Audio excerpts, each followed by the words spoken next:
Tom Swift and his Undersea Search. Or the Treasure on the Floor of the Atlantic. By Victor Appleton. Chapter I. Untold Millions. Tom, this is certainly wonderful reading. Over $100 million worth of silver at the bottom of the ocean. More than $200 million in gold. To say nothing of 50 millions in copper, 10 millions in. Say, hold on there, Ned. Hold on. Where do you get that stuff, as the boys say? Has something gone wrong with one of the adding machines, or is it just on account of the heat? What's the big idea, anyhow? How many millions did you say? And Tom Swift, the talented young inventor, looked at Ned Newton, his financial manager, with a quizzical smile. It's all right, Tom. It's all right, declared Ned, and it needed but a glance to show that he was more serious than was his companion. I'm not suffering from the heat, though the thermometer is getting close to 95 in the shade. And if you want to know where I get that stuff, read this. He tossed over to his chum, employer, and friend, for Tom Swift assumed all three relations toward Ned Newton, part of a Sunday newspaper. It was turned to a page containing a big illustration of a diver attired in the usual rubber suit and big helmet, moving about on the floor of the ocean and digging out boxes of what was supposed to be gold from a sunken wreck. Oh, that stuff! Exclaimed Tom, with a smile of disbelief as he saw the source of Ned's information. Seems to me I've read something like that before, Ned. Of course you have, agreed the young financial manager of the newly organized Swift Construction Company. It isn't anything new. This wealth of untold millions has been at the bottom of the sea for many years, always increasing with nobody ever spending a cent of it. And since the Great War this wealth has been enormously added to because of the sinking of so many ships by German submarines. Well, what's that got to do with us, Ned? Asked Tom, as he looked over some blueprints and other papers on his desk, for the talk was taking place in his office. You and I did our part in the war, but I don't see what all this undersea wealth has to do with us. We've got our work cut out for us if we take care of all the new contracts that came in this week. Yes, I know, admitted Ned. But I couldn't help calling your attention to this article, Tom. It's authentic. Authentic? What do you mean? Well, the man who wrote it went to the trouble of getting from the ship insurance companies a list of all the wrecks and lost vessels carrying gold and silver coin, bullion, and other valuables. He has gone back 100 years, and he brings it right down to just before the war. Hasn't had time to compile that list, the article says.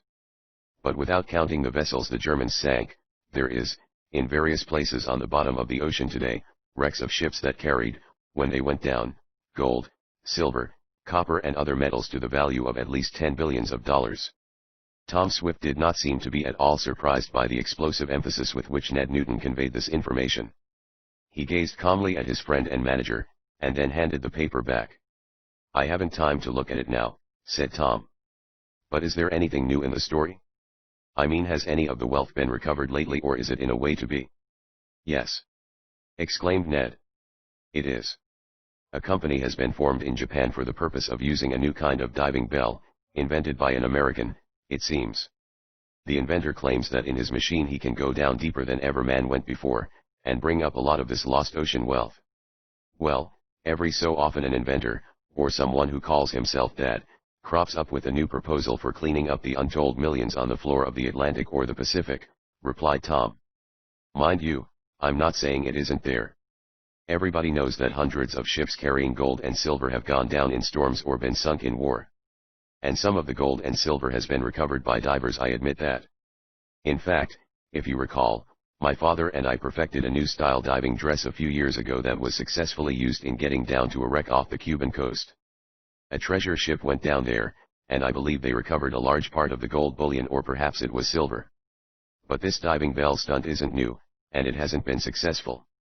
Of course a man can go down to a greater depth in a thick iron diving bell than he can in a diving suit. That's common knowledge. But the trouble with a diving bell is that it can't be moved about as a man can move about in a diving suit.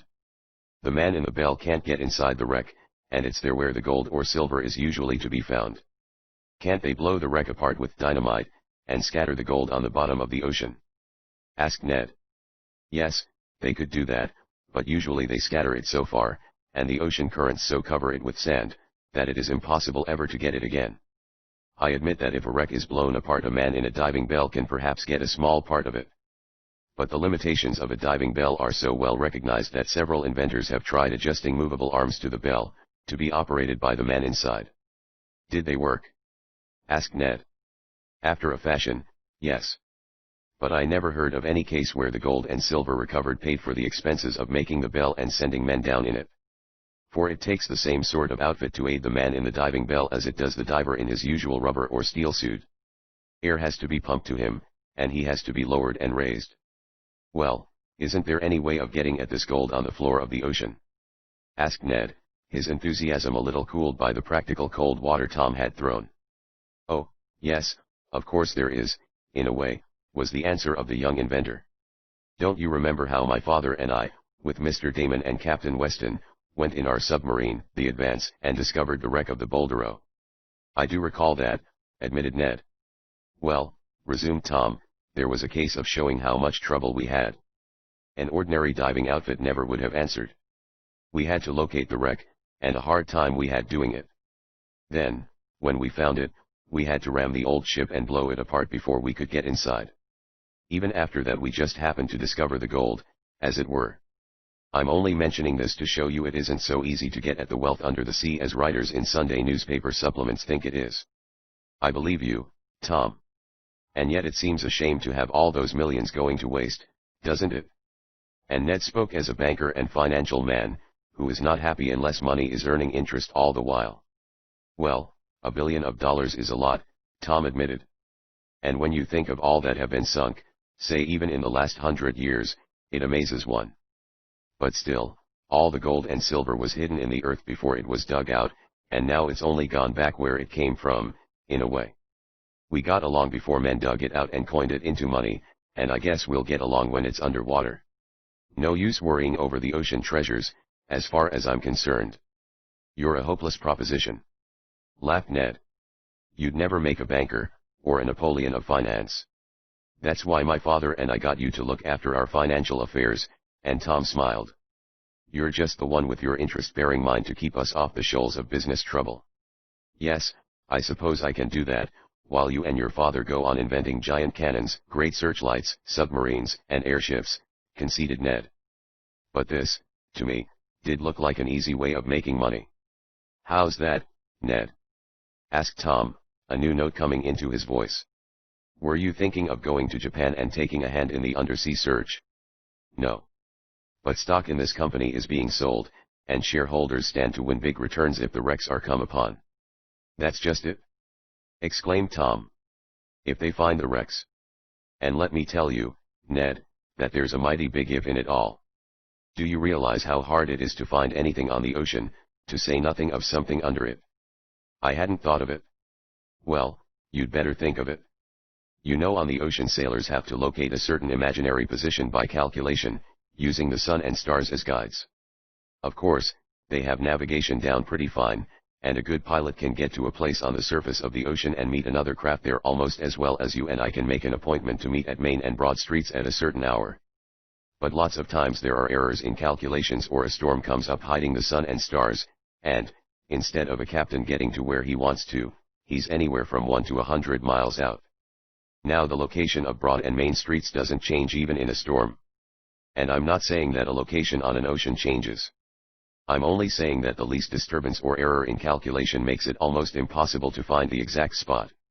And if it's that hard on the surface, where you can see what you're doing, how much harder is it in regard to something on the bottom of the sea?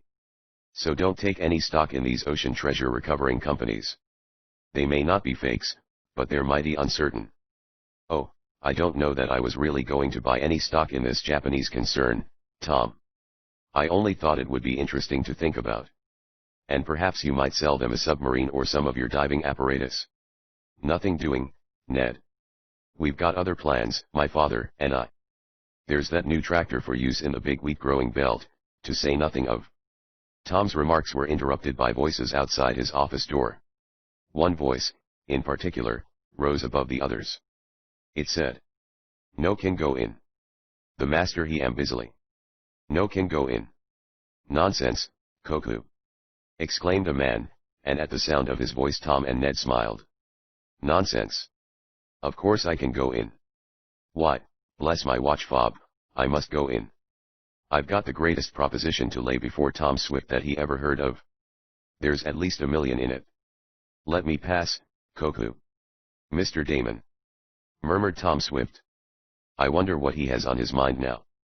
As he spoke, the door opened rather violently and a short, stout man, evidently much excited, fairly burst into the room, followed, more sedately, by a stranger. Chapter 2. A Strange Offer. Hello, Tom Swift. Hello, Ned. Glad to see you both. Busy, as usual, I'll wager. Bless my checkbook. I never saw you when you weren't busy at some scheme or other, Tom, my boy. But I won't take up much of your time. Tom Swift, let me introduce my friend, Mr. Dixwell Hardley. Mr. Hardley, shake hands with Tom Swift, one of the youngest, and yet one of the greatest, inventors in the world. I've told you a little about him, but it would take me all day to tell you what he really has done and... Hold on, Mr. Damon. Laughed Tom, as he shook hands with the man whom Mr. Damon had named Dixwell Hardley. Hold on, if you please. There's a limit to it, you know, and already you've said enough about me too. Bless my ink bottle, Tom, I haven't said half enough. Interrupted the little, eccentric man. Wait until you hear what he has done, Mr. Hardley. Then, if you don't say he's the very chap for your wonderful scheme, I'm mighty much mistaken. And shake hands with Ned Newton, too. He's Tom's financial manager, and of course he'll have something to say. Though when he hears how you are going to turn over a couple of $1 million or more, why, I know he'll be on our side. Ned's eyes sparkled at the mention of the money. In truth, he dealt in dollars and cents for the benefit of Tom Swift. Ned shook hands with Mr. Hardley and Tom motioned Mr. Damon and his friend to chairs. Now, Tom, went on the strange little man, I know you're busy. Bless my adding machine, I never saw you when. At that moment there arose in the corridor outside Tom's private office a discord of voices, in which one could be heard exclaiming. Now yo clear out oh here. Massa Tom done told me to sweep dish ya place, and if yo don't let me alone, why? Huh. Rodicate him big stiff, that's what. Big stiff. Too stiff for sweep master's floor. Coco sweep one hand. Oh, yo t in case yo is such a big giant, yo can get the best ob old black rat. But I'll show yo dat. Excuse me a moment, said Tom, with a smile to his guests as he arose. Eradicate and Coco are at it again, I'm sorry to say. I'll have to go out and arbitrate the strike, and he left the room. While he is settling the differences between his faithful old black servant and Coco, the giant, I will take the opportunity of telling my new readers something about Tom Swift. Those who are familiar with the previous books of the series may skip this part. But it will give my new audience a better insight into the story if they will bear with me a moment and peruse these few lines. As related in the first book, Tom Swift and his motorcycle, the hero seemed born an inventive genius. It was this inventive faculty which enabled him to take the motorcycle that tried to climb a tree with Mr. Wakefield Damon on it and make the wreck into a serviceable bit of mechanism. Thus Tom became acquainted with Mr. Damon, who among other eccentricities, was always blessing something personal. Tom Swift lived in the city of Shopton with his father and their faithful housekeeper, Mrs. Baggart. It was so named because the Swift shops were an important industry there. Tom's father, as well as Tom himself, was an inventor of note, and employed many men in building machines of various kinds. During the Great War the services of Tom and his father had been dedicated to the government. There are a number of books dealing with Tom's activities, the list of titles of which may be found at the beginning of this volume. Sufficient to say here, that Tom invented and operated motorboats, airships, and submarines. In addition he traveled on many expeditions with Mr. Damon, Ned, and others. He went among the diamond makers and it was when he escaped from captivity that he managed to bring away Coco, the giant, with him. Since then Coco and Eradicate Sampson, the faithful colored man, had periodic quarrels as to who should serve the young inventor. Besides inventing and using many machines of motive power, Tom Swift engaged in other industries. He helped dig a big tunnel, he constructed a photo-telephone, a great searchlight and a monster cannon. Occasionally he had searched for treasure, once under the sea, with considerable success. Of late his and his father's industries had become so important that a number of new buildings had been constructed and the plant greatly enlarged. Ned Newton, who had once worked in a Shopton bank, became financial manager for Tom and his father, and plenty of work he found with which to occupy himself. Just prior to the opening of the story, Tom had perfected a noiseless aeroplane, or one so nearly silent as to justify the name. The details of it will be found in the book called Tom Swift and His Air Scout. In this mechanism of the air, Tom had had some wonderful experiences, and they had not been at home more than a few weeks when Newton broached the subject of undersea wealth. The talk of Tom and his financial manager was interrupted by the arrival of Mr. Damon and the stranger he had introduced as Mr. Hardley. Eradicate, or Rad, and Koku have been mentioned. Rad was an ancient colored man who once owned a mule named Boomerang. Samson was the colored servant's last name, and he declared he had chosen the one Eradicate because in his younger days he was a great cleaner and whitewasher, eradicating the dirt, so to speak. Boomerang had, some time since, gone where all good mules go, though Eradicate declared he would get another and call him Boomerang too. But, so far, he had not done so. Rad, though too old to do heavy work, still believed he was indispensable to the welfare of Tom and his father, and as the giant Koku, who was physically an immense man, held the same view, it followed there were frequent clashes between the two, as on the occasion just mentioned. "What was the matter, Tom?" asked Ned, when the young inventor came back into the room. "Oh, the same old story," replied Tom. "Rad wanted to sweep the hall, and Koku insisted he was to do it." "What'd you do, Tom?" asked Mr. Damon. "I settled it by having Rad sweep this hall and sending Koku to do another, a bigger one," I told him. "He likes hard work, so he was pleased. Now we'll have it quiet for a little while."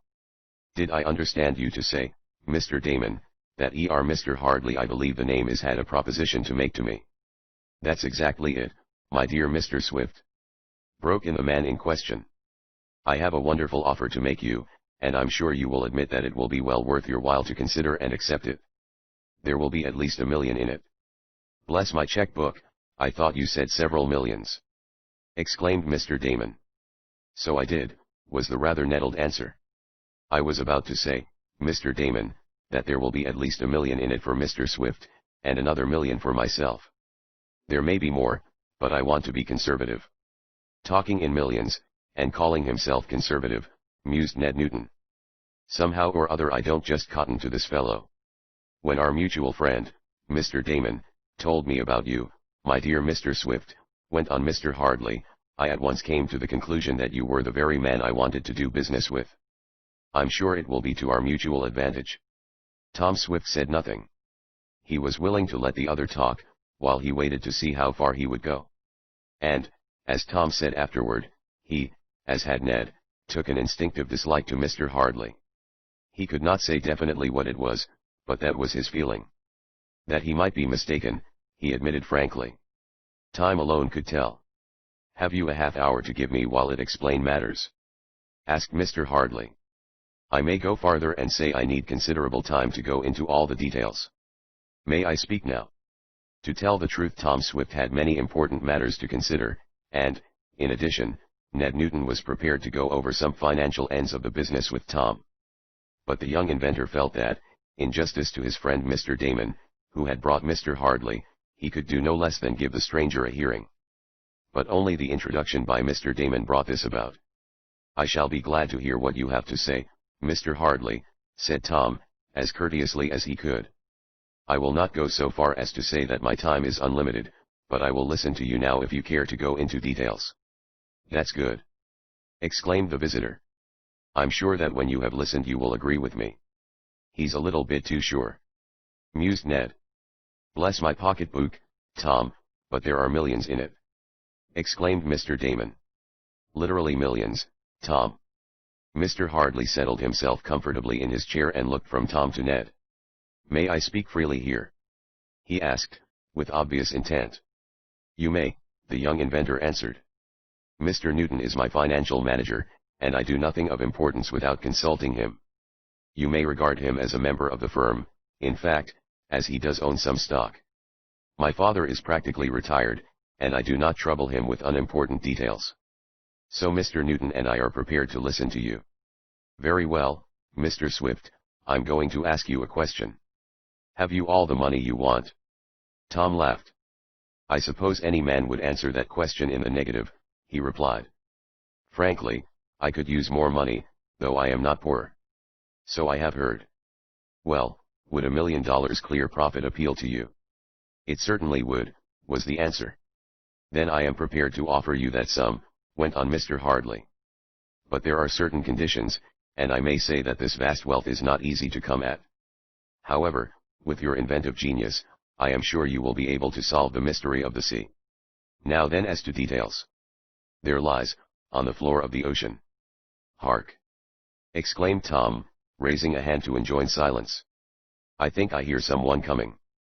At that moment there was a knock at the door. Chapter 3. Thinking it over. Father, is that you? Asked Tom. Father hasn't been feeling well, of late, he said to the assembled company, and I told him to go to lie down. But he's hard to manage, and he won't rest more than 10 minutes at a time. My father, I might explain, Mr. Hardley, Tom went on, is actively associated with me in business. So I have understood, said the man who had been introduced by Mr. Damon. Diskoku. Came the guttural voice of the giant from the other side of the door. Koku want more work. Haul, him all clean. Maybe I help Dad no good rad now. No you don't, Koku. Exclaimed the young inventor, with a laugh. You keep away from Rad. You'll get to disputing again and interrupt me, and I have business on hand. Here, wait a minute. I'll find something for you to do, he went on, opening the door to disclose the immense man standing outside, a broom in his hand seeming like a toy. Excuse me one moment, went on Tom to his friends. Taking up his desk telephone he called one of the shops, asking, have you any heavy work on hand this morning, lifting big castings, or anything like that? You have? Good.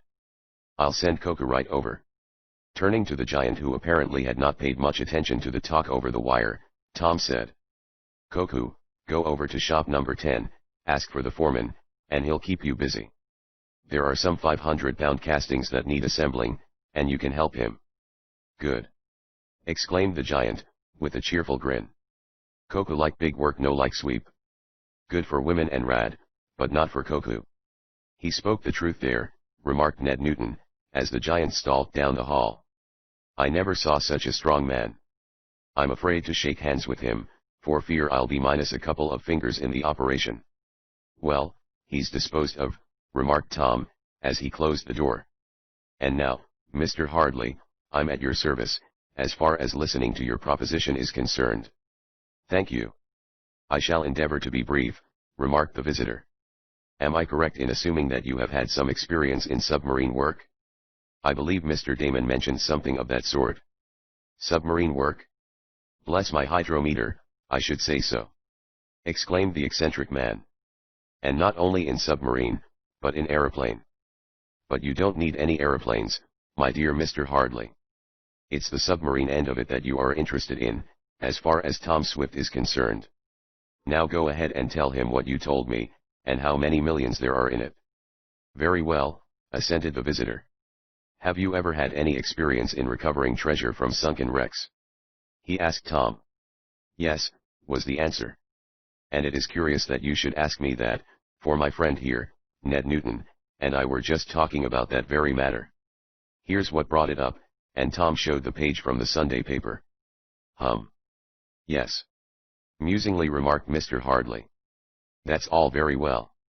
Part of it is true, but I imagine most of it is the work of imagination of some enterprising reporter. Of course there is no question but that there are untold millions on the bottom of the ocean. The only trouble, as I think you will agree with me, Mr. Swift, is in coming at the money. Exactly, said Tom. And will you bear me out when I say that if the wreck of a treasure ship could be exactly located in water that is not too deep, half the trouble would be solved? Asked Mr. Hardley. A good share of it would, answered Tom. That is usually the chief difficulty, locating the wreck. Nearly always they are anywhere from 1 to 5 miles from where the person seeking them think they are. And 5 miles, or even half a mile, is a good distance on the bottom of the ocean. Exactly, echoed Mr. Hardley. Then if I could give you the exact location of a sunken treasure ship, and prove to you that the owners had given up the search for it, leaving it open to salvage on the part of whoever wished to try, would that be any inducement to you to make an attempt, Mr. Swift? I should want to hear more about it before I gave an answer, replied Tom. As perhaps Mr. Damon has told you, I once went on a hunt for treasure in my submarine. We found it, but only after considerable trouble, and then I declared I'd never again engage in such a search. There wasn't enough net profit in it. But there are millions in this, Tom. Bless my gold tooth, but there are millions, cried the excitable Mr. Damon. Hurry up and tell him, he urged his friend. I will, assented Mr. Hardley.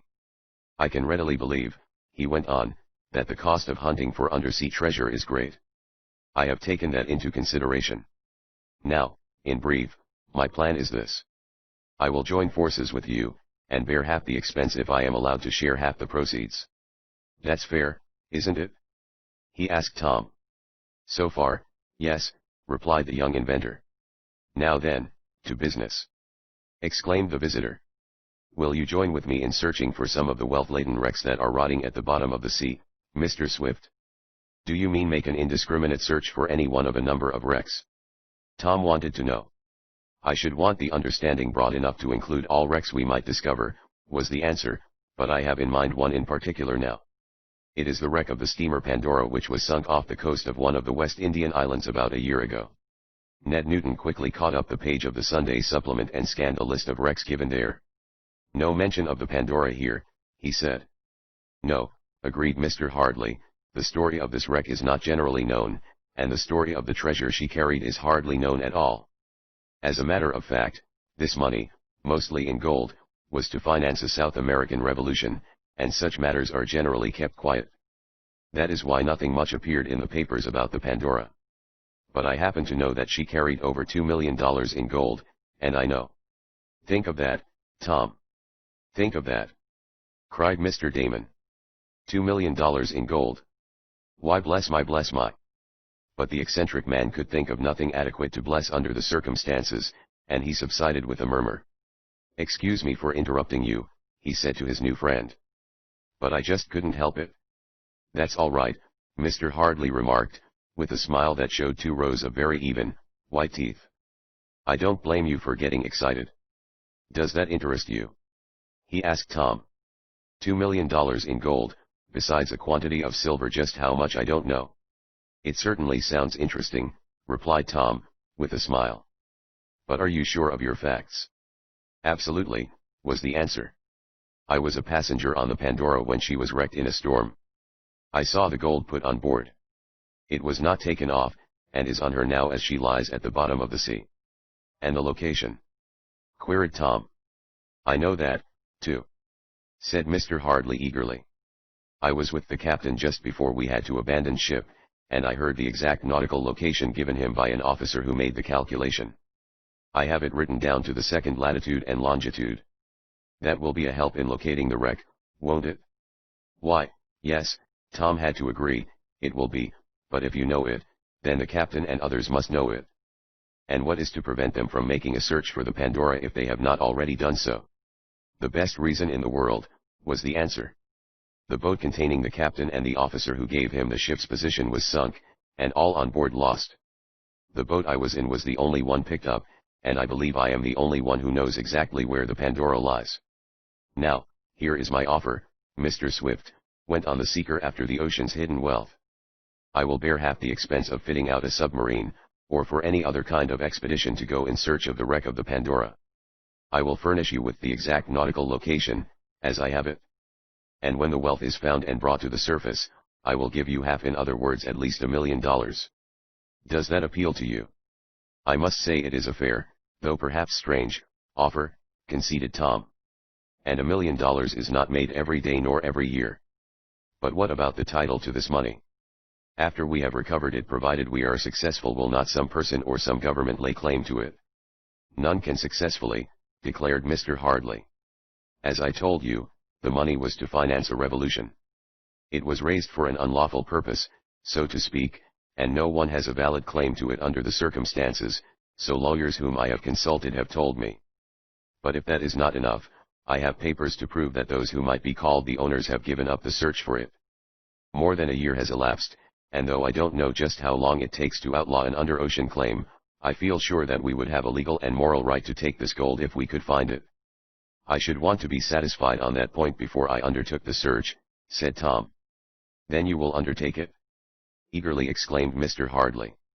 I will think it over, Tom answered quietly, so quietly that distinct disappointment showed on the face of the visitor. Chapter 4. Against his will.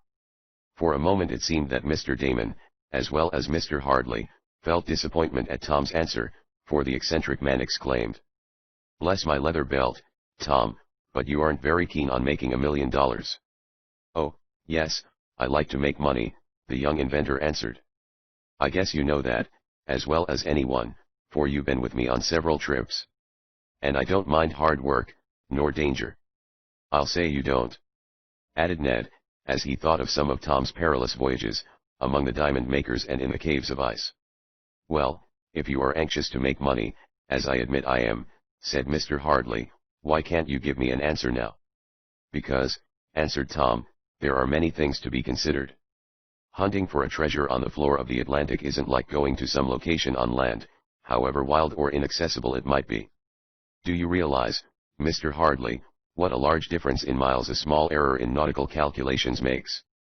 We might go to the exact spot where you thought the wreck of the Pandora lies, only to find that we would have to hunt around a long time. I must think of that, and also think of my other business affairs. Then, too, there is my father.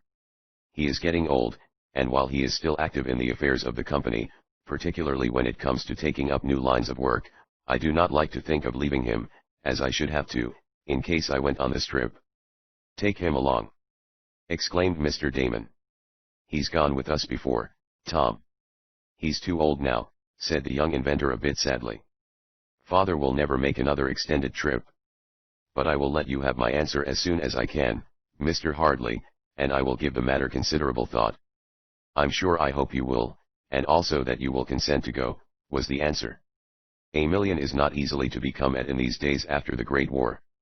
"I realize that," agreed Tom with a smile. "And you shall have my answer as soon as possible." With this the visitor was forced to be content, and a little later he withdrew with Mr. Damon, the latter telling Tom that he would see him again soon. "Well, that was queer, wasn't it?" remarked Ned, when he and Tom were alone again. "What was?" asked Tom, as though his mind was far away, as indeed it was. "That this man should come in with his project to search for a sunken treasure wreck just as we were talking about how many millions were on the bottom of the ocean." "Yes, it was quite a coincidence," Tom admitted. "What do you think of it and him?" asked Ned. "Well, to tell you the truth, I didn't take a great fancy to Mr. Hardley," Tom said. "I think he's altogether too cocksure, and takes too much for granted. Still I may misjudge him. Certainly he doesn't have a chance at $1 million every day.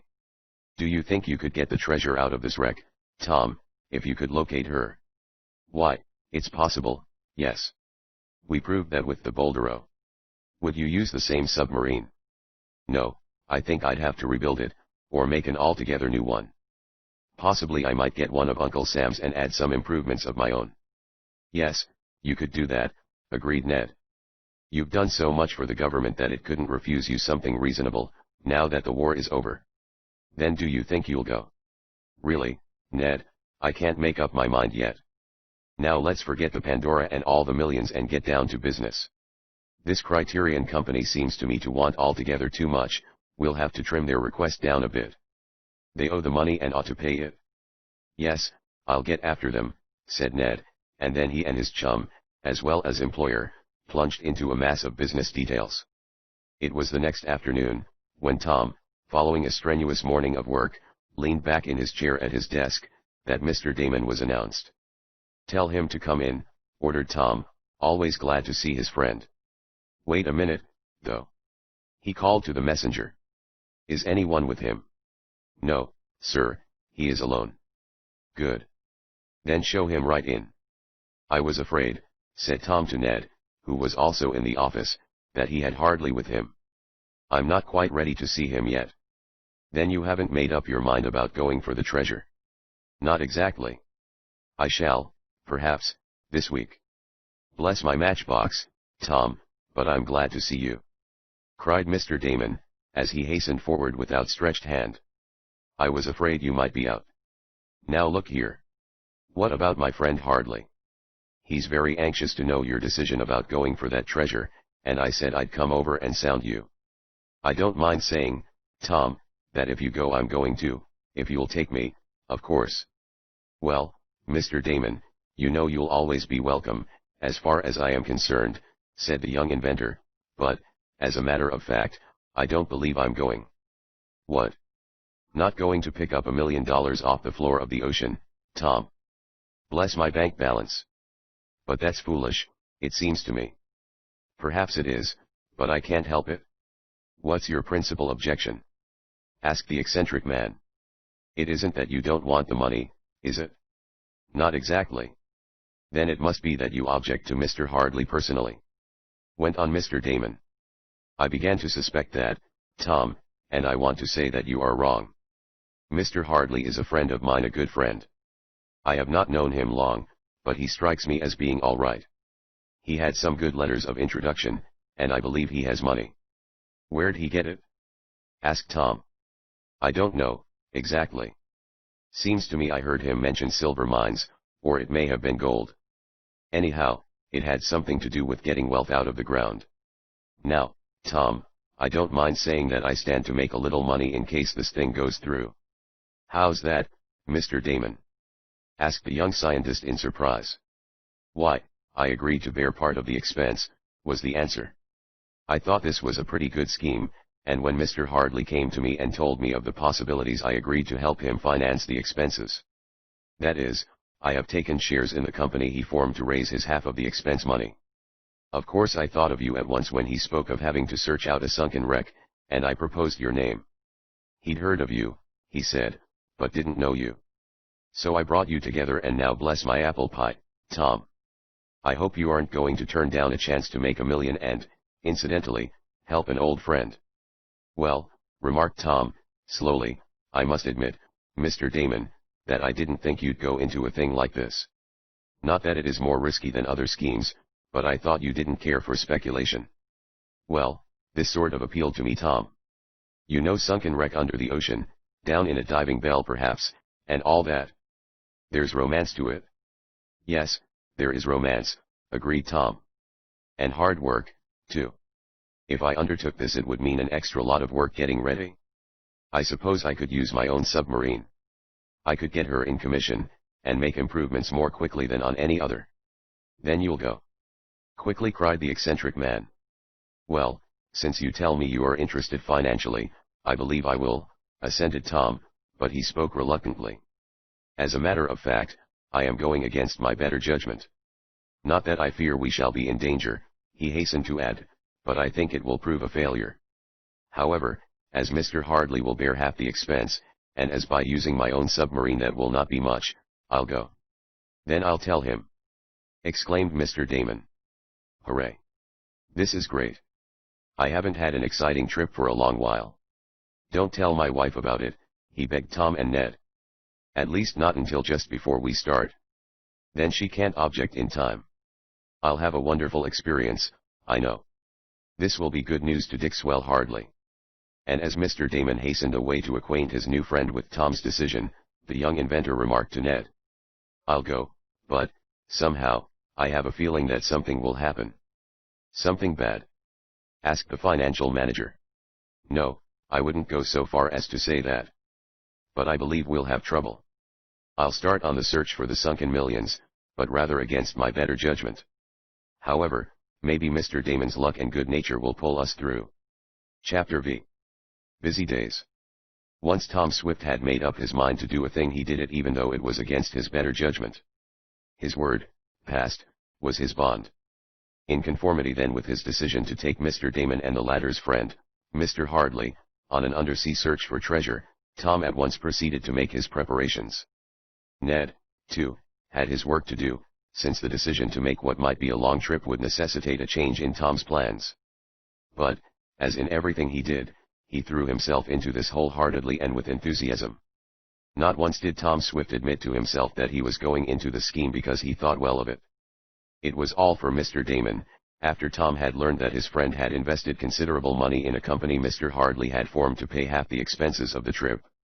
Tom even tried to buy Mr. Damon off, by offering the latter back all the money the eccentric man had invested with his new friend. But Mr. Damon exclaimed, "Bless my gasoline tank, Tom. I'm in this thing as much for the love of adventure, as I am for the money. Now let's go on with it. You will like Hardly better when you know him better. Perhaps, said Tom dryly, but he did not think so.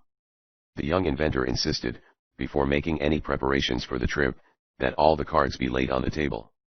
That is, he wanted to be sure there had been such a ship as the Pandora, that she was laden with gold, and that she had sunk where Mr. Hardly said she had. The latter was perfectly willing to supply all needful proofs, even though some were difficult, because of the nature of the voyage of the treasure craft. As a filibuster she was not trading openly. Here are all the records, said Mr. Hardly to Tom one day, when the young inventor, Ned, and Mr. Damon were gathered in Tom's office. You may satisfy yourself. And, with Ned's help, Tom did. There was no question but what the Pandora had sailed from a certain port on a certain date. The official reports proved that. And that she did carry a considerable treasure in gold was also established to the satisfaction of Tom Swift. Because the gold was to be used for furthering ends against one of the South American governments, the gold shipment was not insured and, in consequence, no recovery could be made. Then you are satisfied, are you, Mr. Swift, that the ship set out with over 2 millions in gold on board? Asked Mr. Hardly. Yes, that seems to be proved, Tom admitted, and Ned nodded. The next thing to prove is that she foundered in a storm about the position I am going to tell you, went on Mr. Damon's friend. He doesn't tell you the exact location now, Tom, explained Mr. Damon, because it might leak out. He'll disclose it to us as soon as we are out of sight of land in the submarine. I'm willing to agree to that proposition, Tom said. But I want to be sure she really did sink. This was proved to him by official records. There was no question but that the Pandora had gone down in a big storm. And Mr. Hardly was on board. He proved that, too, a not very difficult task, since the official passenger list was open to inspection. Mr. Hardly repeated his story about having overheard the exact location of the ship a few minutes before she sank, and he also told of the captain and several members of the ship's company having been drowned. This, too, was confirmed. Then, went on Mr. Hardly, all that remains for me to do is to deposit at some bank my half of the expenses and await your word to go aboard the submarine. I believe that is all, returned Tom. But, on my part, it will take some little time to fit the submarine out as I want to have her. There are some special appliances I want to take along which will aid us in the search for the gold, if we find the place where the Pandora is sunk. Oh, we'll find that all right, declared Mr. Hardly, if you will only follow my directions. Tom looked slightly incredulous, but said nothing. Then followed busy days. The submarine Advance, which had made several successful trips, as related in the book bearing the title, Tom Swift and His Submarine Boat, was hauled into dry dock and the work of overhauling her begun.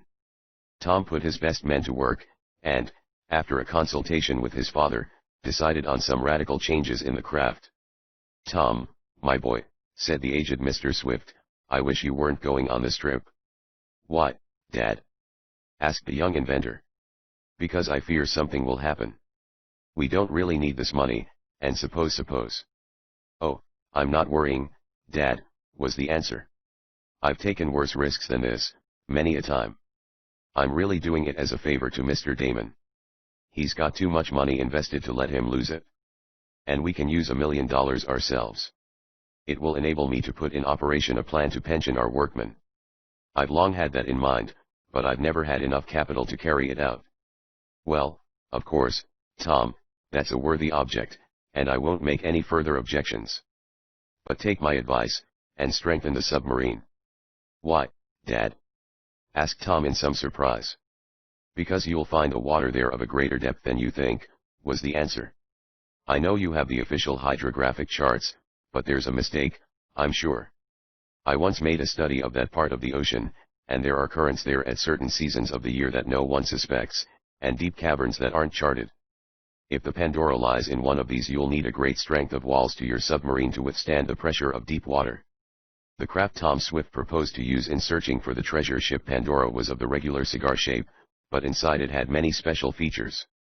It was more comfortable than the usual submarine, not being intended for fighting, though it did carry guns and a torpedo tube. Tom intended renaming the craft, which had been called Advance, and one day, when there had been some discussion as to what the undersea craft ought to be called, Ned explained. Why don't you name it after her? After whom? Inquired Tom, in some surprise, looking up from a letter he was writing. Your friend and future wife, Mary Nestor, answered Ned. I'm sure she'd appreciate it. That isn't such a bad idea, conceded Tom musingly. The only thing about it is that I don't want Mary's name bandied about that way. Use her initials, then, suggested Ned. How do you mean? Why not call it the MN1? Isn't that a good name?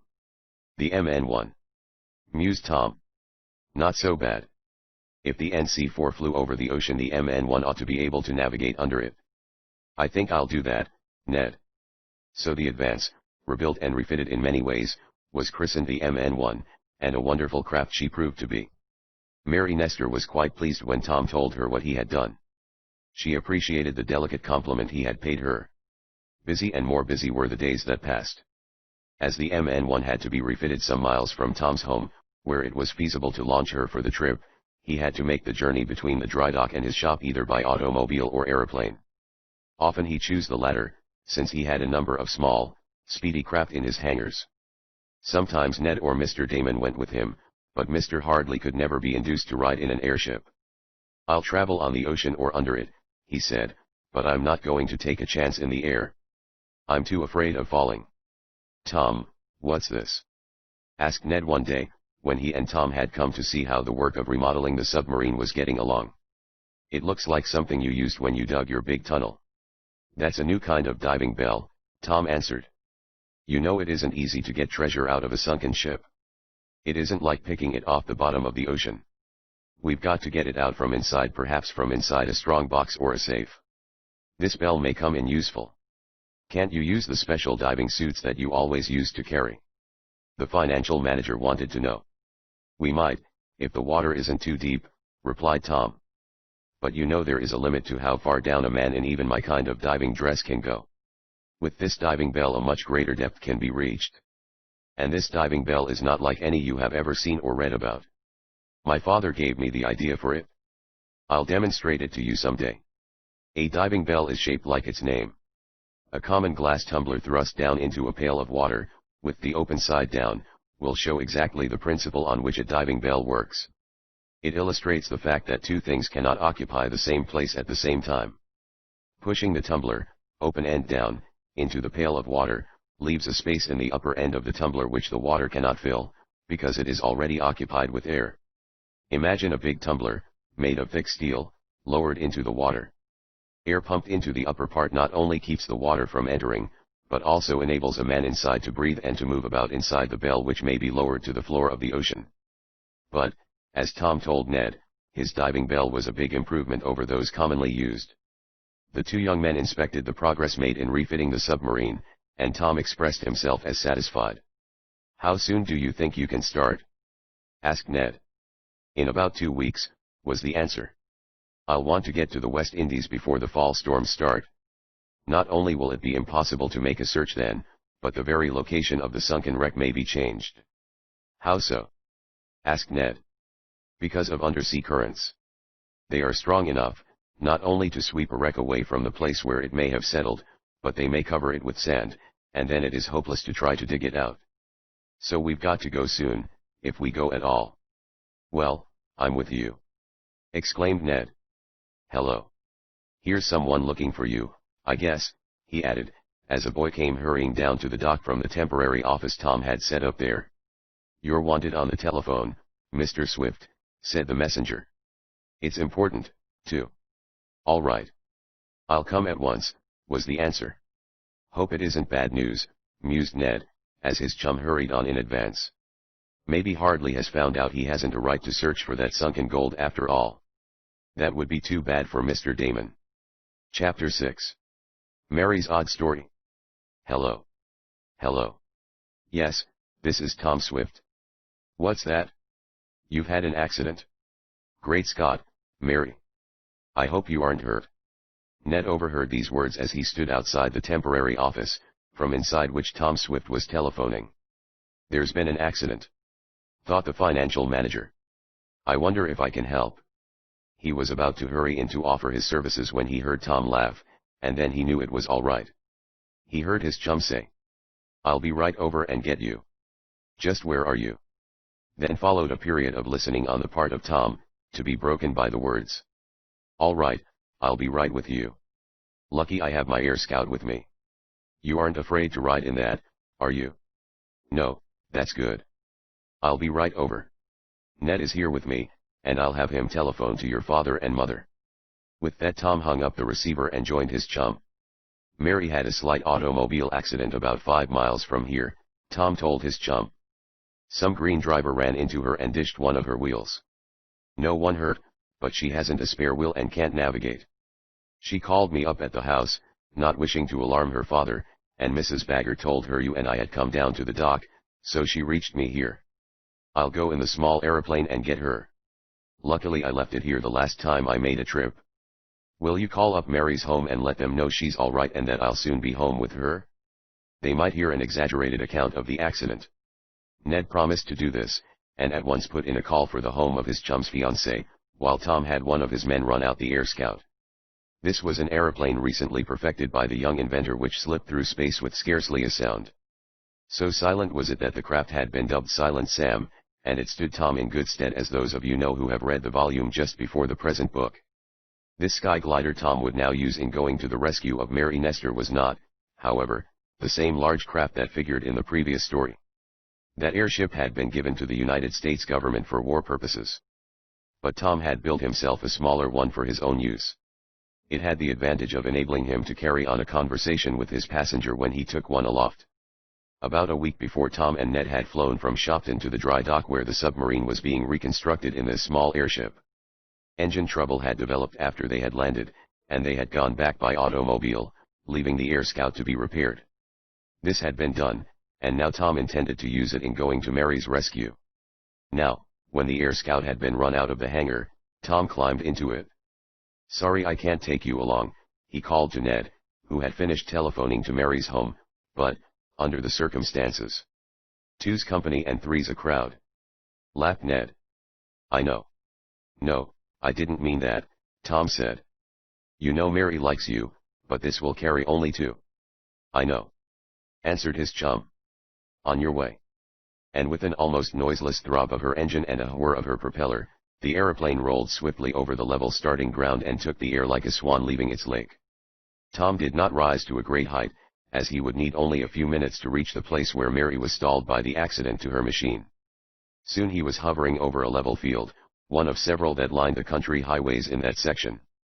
A small crowd on the turnpike gathered about an evidently disabled automobile gave Tom the clue he needed, and presently he made a landing. Instantly the throng of country people who had gathered to look at the automobile crash deserted that for a view of something more sensational, an airship. Cautioning the boys who gathered about not to monkey with any of the mechanism, Tom hastened over to where Mary was standing near her car. Are you sure you aren't hurt? He asked her anxiously. Oh, yes, very sure, she replied, smiling at him. It isn't much of an accident, only one wheel smashed. We were both going slowly. But it was all my fault, insisted a young fellow who had been driving the car that crashed into Mary's. I'm all kinds of sorry, and of course I'll pay all damages. I wanted this young lady to let me drive her home and then send a garage man to tow her car, but she said she had other plans. I don't blame her for not wanting to ride in my jitney bus when I see what kind of car you have, and he looked over toward Tom's aeroplane. Thank you, just the same, murmured Mary. I'm not quite sure that it was all your fault. But if you will be so good as to send a man after my machine, I'll go back with Mr. Swift. Wait until I get my bag, she added, and she extracted it from the seat in her automobile. There'll be room for this, won't there? She asked. I've been shopping. You must have made some large purchases, laughed Tom, looking critically at the small bag. Yes, there'll be room for that, all right. He made a brief examination of Mary's machine, ascertaining that the dished wheel was the main damage, and then, having given the young man who caused the accident directions for the garage attendant, Tom led his pretty companion across the field to the waiting airship. Of course a crowd gathered to see them start off, and this was not long delayed, as Tom was not fond of curiosity seekers. In a few minutes he and Mary were soaring aloft. Well, how are you? He asked Mary, when they were alone well above the earth. Fine and dandy, she answered, smiling at him, for they were riding side by side and could converse with little difficulty owing to the silent running of Tom's latest invention. "I'm sorry to have called you away from your work," she added, "but when Mrs. Bagger told me you were at the submarine dock I thought perhaps you could run out and get me in your machine. I didn't expect you to fly to me." "I'm always ready to do that," exclaimed Tom, as he shot upward to avoid a bank of low-lying clouds. "Were you frightened at the crash in the machine?" "Not greatly. I saw it coming, and knew it was unavoidable. That chap hasn't been running autos very long, I imagine, and he lost his head in the emergency. But I had my brakes on and he just coasted into me. I was lucky in that it wasn't worse." "I should say so. Do you want to get right home?" "I think I'd better. Mother and father may be a little worried about me. And they've had trouble enough of late." "Trouble?" exclaimed Tom, in a questioning voice. "Anything serious?" "No, just family financial matters." "Not ours," she hastened to add, as she saw Tom look quickly at her. "A relative. I shouldn't have mentioned it, but father and mother are a little worried, and I don't want to add to it." "Of course not," agreed Tom. "If there's anything I can do." "Oh, I expected you to say that," laughed Mary. "Thanks. If there is we'll call on you. But it may all be straightened out. Father was expecting a message from Uncle Barton today. So, though I'd like to take a cloud ride with you, I think I'd better get home." "All right," agreed Tom. "I told Ned to telephone that you were all right, so they won't worry. And now try to enjoy yourself." "I'll try," promised Mary, but it was obvious, even from the quick glances Tom gave her, that she was worried about something. Mary was not her usual, spontaneous, jolly self, and Tom realized it. "Well, here we are," he announced a little later, as they soared above a level field not far from her home. "Sorry I can't let you down right on your roof, but it isn't flat enough nor big enough." "Oh, I don't mind a little walk, especially as I didn't have to hike it all the way in from Bailey Corners," she said, referring to the place of the automobile accident. "I suppose the time will come when everybody who now has an auto will have an airship and a landing place, or a starting place, for it at his own door," she added. "Either that, or else we'll have airships so compact that they can set off and land in as small a space as an auto now requires," said Tom. "The latter would be the best solution, as one great disadvantage of airships now is the manner of starting and stopping. It's too big." Tom left his Air Scout in a field owned by Mr. Nestor, where he had often landed before, and walked up to the house with Mary. "Oh, I'm glad you're back," exclaimed Mrs. Nestor, when she saw the two coming up the steps. "You weren't worried, were you, after Ned telephoned?" asked Tom. "Not exactly worried, but I thought perhaps he was making light of it." "Do tell me what happened, Mary." Thereupon the girl related all the circumstances of the smash, and Tom added his share of the story. "Did father hear anything from Uncle Barton?" asked Mary, after her mother's curiosity had been satisfied. "Yes," was the answer, in rather despondent tones, "he did, but the news was not encouraging. The papers cannot be found." "It's mother's brother we're talking about," Mary explained to Tom. "Barton Keith in his name. Perhaps you remember him." "I've heard you speak of him," Tom admitted. "Well," resumed Mary, "Uncle Barton is in a peck of trouble. He was once very rich, and he invested heavily in oil lands, in Oklahoma, I believe." "No, in Texas," corrected Mrs. Nestor. "Yes, it was Texas," agreed Mary. "Well, he bought, or got, somehow, shares in some valuable oil lands in Texas, and expected to double his fortune. Now, instead, he's probably lost it all." "That's too bad," exclaimed Tom. "How did it happen?"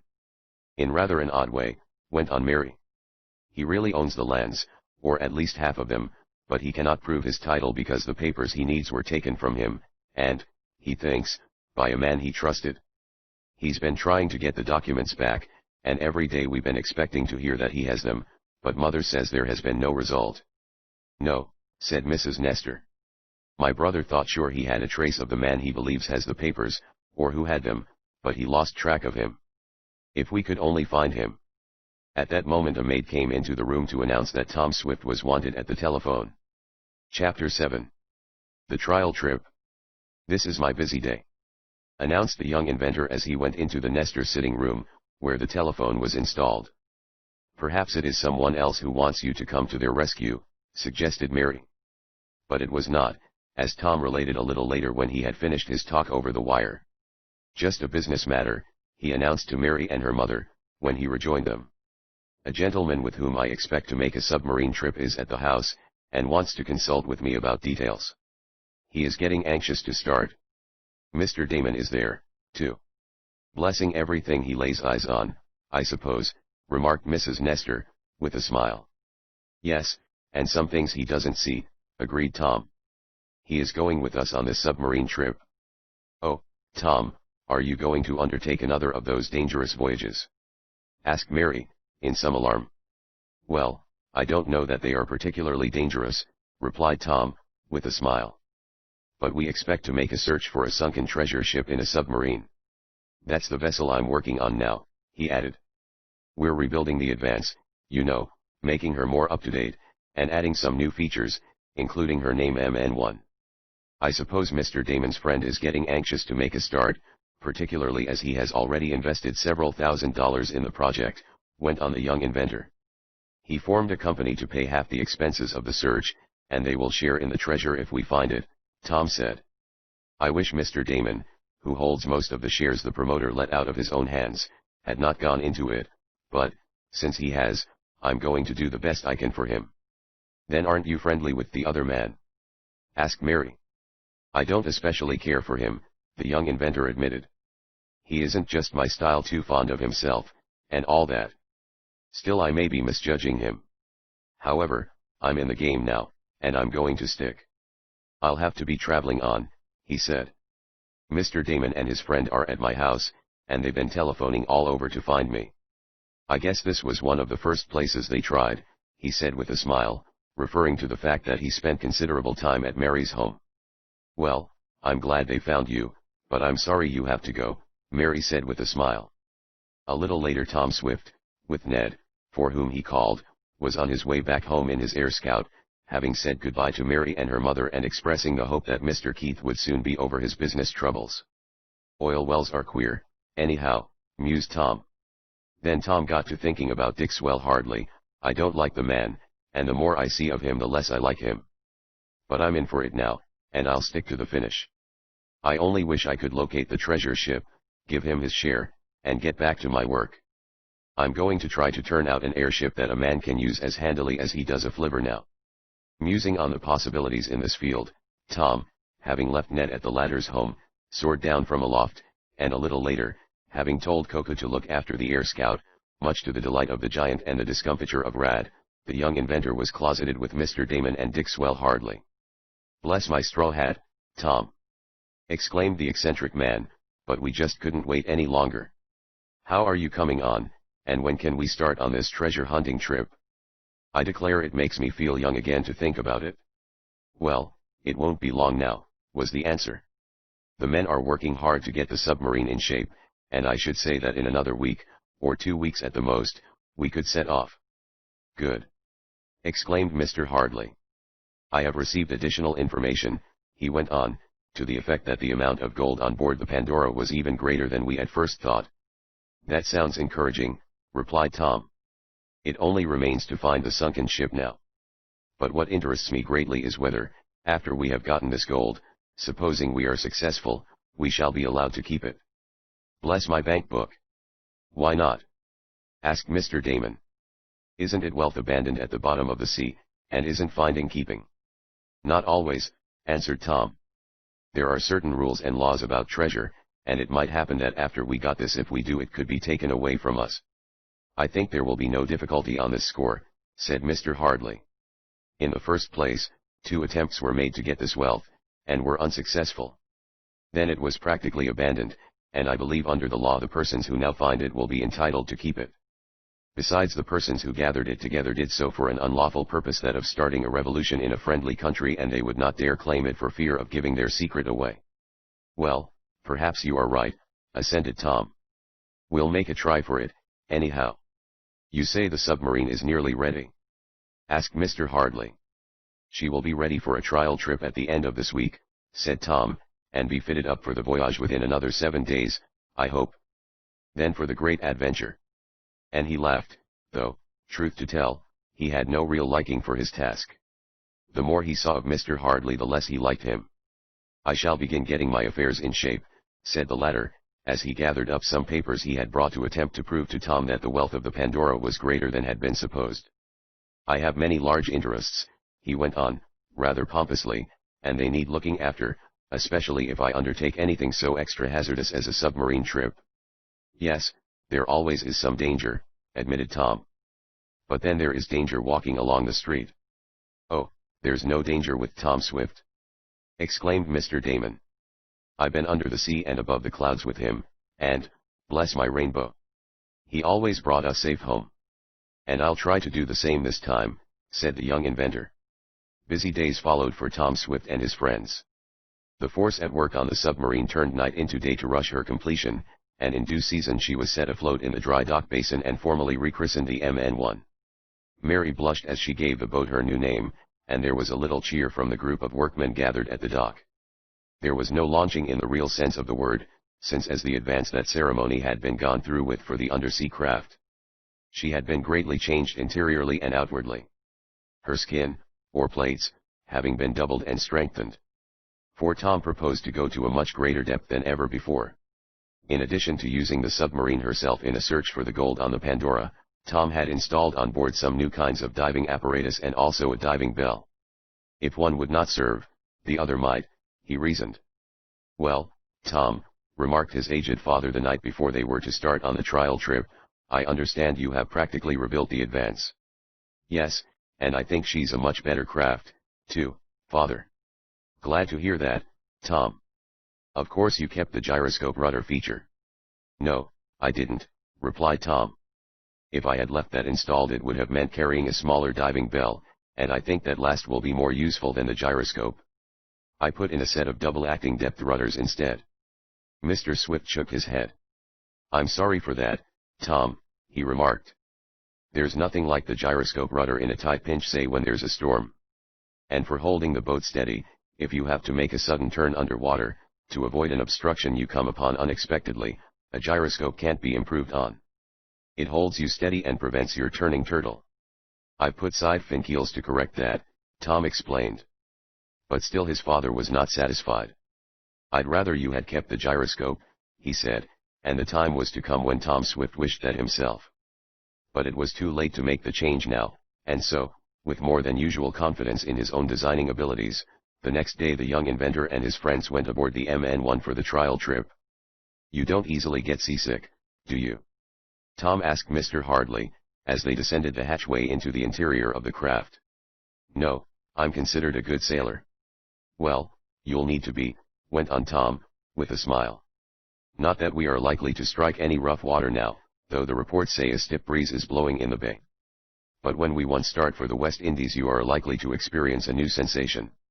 I've known sailors who never had any qualms, even in terrible storms, to get ill in a submarine when she went through only a small blow. The motion is different from that on a surface boat. I can imagine so, returned Mr. Hardley. But I'll be thinking of the millions in gold on the Pandora, and that will keep my mind off being seasick. Let us hope so, murmured Tom. He gave the word, they all descended, the hatch covers were closed down, and the MN1 was ready to start on a trial trip. Chapter 8. The Mud Bank. What's that noise? Asked Mr. Hardley. Mr. Hardley, Tom Swift, Mr. Damon, Ned Newton, Koku, and 1 or 2 navigating officers of the craft, were gathered in the operating cabin of the MN1. That's water being pumped into the tanks, explained Tom. We are now going down. If you'll watch the depth gauge you can note our progress. Going down, are we? Remarked Mr. Hardley. Well, it's interesting to say the least, and he observed the gauge, which showed them to be 20 feet under the surface. Bless my hydrometer, but he's got nerve for a first trip in a submarine. He's all right, isn't he? Whispered Mr. Damon to Tom. Well, I'm glad to see he isn't nervous, remarked Tom, honest enough to give his visitor credit for what was due him. And indeed many a person is nervous going down in a submarine for the first time. Still we can't go more than 30 feet down in this water, went on Tom. A better test will be when we get about 500 feet below the surface. That's a real test, though as far as knowing it is concerned, a person can't tell 10 feet from 100 in a submarine underwater, unless he watches the gauge. Well, I think you'll find Mr. Hardley all right, said Mr. Damon, who seemed to have taken a strong liking to his new friend. Certainly the latter showed no signs of nervousness as the craft slowly settled to the proper depth. He asked numberless questions, showing his interest in the operation of the MN1, but he showed not the least sign of fear. However, as Tom said, that might come later. We are going down now, Tom explained, as he pointed out to Mr. Hardley the various controlling wheels and levers, by filling our ballast tanks with water. We can rise, when needful, by forcing out this water by means of compressed air. When we are on the ocean we can go down by using our diving rudders, and in much quicker time than by filling our tanks. How is that? Asked the seeker after the Pandora's gold. Filling the tanks is slow work in itself, replied Tom, and they have to be filled very carefully and evenly, so we don't stand on our stern or bow in going down. We want to sink on an even keel, and sometimes this is hard to accomplish. But we are doing it now, and he called attention to an indicator which told how much the MN1 might be listing to one side or to one end or the other. A submarine, as everyone knows, is essentially a watertight tank, shaped like a cigar, with a propeller on one end. It can sink below the surface and move along underwater. It sinks because rudders force it down, and water taken into tanks in its interior hold it to a certain depth. It can rise by ejecting this extra water and by setting the rudders in the proper position.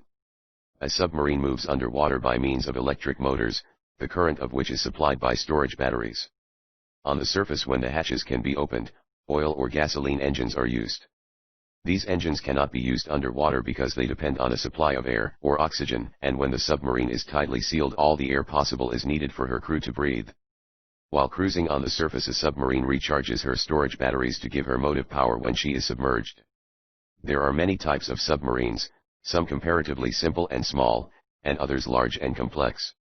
In some it is possible for the crew to live many days without coming to the surface.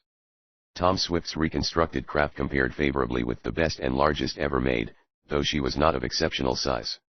She was very strong, however, to allow her to go to a great depth, for the farther down one goes below the surface of the sea, the greater the pressure until, at, say, 6 miles, the greatest known depth of the ocean, the pressure is beyond belief. And yet is possible that marine monsters may live in that pressure which would flatten out a block of solid steel into a sheet as thin as paper. Well, we are as deep down as it is safe to go in the river, announced Tom, as the gauge showed a distance below the surface of a little less than 29 feet. Now we'll move into the bay. How do you like it, Mr. Hardley? Very well, so far. But it isn't very exciting yet. Bless my accident policy! Exclaimed Mr. Damon, I hope you aren't looking for excitement. I'm used to it, was the answer. The more there is the better I like it. Well, you may get your wish, said Tom. He turned a lever, and those on board the submarine became conscious of a forward motion. She was no longer sinking. She trembled and vibrated as the powerful electric motors turned her propellers, and Tom, having seen that all was running smoothly in the main engine room, called Mr. Damon, Ned, and Mr. Hardley to him. We'll go into the forward pilot house and give Mr. Hardley a view underwater, he announced. Of course, you'll see nothing like what you'll view when we're in the ocean, added the young inventor, but it may interest you. The four were soon in the forward compartment of the craft. She could be directed and steered from here when occasion arose, but now Tom was letting his navigator direct the craft from the controls in the main engine room. A conning tower, rising just above the deck of the craft, gave the pilot the necessary view. Here you are! Exclaimed Tom, as he switched out the lights in the cabin. For a moment they were in darkness, and then, with a click, steel plates, guarding heavy plate glass bullseyes, moved back, and Mr. Hardley for the first time looked out on an underwater scene. He saw the murky waters of river down which they were proceeding to the bay moving past the glass windows. Now and then a fish swam up, looking in, and, with a swirl of its tail, shot away again, apparently frightened well nigh to death. Bless my shoelaces, Tom! Exclaimed Mr. Damon, this isn't a marker compared to some of the sights we've seen, is it? I can imagine not, said Mr. Hardley. But it is interesting. I shall be anticipating more wonderful sights. And you'll get them," exclaimed Ned. "Do you remember, Tom, the time the big octopus tried to hold us back?" "Yes, indeed," answered the young inventor. "That gave us a scare for the time being." Steadily the MN1 kept on her way underwater. Her path was illuminated to a considerable degree by a broad, diffused beam of light from a powerful searchlight that was fixed just back of the conning tower, giving the helmsman a certain degree of vision. This light also served to illuminate the water, so that those in the forward cabin could see what was going on around them. "There isn't much of interest in the river," said Tom. "No big fish, or anything else of moment. Even in the bay we won't see much to attract our attention. But I want to make sure everything is working smoothly before we start for the West Indies." "That's right," agreed Mr. Hardley. "We want to make a success of this trip." He remained at the glass bullseyes, now and then exclaiming as some shad or other fair-sized fish came into view. Suddenly, however, his exclamation was sharper than usual. "Look!" he exclaimed. "There's part of a wreck." Ned, Mr. Damon, and Tom looked out and saw, sweeping past them, the ribs and worm-eaten timbers of some craft, lying on the bottom of the river. "Yes, that's the remains of an old brick scow," the young inventor explained. "That's one of our watermarks, so to speak. It is at the bend of the river. We turn now, and head for the bay." As he spoke they all became aware of a sudden swerve in the course of the submarine. The helmsman had, doubtless, noted the watermark, as Tom termed it, and as an automobilist on land might swing at the crossroads, the steersman was changing the course of his craft. "We'll go deeper," said Tom a moment later, as the wreck passed out of view. "We can go about 50 feet down now." "Yes, he's sinking her," he added, as a gauge showed the craft to be descending. "Nelson knows his business all right." "He is your captain?" asked Mr. Hardley. "One of the best, yes. He'll go with us on the search for the Pandora." They talked of various matters, Tom relating to Mr. Hardley how a tug had rammed the brick scow some years ago, and sunk it in the river. The submarine was now about 48 feet below the surface, and suddenly they all became aware that her speed had increased. "Guess he's going to give the motors a good try out," observed Tom. "I think I'll go back to the engine room." "You may remain here, if you like, and you'll probably see." A cry from Mr. Damon interrupted him. "Bless my rubber boots, Tom. Look!" cried the eccentric man. "We're going to ram a mud bank." As he spoke they all became aware of a solid black mass looming in front of the bullseye window. An instant later the submarine came to a jarring stop, as if she had struck some soft, yielding substance. There was a confused shouting throughout the craft, the noise of machinery, a trembling and vibration, and then ominous quiet. Chapter 9. Ready to start. Characteristic it was of Tom Swift to act calmly in times of stress and danger, and he ran true to form now. Only for an instant did he show any sign of perturbation. Then with calmness and deliberation the young inventor quickly did a number of things to the controls within his reach. First of all he signaled to the engine room that he was going to take charge of the boat. This meant that the navigator in the conning tower was to keep his hands off the various levers and wheel valves. It was possible to operate the MN1 from 3 positions, but Tom wanted no triplicate handling of his craft now. Almost the instant Tom signaled that he would take charge back came flashing the electrical signal from the conning tower that his orders were understood.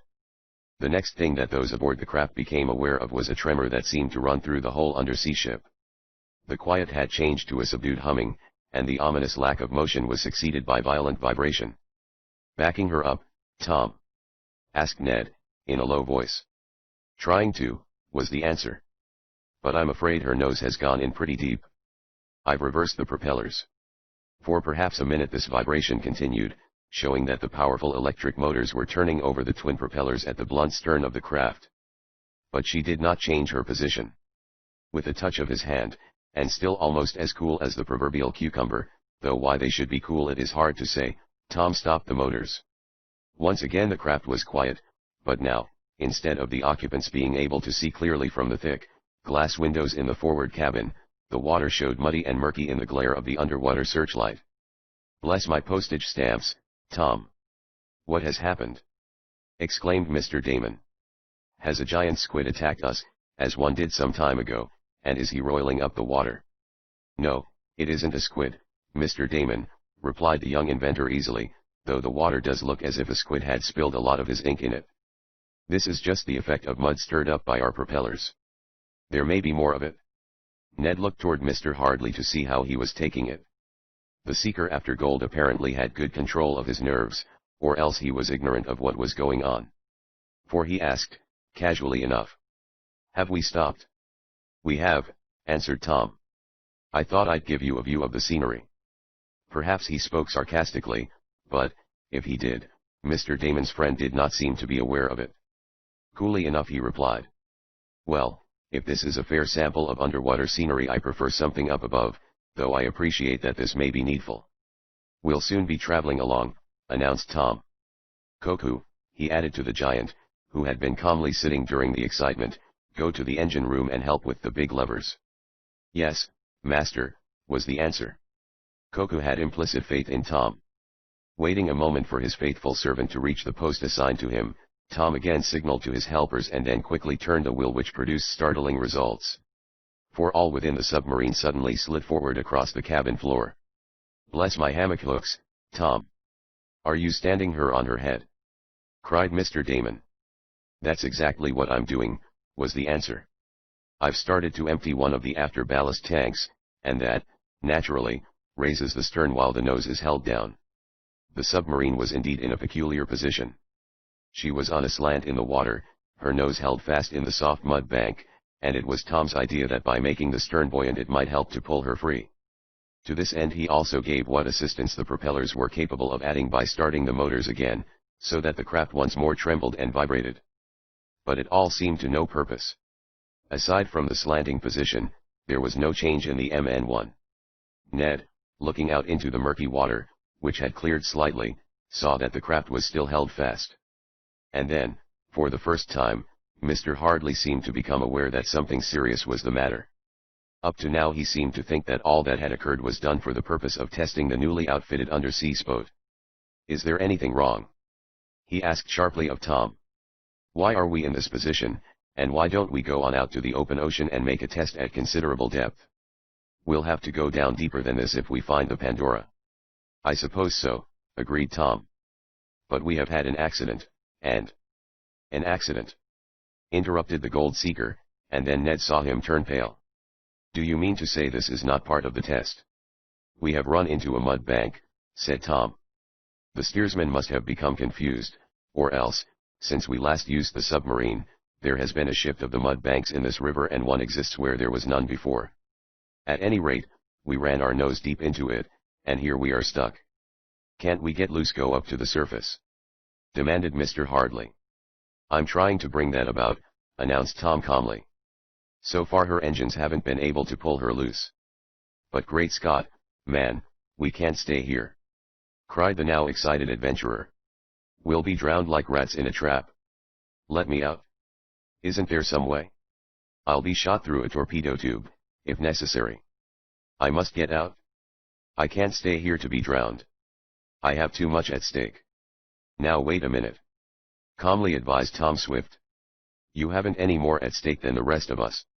None of us wants to be drowned, and there is only a remote possibility that we shall be. I haven't played all my cards yet. We can live on this boat for a week, if need be." "You mean underwater as we are now?" asked Mr. Hardley. "Yes. I always keep the boat provisioned and with plenty of air and water for a long stay, if need be," replied Tom. "And I did not overlook the fact that we might have an accident on the trial trip." "I don't see how you let an accident happen before we even got started," complained the gold seeker. "I should think your steersman would have been more careful." "He is very careful," explained Tom. "But we have not used the craft for some time, and, meanwhile, there have been changes in the river, due, I suppose, to heavy tides. But we may get out of the grip of the mud bank soon." "And if we don't, what then?" asked Mr. Hardley. "Then there is always the torpedo tube," said Tom calmly. "And we are not very deep down. I think I can save you all." "I certainly hope so," was the fretful comment of the adventurer. "I have too much at stake to be drowned like a rat in a trap. You must send me up first if it becomes necessary to use the tube." Tom did not answer. But as he looked out of the observation windows to see if possible the conformation of the mud bank, the young inventor whispered to Ned one word. And that word was yellow. You said it, was Ned's whispered rejoinder. Tom Swift arrived at a sudden determination. Once again the motors were stopped, and the boat gradually assumed an even keel. What are you going to try, Tom? Asked Ned. I'm going to shove her farther into the mud bank, announced the young inventor. I think that's the only way to get her loose. Bless my apple pie, Tom! Cried Mr. Damon, doesn't that seem a foolish thing to do? It's the only thing to do, I believe, was the answer. This mud is of a peculiar sticky and holding kind. The sub's nose is in it like a peg in a hole. What I propose to do now is to enlarge the hole, and then our nose will come loose, I hope. But you haven't any right to shove our nose further in, cried Mr. Hardley. I won't allow it. I demand to be put on the surface. I won't be drowned down here before I get the gold that's coming to me, the gold end. Now look here, suddenly cried Tom. I'm in command of this boat, and you'll do as I say. I'll gladly set you on the surface if I can, and this is the only way it can be brought about. It's the only way to save all of us. I'm going to enlarge the mud hole so we can pull out. Please keep still. Mr. Hardley stared at the young inventor a moment, seemed about to say something, and then changed his mind. Hold fast, everybody! Suddenly called Tom. The next moment the MN1 began behaving in a most peculiar manner. She appeared to be acting like a corkscrew. While her bow was comparatively steady, her stern described a circle in the water which was churned to mud by the two propellers, each being revolved in a different direction. I'm trying to make the hole bigger just as an amateur carpenter makes a nail hole bigger, so he can pull out the nail, by twisting it around, explained Tom. The motion may be a bit unpleasant, but it is needful. And indeed the motion was unpleasant. Tom, veteran airman and sailor that he was, began to feel a trifle seasick, and Mr. Hardley was in very evident distress. Suddenly, however, something happened. The MN1 gave a lurch to one side and then shot upward so quickly that Ned and Mr. Damon lost their balance and slumped over on the bench that ran around three sides of the room. Are we free? Cried Mr. Hardley. We have come loose from the mud bank, said Tom quietly. By boring into it the hole was enlarged sufficiently to enable us to pull loose. There is no more danger. His announcement was received in momentary silence, and then Ned exclaimed. Hooray! Bless my accident policy! Voiced Mr. Damon. Mr. Hardley appeared dazed, and then, as the submarine was again moving through the water, seemingly none the worse for the accident, the gold seeker approached Tom Swift. I want to apologize, Mr. Swift, for my actions and words, said Mr. Hardley frankly. I admit that I lost my head. But it's my first trip in a submarine. I realized that, said Tom, equally frank, and we'll forget all about it. It was a strain on you on all of us, though there really was no very great danger. Now, are you game enough to continue the trip? Try me! Exclaimed the adventurer. You won't find me acting so like a baby again.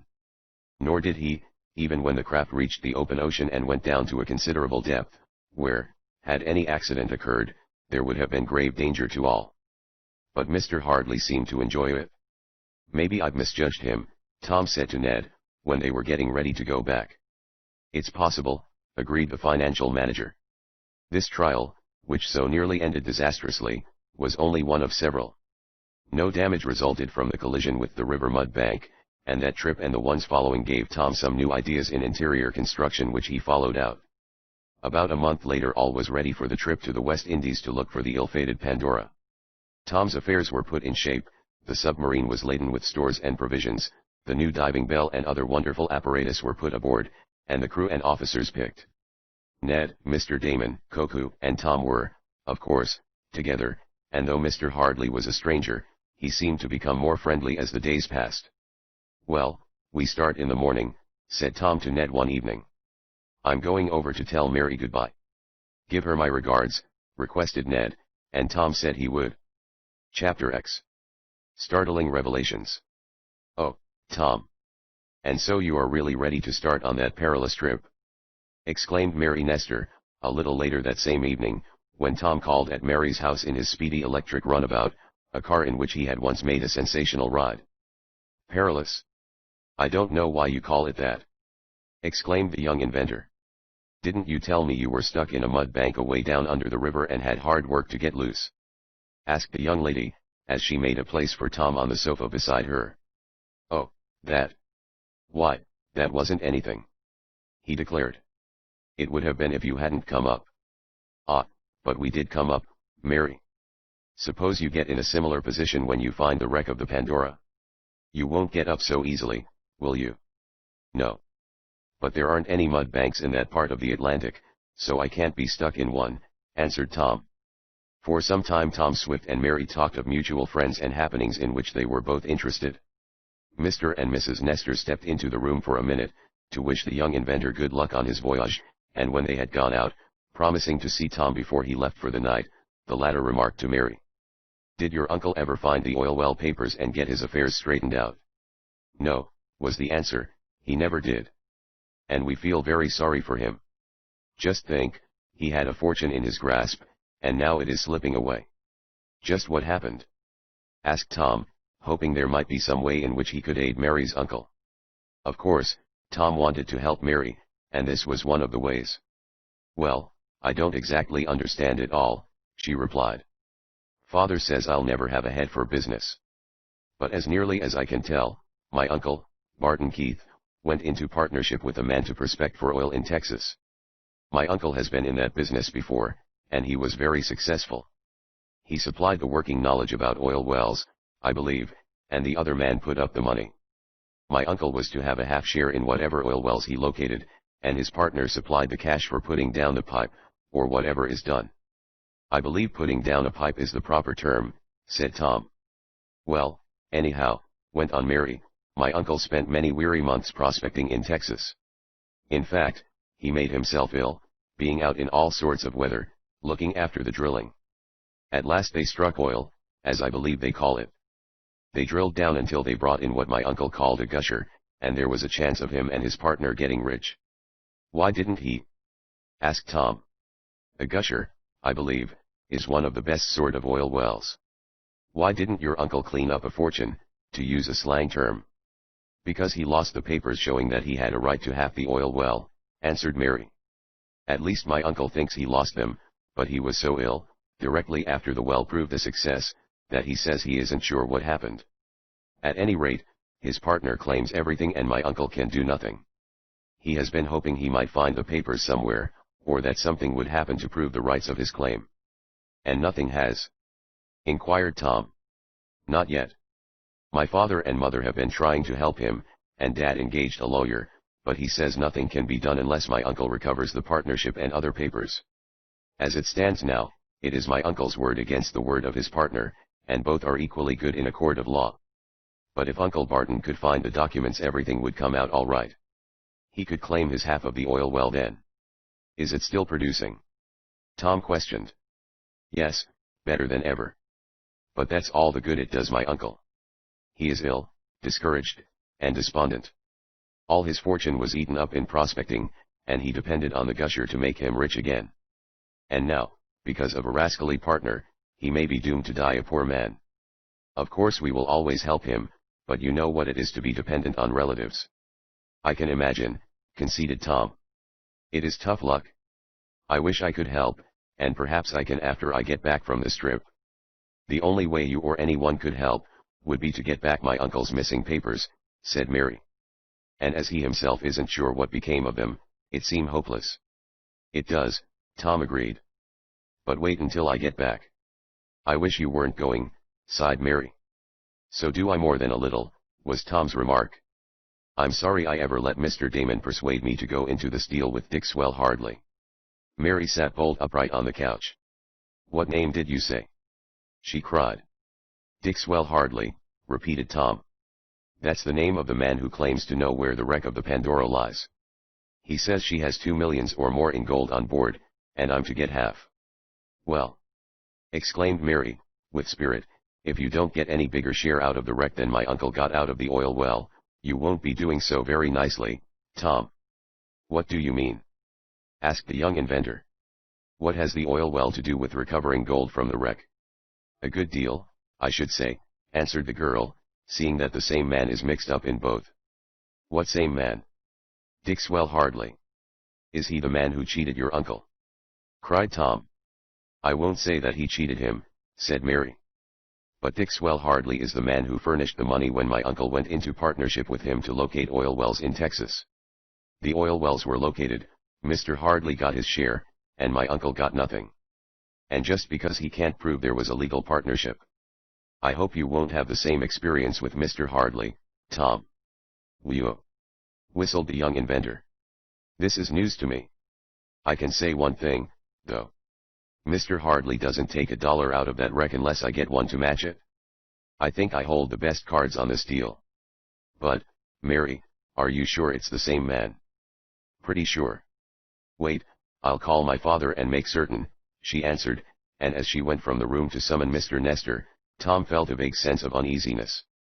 Chapter 11. Barton Keith's story. What's this Mary tells me, Tom? Asked Mr. Nestor, as he followed his daughter back into the room. You mean about Dick Swell Hardly? Yes. Do you suppose he can be the same man who has so meanly treated my brother-in-law? I wouldn't want to say, Mr. Nestor, until you describe to me the Mr. Hardly you know. Then I can better tell. But from what little I have seen of the man to whom I was introduced by my friend Mr. Damon, I'd say, offhand, that he was capable of such action. Does Mr. Damon know this Mr. Hardly well? Asked Mrs. Nestor, who accompanied her husband. I wouldn't say that he did, Tom replied. I don't know just how Mr. Damon met this chap. I think it was in a financial way, though. Well, if it's the same Mr. Hardly, I'll say he has some queer financial ways, said Mr. Nestor. Now let's see if we can make the two jibe. Describe him, Tom. This the young inventor did, and when this description had been compared with one given of the Mr. Hardly with whom Mr. Keith once was associated, Mrs. Nestor said, it surely is the same man. The Mr. Hardly who wants you to get wealth from the bottom of the ocean, Tom, is the same fellow who is keeping my brother out of the oil well property. I'm sure of it. It does seem so, Tom agreed. Dick Swell Hardly is not a usual name, but we must be careful. In spite of its unusualness, there may be two very different men who have that name. I think the only way to find out for certain is to see Mr. Keith. He'd know a picture of the Dick Swell Hardly who, he claims, cheated him, wouldn't he? Indeed he would. Exclaimed Mrs. Nestor. But where could we get a picture of your Mr. Hardly?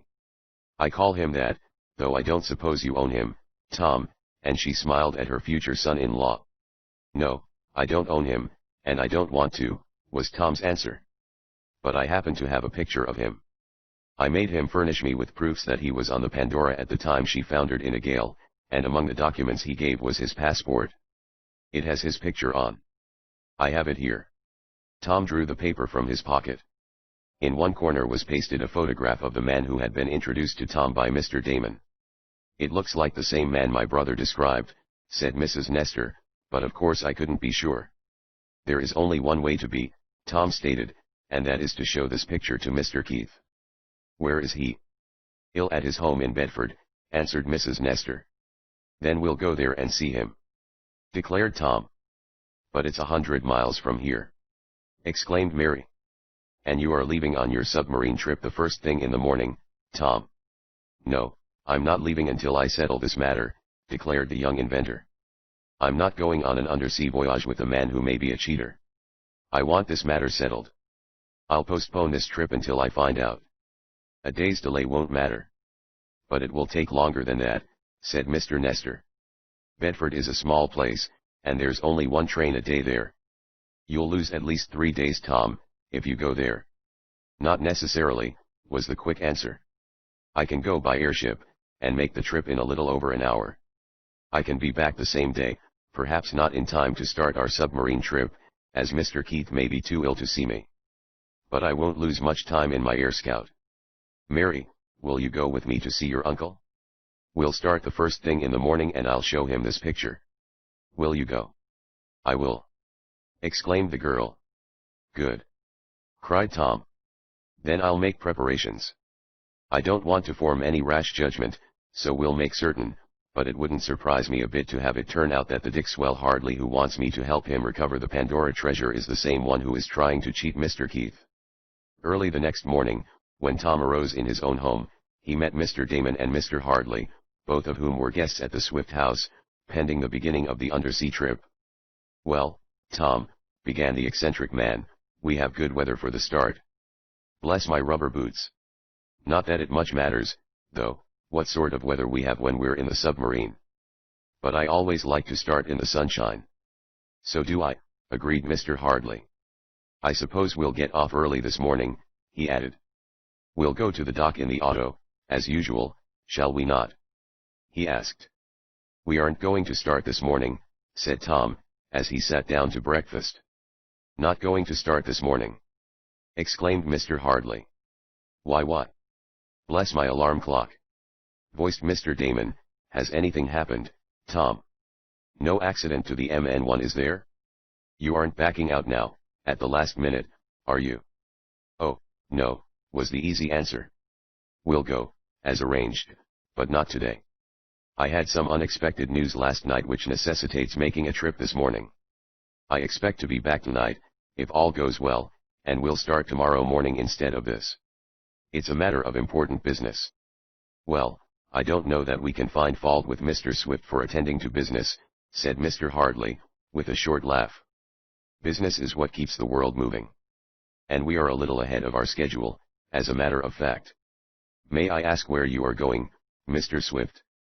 To Bedford, to call on a Mr. Barton Keith, answered Tom quickly, looking the adventurer straight in the eyes. Mr. Hardley was a good actor, or else he was a perfectly innocent man, for he showed not the least sign of perturbation. Oh, Bedford, he remarked. Don't know that I ever heard of the place. Or Mr. Keith, either?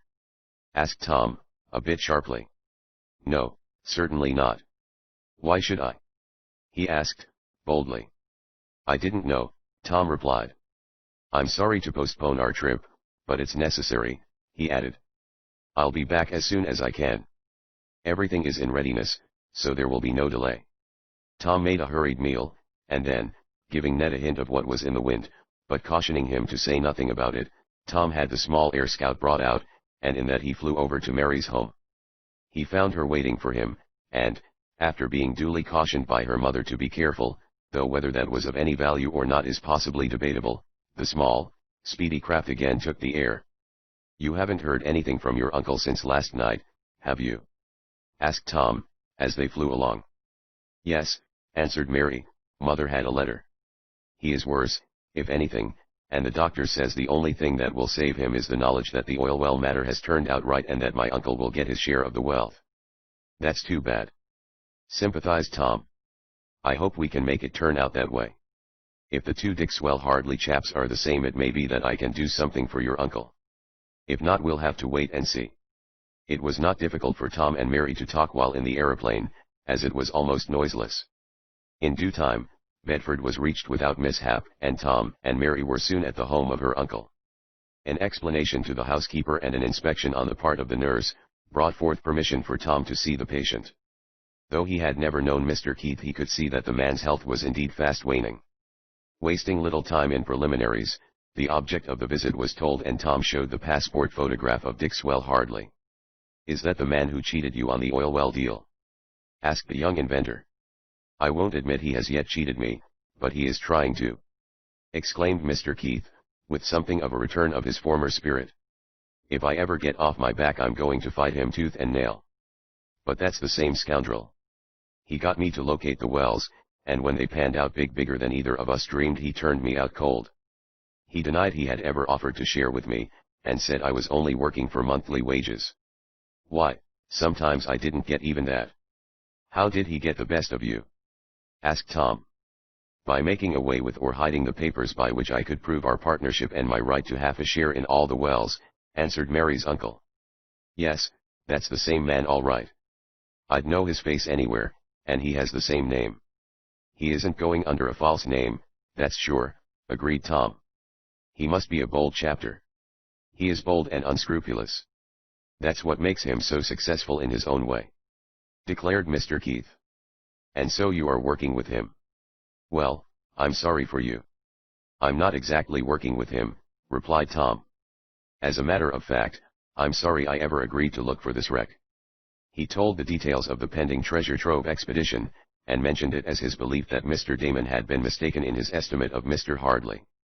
But, so far, Mr. Damon is quite taken with him, Tom went on.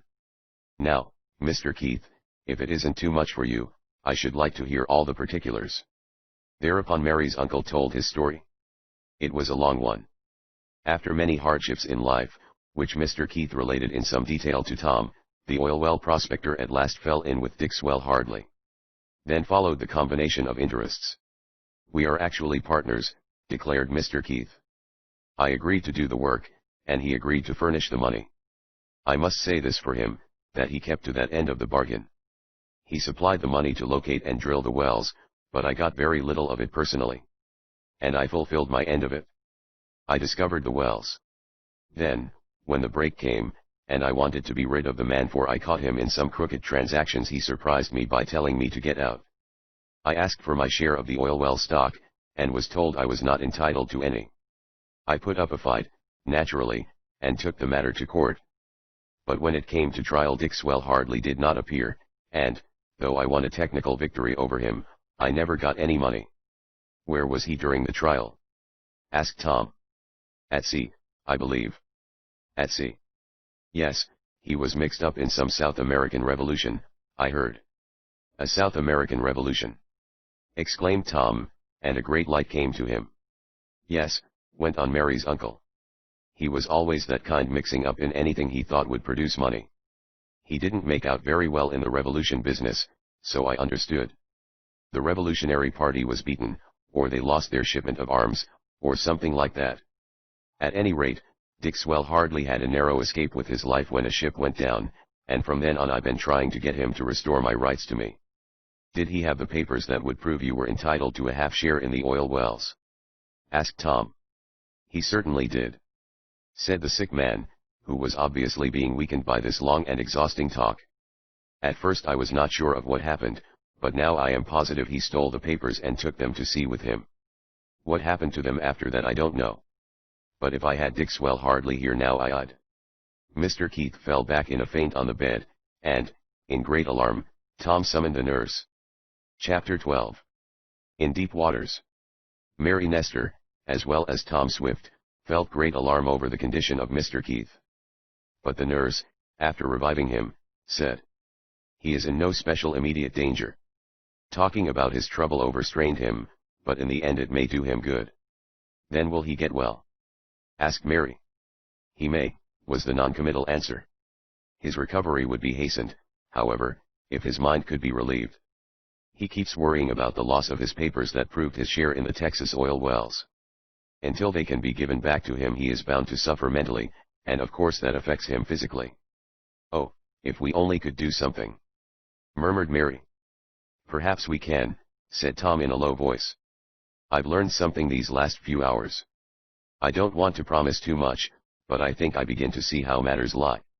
There, he's rousing. Speak to him, Mary." Mr. Keith opened his eyes, and smiled at his niece. "Did I dream it?" he asked in a low voice, "or was there some young man with you, Mary, my dear, to whom I was telling my troubles about the oil well papers?" "You didn't dream it, uncle," Mary answered. "You were talking to Tom Swift. Here he is," and Tom came forward. "Oh, yes, I remember now," said Mr. Keith, passing his hand wearily over his eyes. "I thought, for a moment, that he had recovered my papers for me. But that was a dream, I'm sure."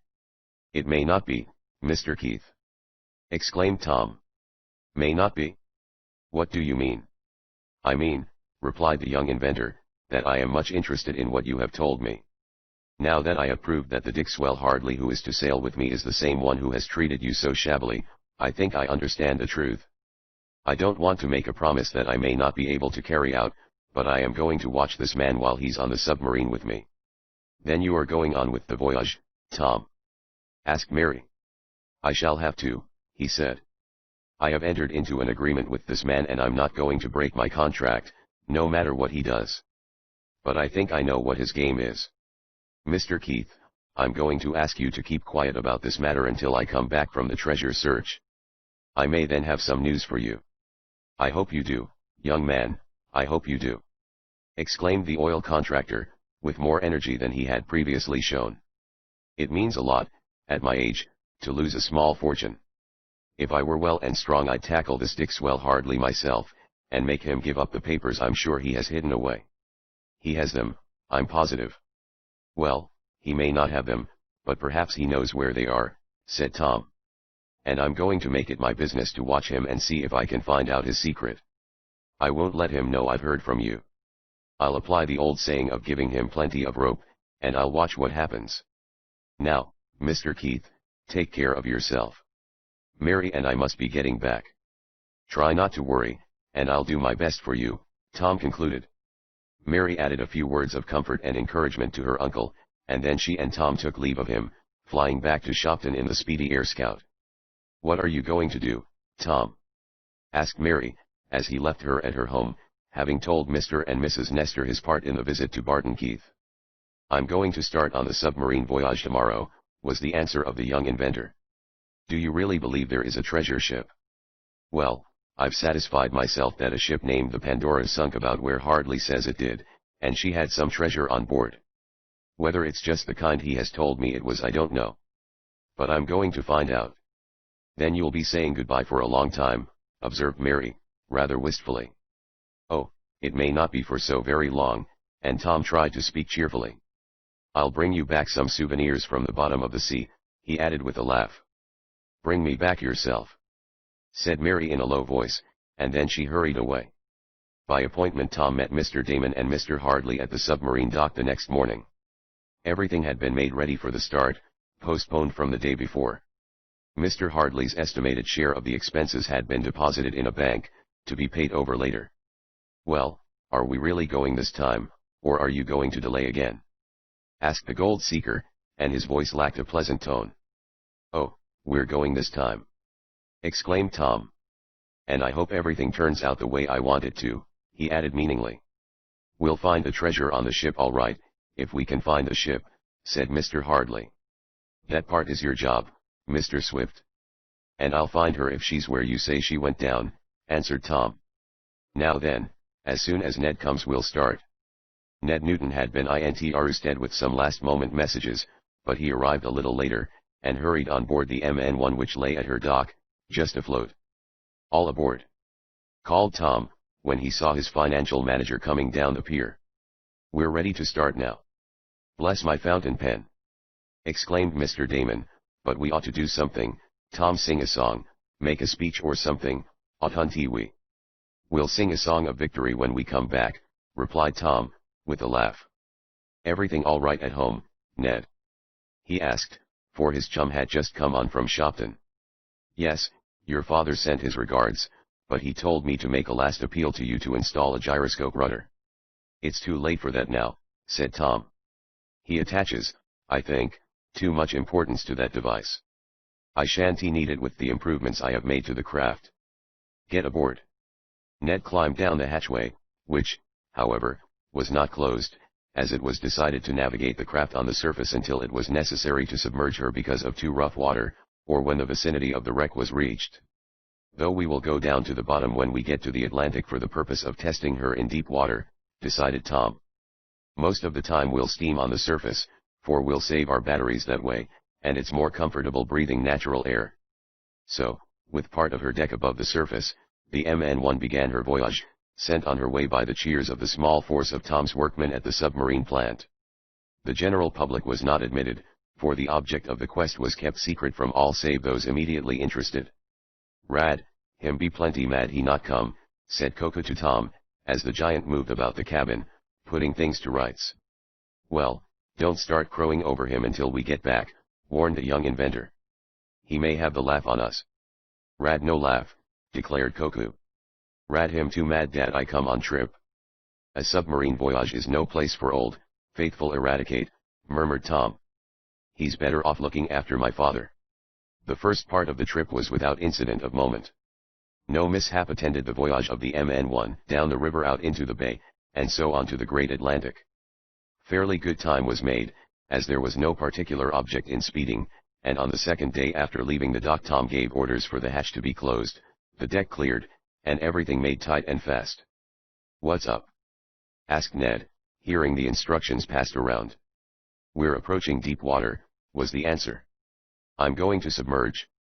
A little later, by means of her diving rudders, aided also by the tanks, The MN1 began to sink.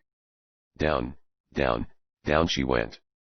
"Now I'll be able to show you some pretty sights, Mr. Hardley," said Tom, as he and his friends entered the forward compartment, while the steel shutters were rolled back from the heavy glass windows. "We'll be in deep waters presently." 10 minutes later the depth gauge showed that they were down about 300 feet, and that is pretty deep for a submarine. But Tom's boat was capable of even greater depths than that. At first there was nothing much to observe save the opal-tinted water illuminated by the powerful lights of the submarine. Small, and evidently frightened, fish darted to and fro, but there was nothing especially to attract the attention of Tom and his friends, who had made much more sensational trips than this underwater. Mr. Hardley, however, was fascinated, and kept close to the observation windows. "Are there any wrecks around here?" he asked Tom. "Possibly," was the answer. "Though they do not contain any treasure, I imagine brick schooners or cargo boats would be about all." The submarine went deeper, plowing her way through the Atlantic at a depth of more than 350 feet, for Tom wanted to subject her to a good test. Suddenly Mr. Hardley, who was now alone at the window on the port side, uttered a cry of alarm. "Look! Look!" he fairly shouted. "We're surrounded by a school of sharks." "What monsters? Are we in danger?" Chapter 13. The Sea Monster. Tom Swift, who had been making readings of the various gauges, taking notes for future use, and otherwise busying himself about the navigation of his reconstructed craft, turned quickly from the instrument board at the cry from Mr. Hardley. The gold seeker, with a look of terror on his face, had recoiled from the observation windows. "Bless my hatband!" cried Mr. Damon. "Look, Tom." They all turned their attention to the glass, and through the plates could be seen a school of giant fishes that seemed to be swimming in front of the submarine, keeping pace with it as though waiting for a chance to enter. "Are we well protected against sharks, Mr. Swift?" demanded the adventurer. "Are these sea monsters likely to break the glass and get in at us?" "Indeed not," laughed Tom. "There is absolutely no danger from these fish. They aren't sharks, either." "Not sharks?" cried Mr. Hardley. "What are they, then?" "Horse mackerel," Tom answered. "At least that is the common name for the big fish. But they are far from being sharks, and we are in no danger from them." "Oh!" exclaimed Mr. Hardley, and he seemed a little ashamed of the exhibition of fear he had manifested. "Well, they certainly seem determined to follow us," he added. The big fish were, indeed, following the submarine, and it required no exertion on their part to maintain their speed, since below the surface the MN1 could not move very fast, as indeed no submarine can, due to the resistance of the water. "They do look as though they'd like to take a bite or two out of us," observed Ned. "Are they dangerous, Tom?" "Not as a rule," was the answer. "I don't doubt, though, but if a lone swimmer got in a school of horse mackerel he'd be badly bitten. In fact, some years ago, when there was a shark scare along the New Jersey coast, some fishermen declared that it was horse mackerel that were responsible for the death and injury of several bathers. A number of horse mackerel were caught and exhibited as sharks, but, as you can easily see, their mouths lack the undershot arrangement of the shark, and they are not built at all as are the man-eaters." "Bless my toothbrush!" exclaimed Mr. Damon. "Still, between a horse mackerel and a shark there isn't much choice." Mr. Hardley, with a shudder, turned away from the glass windows, and Tom glanced significantly at Ned. It was another exhibition of the man's lack of nerve. "We'll have trouble with him before this voyage is over," declared the young inventor to his chum, a little later. "What makes you think so?" asked Ned. "Because he's yellow, that's why. I thought him that once before, and then I revised my opinion. Now I'm back where I started. You watch, we'll have trouble." "Well, I guess we can handle him," observed the financial manager. "I'm going a little deeper," announced Tom, toward evening on the first day of the voyage on the open ocean. "I want to see how she stands the pressure at 500 feet. I feel certain she will, and even at a greater depth. But if there's anything wrong we want to correct it before we get too far away from home.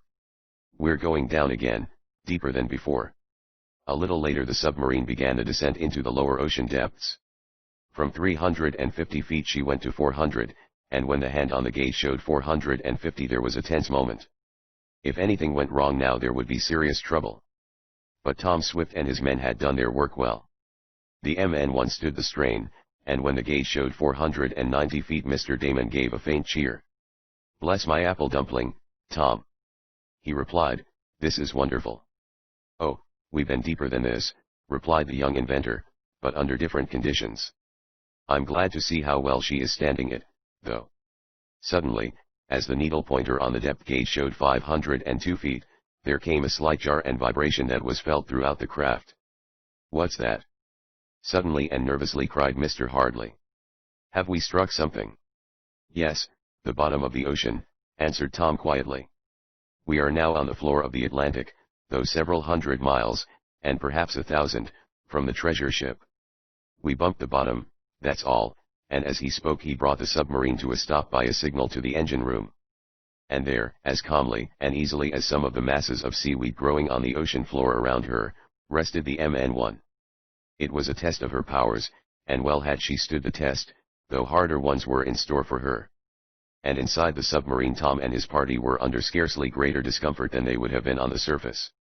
True, they were confined to a restricted space, and the air they breathed came from compression tanks, and not from the open sky. The lights had to be kept aglow, of course, for it was pitch dark at that depth. The sunlight cannot penetrate to more than 100 feet. But sunlight was not needed, for the craft carried powerful electric lights that could illuminate the sea in the immediate vicinity of the submarine. "Are you going to stay here long?" asked Mr. Hardley, when Tom had spent some time making accurate readings of the various instruments of the boat. "Of course, I realize that you are the commander, but if we don't get to the treasure ship soon someone else may loot her before we have a chance. She's been given up as a hopeless task more than once, but the lure of the millions may attract another gang. I want to stay here until I make sure that nothing is leaking and that everything is all right," answered the young inventor. "This is a test I have not given her since the rebuilding. But I think she is coming through it all right, and we can soon start off again. Before we do, though, I want to try the new diving outfit. Ned, are you game for it now? This is a little deeper than you have gone out in for some time, but—" "Oh, I'm game!" exclaimed the young financial manager. "Get out the suit, Tom, and I'll put it on. I'll go for a stroll on the bottom of the sea. Who knows? Perhaps I may pick up a pearl." "Pearls aren't found in these northern waters, any more than are sharks," said Tom with a laugh. "However, I'll have the suits made ready. I'll send Coco with you, and I'll stay in this time.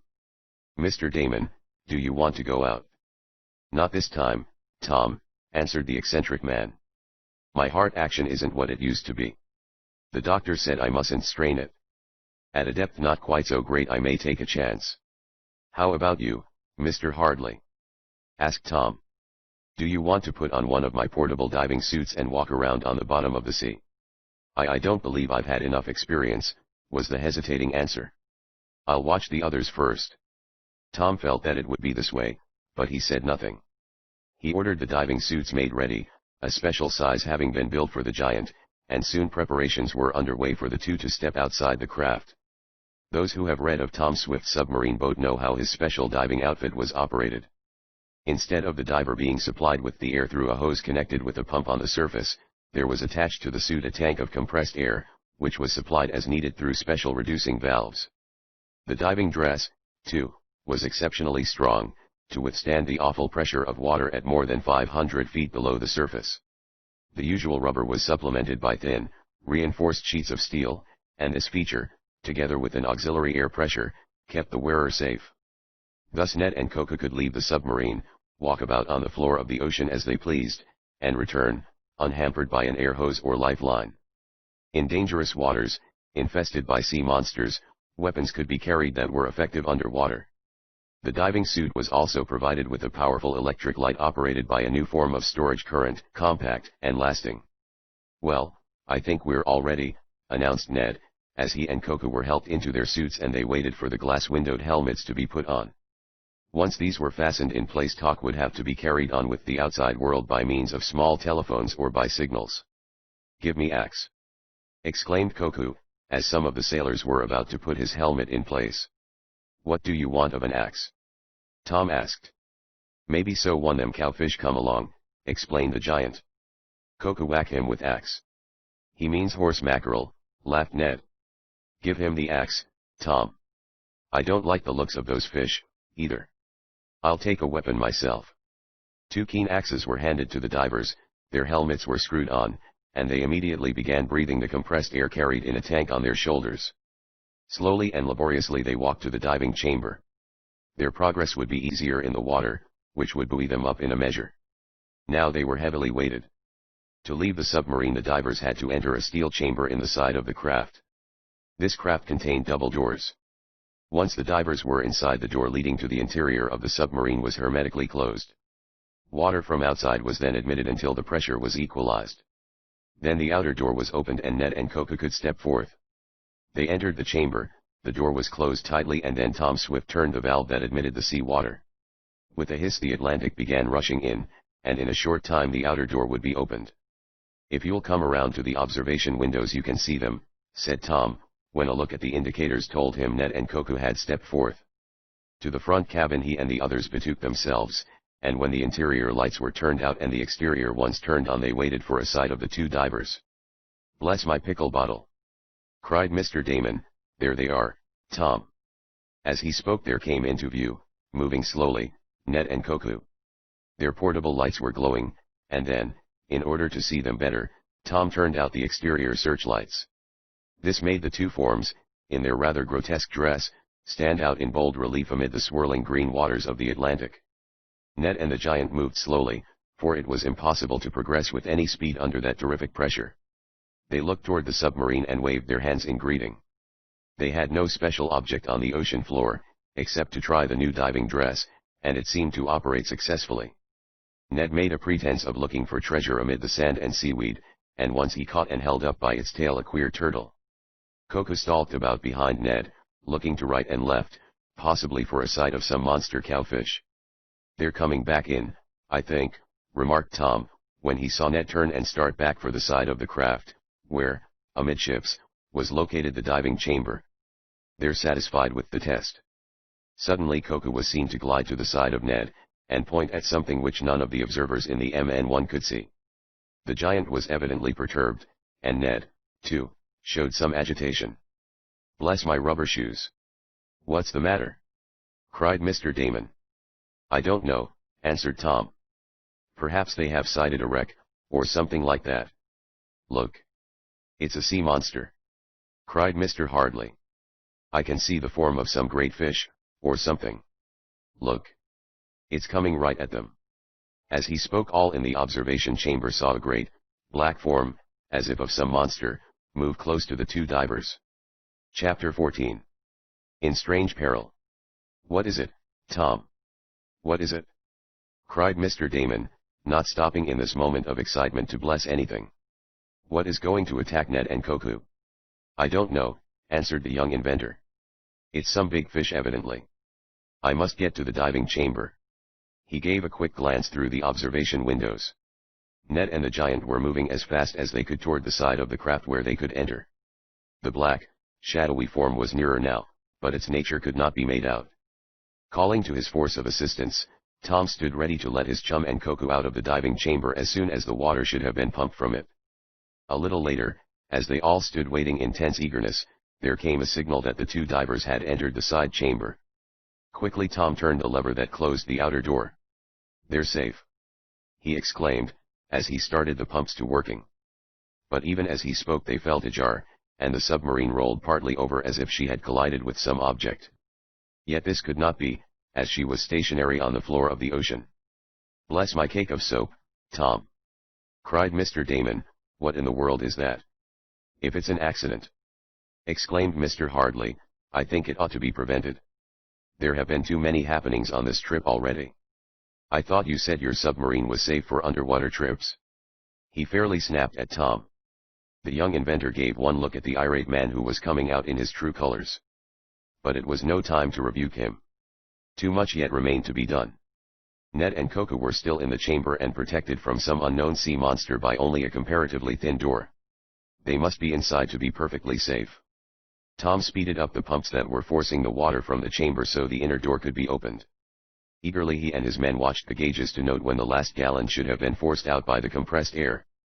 Not until then would it be safe to let Ned and Coco step into the interior of the craft. The submarine had not ceased rolling from the force of the blow she had received when there came another, and this time on the opposite side. Once more she rolled to a dangerous angle. "Bless my tea biscuit!" cried Mr. Damon. "What is it all about, Tom Swift?" "I don't know," was the low-voiced answer, "unless a pair of monsters are attacking us on both sides alternately. But we'll soon learn. There goes the last of the water." The gauge showed that the diving chamber was empty.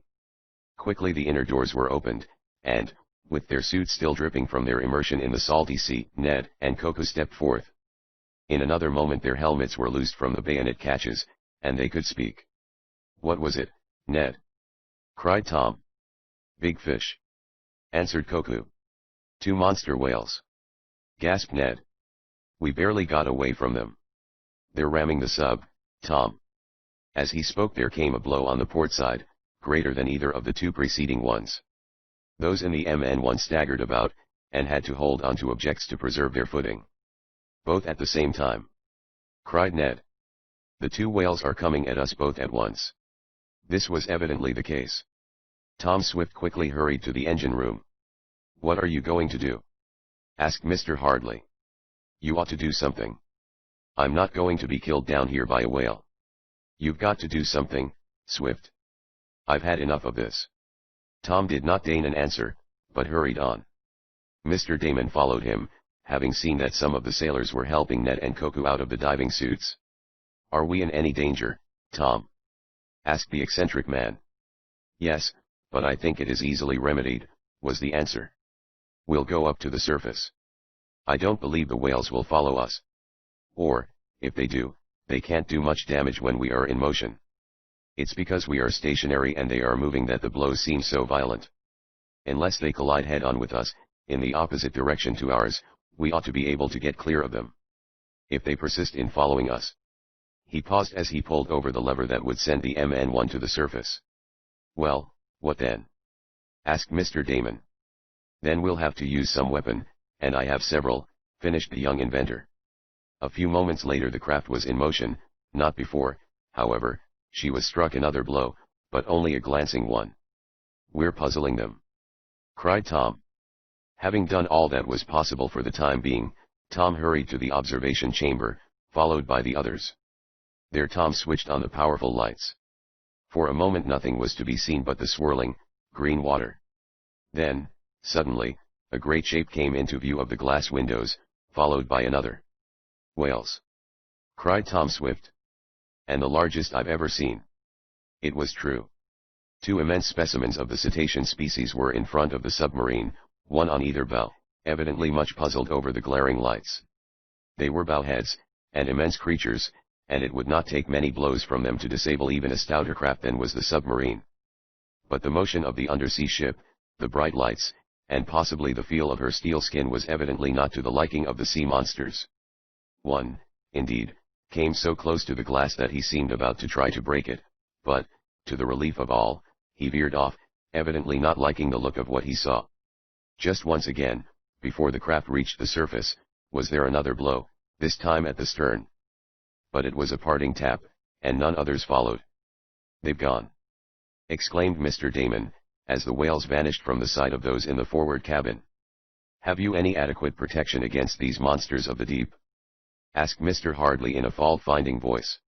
"I should think you would have taken precautions, Swift." He had dropped the formal Mr. and seemed to treat Tom as an inferior. "We have other protection than running away," said the young inventor quietly. "There are guns we can use, and, if the whales had been far enough away, I could have sent a small torpedo at them. Close by it would be dangerous to use that, as it would operate on us just as the depth bombs operated on the German submarines. However, I fancy we have nothing more to fear." And Tom was right. When the surface was reached and the main hatch opened, the sea was calm and there was no sight of the whales. They evidently had had enough of their encounter with the steelfish, larger even than themselves. "But they surely were monsters," said Ned, as he told of how he and Coco had sighted the animals, for a whale is an animal, and not a fish, though often mistakenly called one. "Coco was for attacking them with his axe," went on Ned, "but I motioned to him to beat it. We wouldn't have stood a show against such creatures. They were on us before we noticed their coming, But I presume the big submarine attracted them away from us. It might have been the lights you carried that drew them, suggested Tom. I am glad you came out of it so well. Mr. Hardley seemed to recover some of his former manners, once the peril was past, but his conduct had been a revelation to Mr. Damon. Tom, said the eccentric man in private to the young inventor, I'm disgusted with that fellow. I don't see how I was ever bamboozled into taking up his offer. I don't, either, replied Tom frankly. But we're in for it now. We've agreed to do certain things, and I'll carry out my end of the bargain. However, I won't put up with any of his nonsense. He's got to obey orders on this ship. I know more than he thinks I do. The next 2 days the MN1 progressed along on the surface, and nothing of moment occurred. Then, as they neared southern waters, and Tom desired to make some observations of the character of the bottom, it was decided to submerge. Accordingly, one day the order was given. Not until the gauge showed 100 fathoms, or 600 feet, did the craft cease descending, and then she came to rest on the bottom of the sea a greater depth than she had yet attained on this voyage. How beautiful! Exclaimed Mr. Damon, when Tom turned on the lights and they looked out of the forward cabin windows. How wonderful and beautiful! Well might he say that, for they were resting on pure white sand, and about them, growing on the bottom of this warm, tropical sea were great corals, purple and white, of wondrous shapes, waving plants like ferns and palms, and, amid it all, swam fish of queer shapes and beautiful colors. This is worth waiting for, murmured Ned. If only moving pictures of this could be taken in colors, it would create a sensation. Perhaps I may try that someday, said Tom with a smile. But just now I have something else to do. Ned, are you game for another try in the diving dress? I want to see how it operates with the new air tank I fitted on. Want to try? Sure, I'll go out, was the ready answer. It's nicer walking around on this white sand than on the black mud where we saw the whales. You can see better, too. A little later he and one of the sailors were outside the submarine, walking around in the diving dress, while Tom and the others watched through the glass windows. The new air tank seemed to be working well, for Ned, coming close to the window, signaled that he was very comfortable.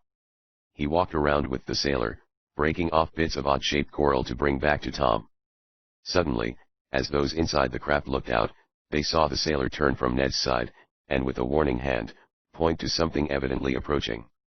The next instant a queer shape seemed to envelope Ned Newton, coming out from behind a ledge of weed-draped coral. And a cry went up from those in the submarine as Ned was seen to be enveloped in long, waving arms. An octopus! Cried Mr. Damon. Bless my soul, Tom, an octopus has Ned. No, it isn't that. Cried the young inventor hoarsely. It's some other monster. It has only 5 arms, an octopus has 8. I've got to save Ned. And he hurried toward the diving chamber, while the others, in fascinated horror, looked at the diver who was in such strange peril. Chapter 15. Tom to the rescue. Mr. Damon came to a pause in the compartment from which the diving chamber gave access to the ocean outside. Tom, standing before the sliding steel door, had summoned to him several of his men and was rapidly giving them directions. What are you going to do, Tom Swift? Asked the eccentric man. I'm going out there to save Ned, was the quick answer. He's in the grip of some strange monster of the sea. What it is I don't know, but I'm going to find out. Koku, you come with me. Yes, master, me come, said the giant simply, as if Tom had told him to go for a pail of water instead of risking his life. Barnes, the electric gun, cried the young inventor to one of his helpers, while others were getting out the diving suits. The electric gun, exclaimed the man. Do you mean the small one? No, the largest. The improved one. Right, sir. Here you are. Do you mean to say you are going out there, where that monster is, and attack it with a gun? Asked Mr. Hardley. That's what I'm going to do, answered Tom, as he began to put on the suit of steel and rubber, an example followed by Koku.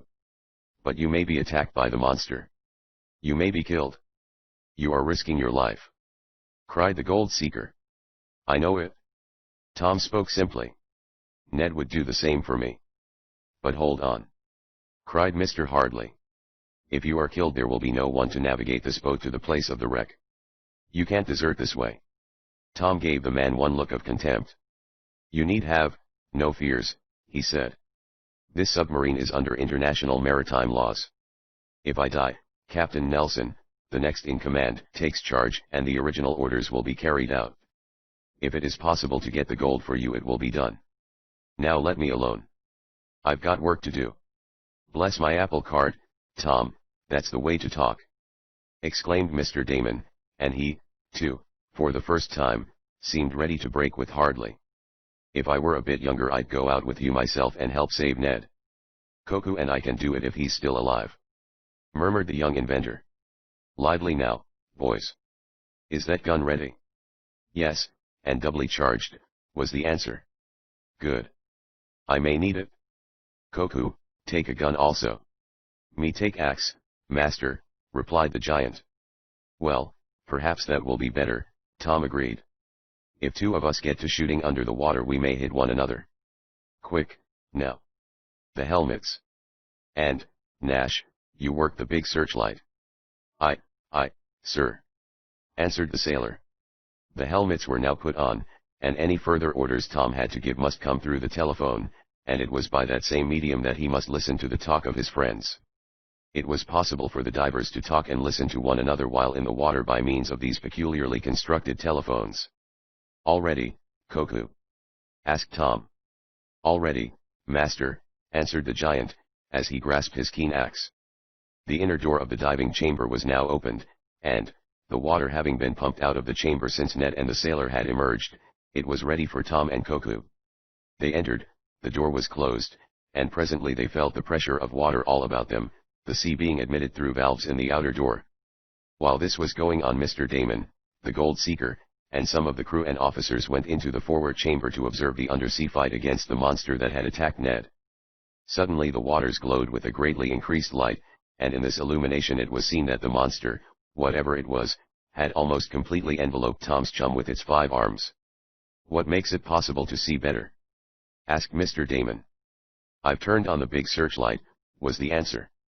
Mr. Swift had it installed at the last moment. It's the same kind he invented and gave to the government, but he retained the right to use it himself. It's a good thing he did, exclaimed the eccentric man. Now he can see what he's doing. Poor Ned. I'm afraid he's done for. Look, exclaimed one of the crew. Norton, the sailor who went out with Mr. Newton, is trying to kill the monster with his spear. This was so. Ned's companion, armed with a lone pole to which he had lashed a knife, was stabbing and jabbing at the black form which almost completely hid Ned from sight. But the efforts of the sailor seemed to produce little effect. What in the world can it be? asked Mr. Damon. Tom says it isn't an octopus, and it can't be, unless it has lost 3 of its arms. But what sort of monster is it? No one answered him. The powerful searchlight continued to glow, and in the gleam Ned could be seen trying to break away from the grip of the Atlantic beast. But his efforts were unavailing. It was as if he was enveloped in a sort of sack, made in segments, so that they opened and closed over his head. About all that could be seen of him was his feet, encased in the heavy lead-laden boots. The form of the other sailor, who had gone out of the submarine with him, could be seen moving here and there, stabbing at the huge creature. Here comes Tom! Suddenly exclaimed Mr. Damon, and the young inventor, followed by the giant Koku, came into view. They had emerged from the diving chamber, walked around the submarine as it rested on the ocean floor, and were now advancing to the rescue. Tom carried his electric rifle, and Koku an axe. So desperately was Norton engaged in trying to kill the sea beast that had attacked Ned, that for the moment he was unaware of the approach of Tom and Koku. Then, as a swirl of the water apprised him of this, he turned and, seeing them, hastened toward them. What is it? Tom asked through the telephone, this information being given to the watchers in the submarine later, as all they could gather then was by what they saw. What sort of monster is it? A giant starfish, answered Norton, speaking into his mouthpiece and the water serving as a transmitting medium instead of wires. I never knew they grew so big.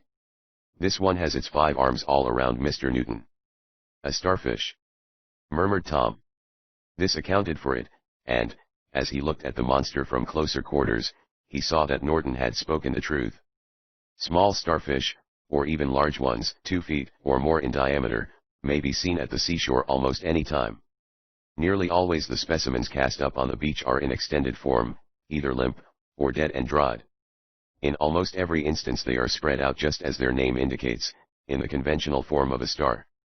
But a starfish alive, and at its business of eating oysters or other shell animals in the sea, is not at all this shape. Instead, it assumes the form of a sac, spreading its 5 radiating arms around the object of its meal.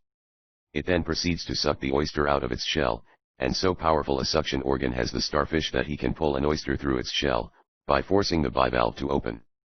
And it was a gigantic starfish, 100 times as large as any Tom had ever seen, that had Ned in its grip. The creature had doubtless taken the diver for a new kind of oyster, and was trying to open it.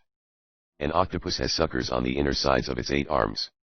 A starfish has little feelers, or fingers, arranged parallel rows on the inner side of its arms, thousands of little feelers, and these exert a sort of sucking action.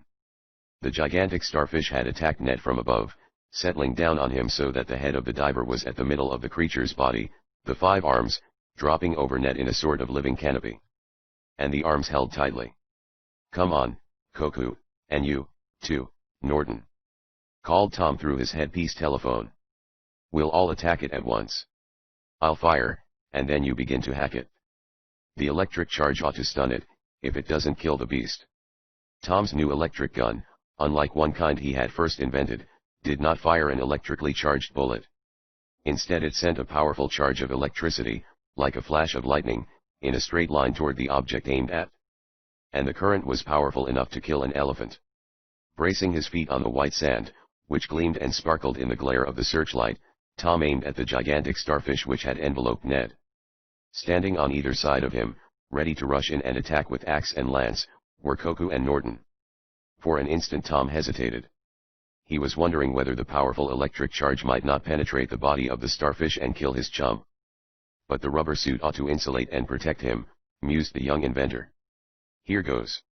Taking quick aim, Tom pulled the switch, and the deadly charge shot out of the rifle toward the sea monster. Chapter 16. Gasping for air. For an instant after the electrical charge had been fired, nothing seemed to happen. The giant starfish still enveloped Ned Newton in its grip, while Tom and his 2 companions stood tensely waiting, and those in the submarine looked anxiously out through the thick glass windows. Then, as the powerful current made itself felt, those watching saw one of the arms slowly loosen its grip.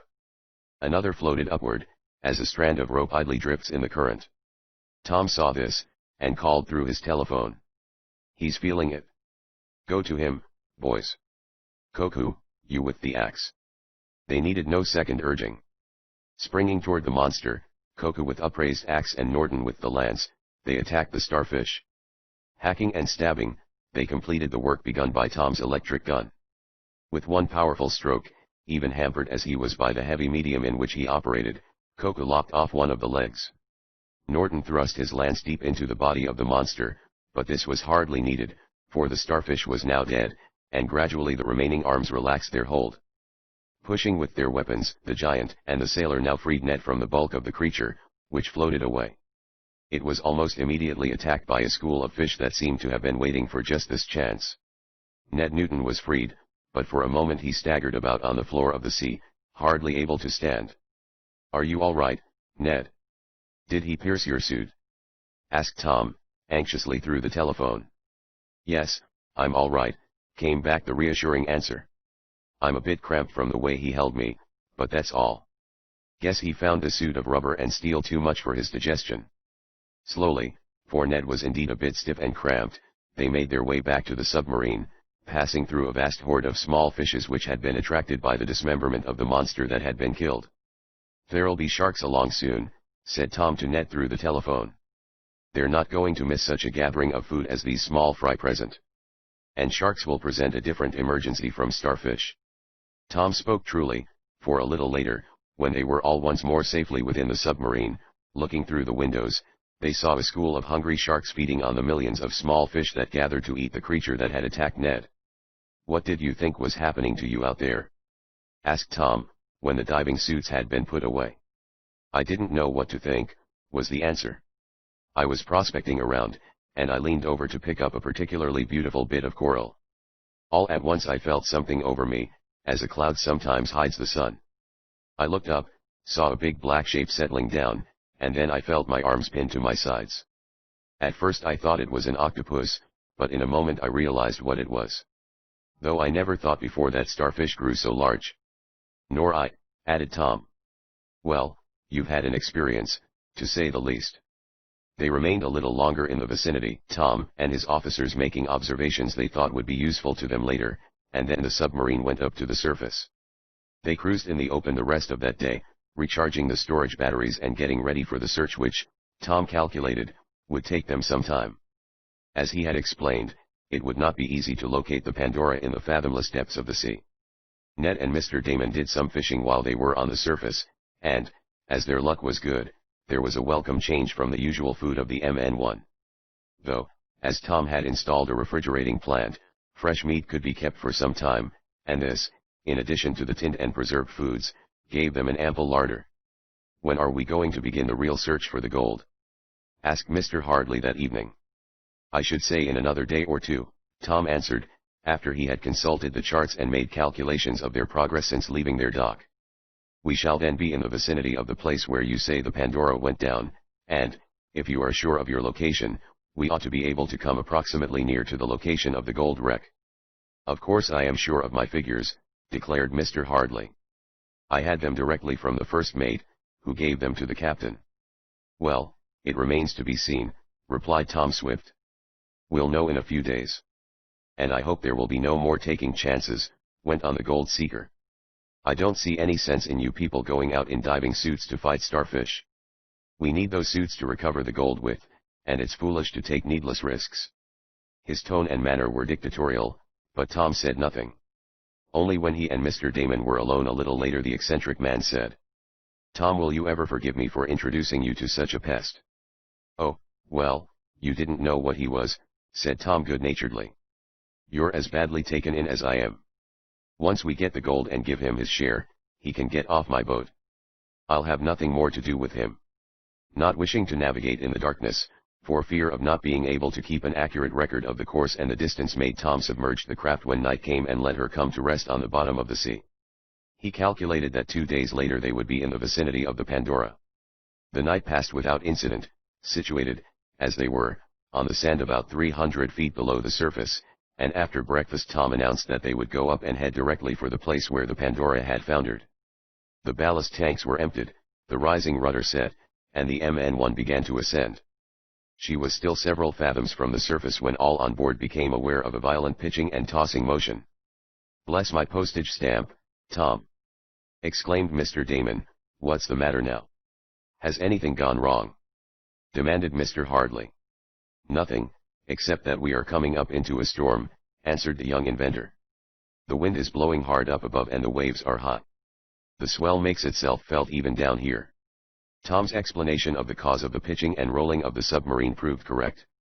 When they reached the surface and an observation was taken from the conning tower, it was seen that a terrific storm was raging.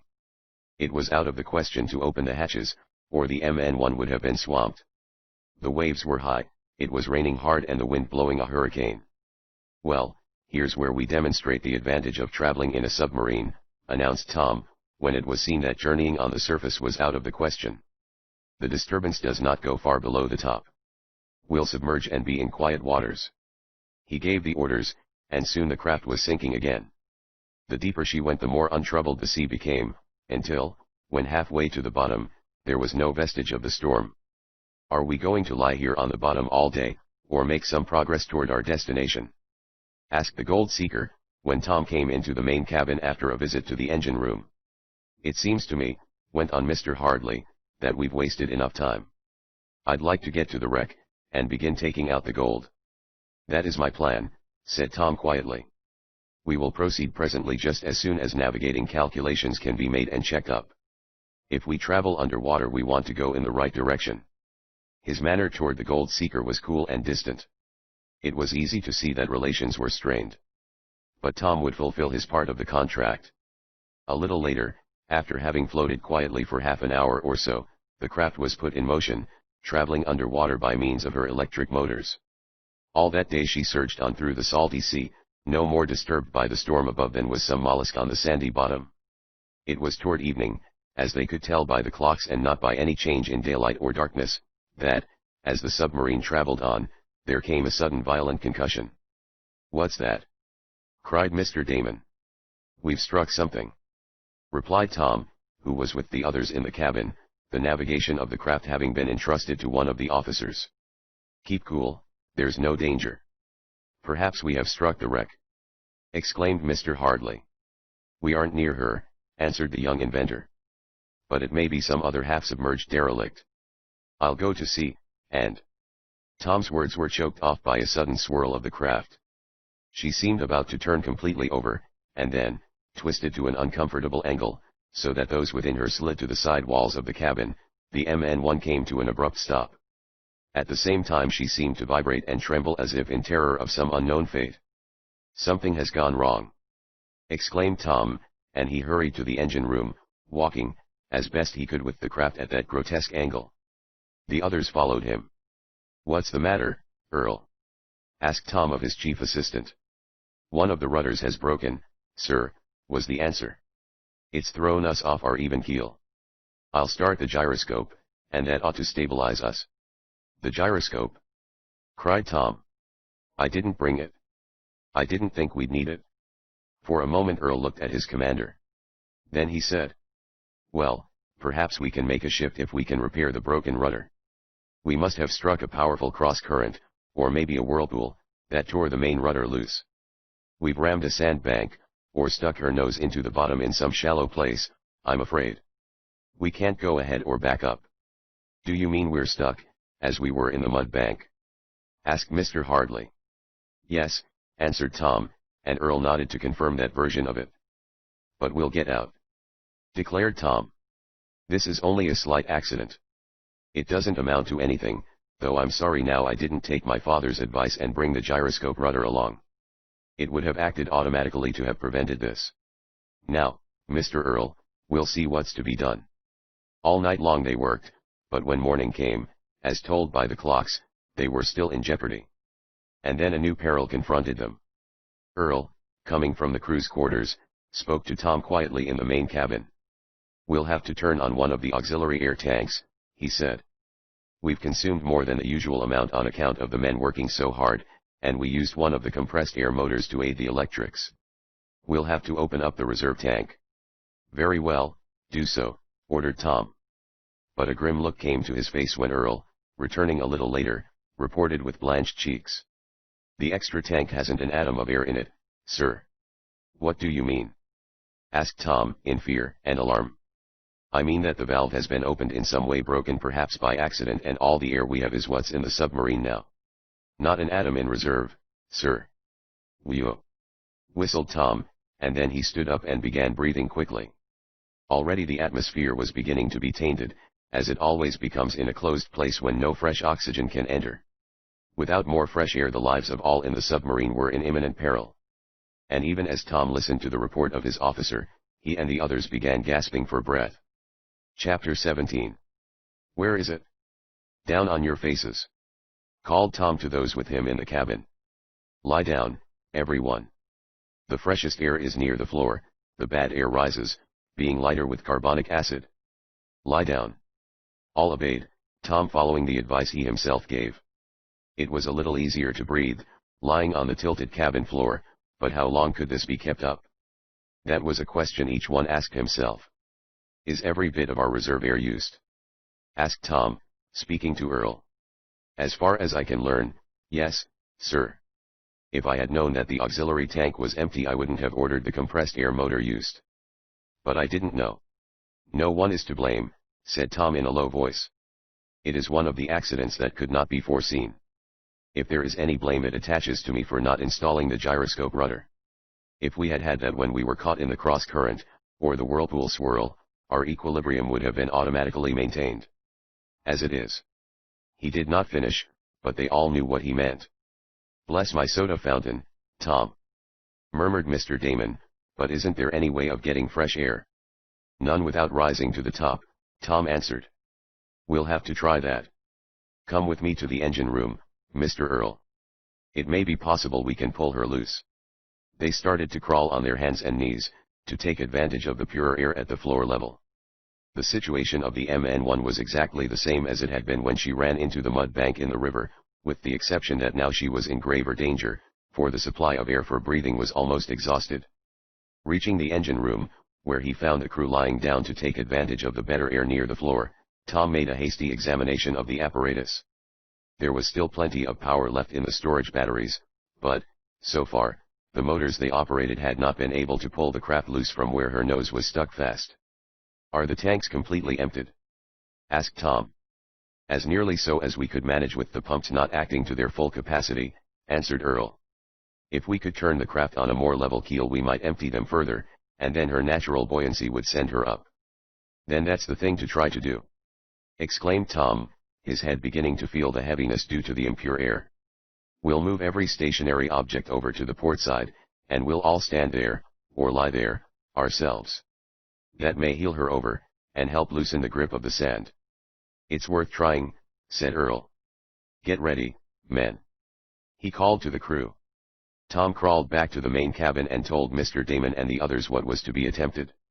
"Koku, you come and help move things," requested Tom. "Me move anything," boasted the giant, who, because of his great strength and reserve power, did not seem as greatly affected as were the others. Going back to the engine room with Koku, Tom assisted, as well as he could, in the shifting of pieces of apparatus, stores, and other things that were movable. They all worked at a great disadvantage except Koku, and he did not seem to feel the lack of vitalizing air. One thing after another was shifted, and still the MN1 maintained the dangerous angle. "It isn't going to work," gasped Tom, as he noticed the indicator which told to what angle the craft was still off an even keel. "We'll have to try something else."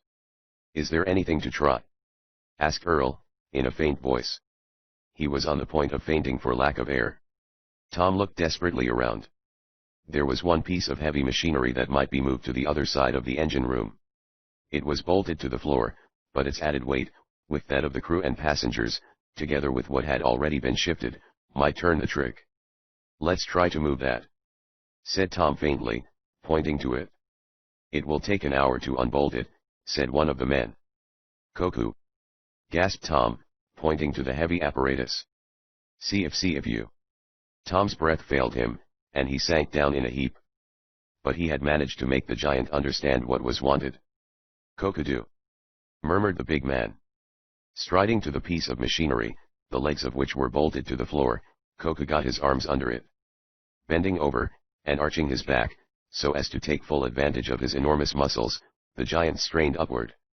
There was a cracking of bone and sinew, a rasping sound, but the machinery did not leave the floor. "Him must come," gasped the giant. "One more go." He took a hold lower down. Tom's eyes were dim now, and he could not see well. Some of the men were unconscious. Then, suddenly, there was a loud, breaking sound, and something tinkled on the steel floor of the submarine engine room. It was the heads of the bolts which Koku had torn loose. Like hail they fell about the giant, and in another instant the big man had pulled loose the machine, weighing several hundreds of pounds.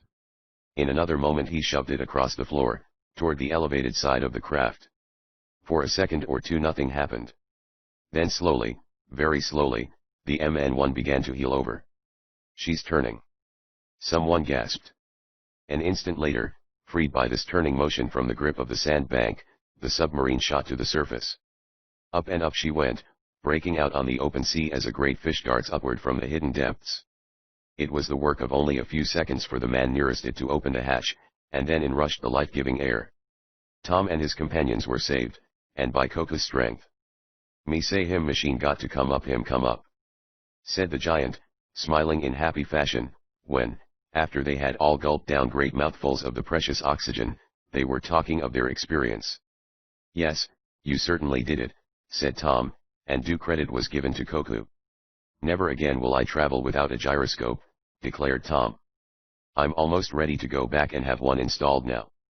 "No, don't," exclaimed the gold seeker. "We are almost at the place of the wreck." "Well, I suppose we can travel more slowly and not run a risk like that again," decided Tom. "I'll put double valves on the emergency air tank, so no accident will release our supply again." This was done, after the broken valves had been repaired, and then, when the machine Koku had torn loose was fastened down again, and the submarine restored to her former condition, a consultation was held as to what the next step should be. They were in the neighborhood of the West Indies, and another day, or perhaps less, of travel would bring them approximately to the place where the Pandora had foundered. The latitude and longitude had been computed, and then, with air tanks filled, with batteries fully charged, and everything possible done to ensure success, the craft was sent on the last leg of her journey. For 2 days they made progress, sometimes on the surface, and again submerged, and, finally, on the second noon, when the sun had been shot, Tom said, "Well, we're here." "You mean at the place of the wreck?" asked Mr. Hardley. "At the place where you say it was," corrected Tom. "Well, if this is the place of which I gave you the longitude and latitude, then it's down below here, somewhere," and the gold seeker pointed to the surface of the sea. It was a calm day and the ocean was the proverbial mill pond. "Let's go down and try our luck," suggested Tom. The orders were given, the tanks filled, the rudders set, and, with hatches closed, the MN1 submerged. Then, with the powerful searchlight aglow, the search was begun. Moving along only a few feet above the floor of the ocean, those in the submarine peered from the glass windows for a sight of the sunken Pandora. All the rest of that day they cruised about below the surface. Then they moved in ever-widening circles. Evening came, and the wreck had not been found. The search was kept up all night, since darkness and daylight were alike to those in the undersea craft. But when 3 days had passed and the Pandora had not been seen, nor any signs of her, there was a feeling of something like dismay. "Where is it?" demanded Mr. Hardley. "I don't see why we haven't found it. Where is that wreck?" And he looked sharply at Tom Swift. Chapter 18. A Separation. "Mr. Hardley," began Tom calmly, as he took a seat in the main cabin, "when we started the search I told you that hunting for something on the bottom of the sea was not like locating a building at the intersection of 2 streets. Well, what if you did?" snapped the gold seeker. "You're supposed to do the navigating, not I. You said if I gave you the latitude and longitude, down to seconds, as well as degrees and minutes, which I have done, that you could bring your submarine to that exact point." "I said that, and I have done it," declared Tom. "When we computed our position the other day we were at the exact location you gave me as being the spot where the Pandora foundered." "Then why isn't she here?" demanded the unpleasant adventurer. "We went down to the bottom at the exact spot, and we've been cruising around it ever since, but there isn't a sign of the wreck." "Why is it?" "I'm trying to explain," replied Tom, endeavoring to keep his temper. "As I said, finding a place on the open sea is not like going to the intersection of 2 streets. There everything is in plain sight. But here our vision is limited, even with my big searchlight. And being a few feet out of the way, as one is bound to be in making nautical calculations, makes a lot of difference. We may have been close to the wreck, but may have missed it by a few yards." "Then what's to be done?" asked Mr. Hardley. "Keep on searching," Tom answered. "We have plenty of food and supplies. I came out equipped for a long voyage, and I'm not discouraged yet. Another thing. The ship may have moved on several fathoms, or even a mile or 2, after her last position was taken before she went down. In that case she'd be all the harder to find. And even granting that she sank where you think she did, the ocean currents since then may have shifted her. Or she may be covered by sand." "Covered by sand?" exclaimed the gold seeker. "Yes," replied Tom. "The bottom of the ocean is always changing and shifting. Storms produce changes in currents, and currents wash the sand on the bottom in different directions. So that a wreck which may have been exposed at one time may be covered a day or so later. We'll have to keep on searching. I'm not ready to give up." "Maybe not. But I am," snapped out Mr. Hardley. "What do you mean?" asked the young inventor. "Just what I said," was the quick answer. "I'm not going to stay down here, cruising about without knowing where I'm going. It looks to me as if you were hunting for a needle in a haystack. That's just about what we are doing," and Tom tried to speak good-naturedly. "Then do you know what I think?" the gold seeker fairly shot forth. "Not exactly," Tom replied. "I think that you don't understand your business, Swift," was the instant retort. "You pretend to be a navigator, or have men who are, and yet when I give you simple and explicit directions for finding a sunken wreck you can't do it, and you cruise all around looking for it like a dog that has lost the scent. You don't know your business, in my estimation. Well, you are entitled to your opinion, of course, agreed Tom, and both Mr. Damon and Ned were surprised to see him so calm. I admit we haven't found a wreck, and may not, for some time. Then why don't you admit you're incompetent? Cried Mr. Hardley. I don't see why I should, said Tom, still keeping calm. But since you feel that way about it, I think the best thing for us to do is to separate. What do you mean? Stormed the other. I mean that I will set you ashore at the nearest place, and that all arrangements between us are at an end. All right then. Do it. Do it. Cried Mr. Hardley, shaking his fist, but at no one in particular. I'm through with you. But this is your own decision. You broke the contract, I didn't, and I'll not pay a cent toward the expenses of this trip, Swift. Mark my words. I won't pay a cent. I'll claim the money I deposited in the bank, and I won't pay a cent. I'm not asking you to. Returned Tom, with a smile that showed how he had himself in command. You put up a bond, secured by a deposit, to ensure your share of the expenses, yours and Mr. Damon's. Very well, we'll consider that bond cancelled. I won't charge you a cent for this trip. But, mark this, Hardly, what I find from now on, is my own. You don't share in it? You mean that? I mean that if I discover the wreck of the Pandora and take the gold from her, that it is all my own. I will share it with Mr. Damon, provided he remains with me. Bless my silk hat, Tom, of course I'll stay with you. Broke in the eccentric man. But you don't share with me, went on the young inventor, looking sternly at the gold seeker. What I find is my own. All right, have it that way. Snapped the adventurer. Set me ashore as soon as you can, the sooner the better. I'm sick of the way you do business. Nothing like being honest. Murmured Ned. But, as a matter of fact, he was glad the separation had come. There had been a strain ever since Hardly came aboard. Mr. Damon, too, looked relieved, though a trifle worried. He had considerable at stake, and he stood to lose the money he had invested with Dixwell Hardly. This is final, announced Tom. If we separate for good, and I'm on my own. And I warn you, I'll do my best to discover that wreck, and I'll keep what I find. Much good may it do you. Sneered the other. Perhaps two can play that game. No one paid much attention to his words then, but later they were recalled with significance. Get ready to go up. Tom called the order to the engine room. Where are you going to land me? Asked Mr. Hardly. I have a right to know that. Yes, conceded Tom, you have. I'll tell you in a moment. He consulted a chart, made a few calculations and then spoke. I shall land you at St. Thomas, answered the young inventor. I do not wish to bring my submarine to a place that is too public, as too many questions may be asked. From St. Thomas you can easily reach Puerto Rico, and from there you can go anywhere you wish. Very well, murmured the malcontent. But I don't consider that I owe you a cent, and I'm not going to pay you. I wouldn't take your money, Tom answered. And don't forget what I said, that what I find is my own. The other answered nothing. Nor from then on did he hold much conversation with Tom or any others in the party. He kept to himself, and a day later he was landed, at night, at a dock, and if he said goodbye or wished Tom and his friends a safe voyage, they did not hear him.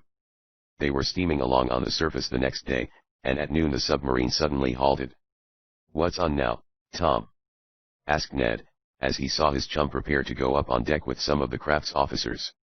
We're going to shoot the sun again, was the answer. I want to make sure that we were right in our former calculations as to the position of the Pandora. The least error would throw us off. Using the sextant and other apparatus, some of which Tom had invented himself, the exact position of the submarine was calculated.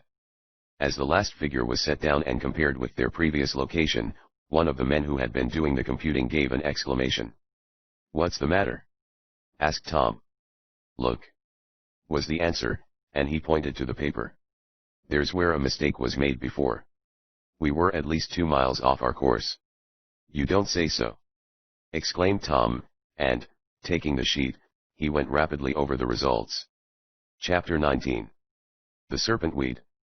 All waited eagerly for Tom Swift to verify the statement of the other mathematician, and the young inventor was not long in doing this, for he had what is commonly known as a good head for figures. Yes, I see the mistake, said Tom. The wrong logarithm was taken, and of course that threw out all the calculations. I should say we were nearer 3 miles off our supposed location than 2 miles.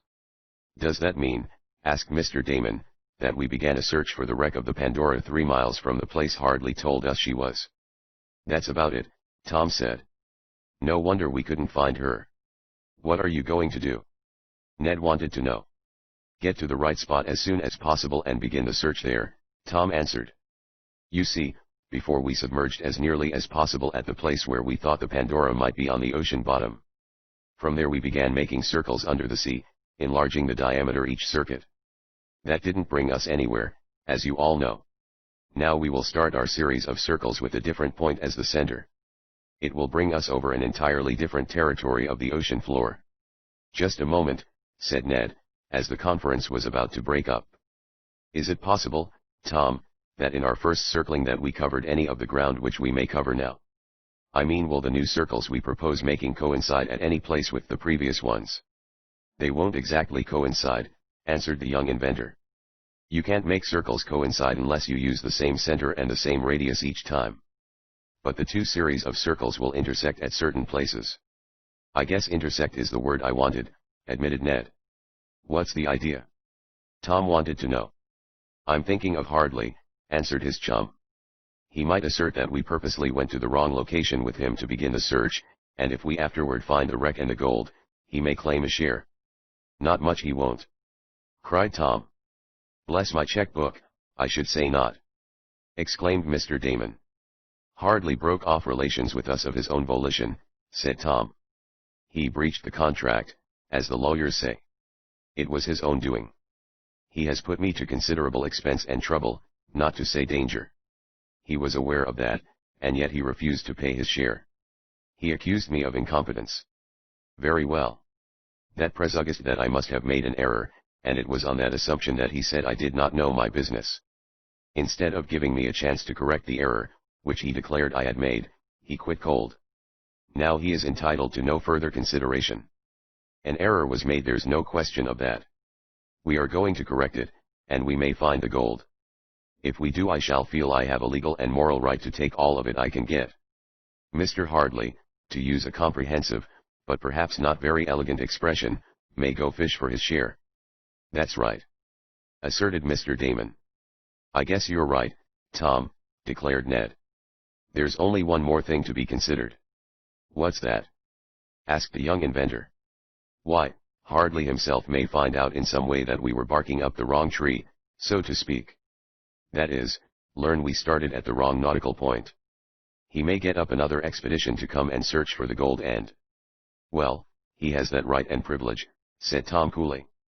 But I don't believe he will. Anyhow, if he does, we have the same chance, and a better one than he has. We're right here, almost on the ground, you might say, or we shall be in half an hour. Then we'll begin our search. If he beats us to it, that can't be helped, and we'll be as fair to him as he was to us. This treasure, as I understand it, is available to whoever first finds it, now that the real owners, whoever they were, have given it up. I guess you're right there, said Mr. Damon. I'm no sea lawyer, but I believe that in this case finding is keeping. And there isn't one chance in 100 that Hardly can get another submarine here to start the search, went on Tom. Of course it's possible, but not very probable. He might get an ordinary diving outfit and try, Ned suggested. Not many ordinary divers would take a chance going down in the open sea to the depth the Pandora is supposed to lie, Tom said. But, with all that, we have the advantage of being on the ground, and I'm going to make use of that advantage right away. He gave orders at once for the MN1 to proceed, and this she did on the surface. It was decided to steam along on the open sea until the exact nautical position desired was reached. This position was the same Mr. Hardly had indicated, but that position was not before attained, owing to an error in the calculations. As all know, to get to a certain point on the surface of the ocean, where there is no land to give location, a navigator has to depend on mathematical calculations. The Earth's surface is divided by imaginary lines. The lines drawn from the north to the south poles are called meridians of longitude.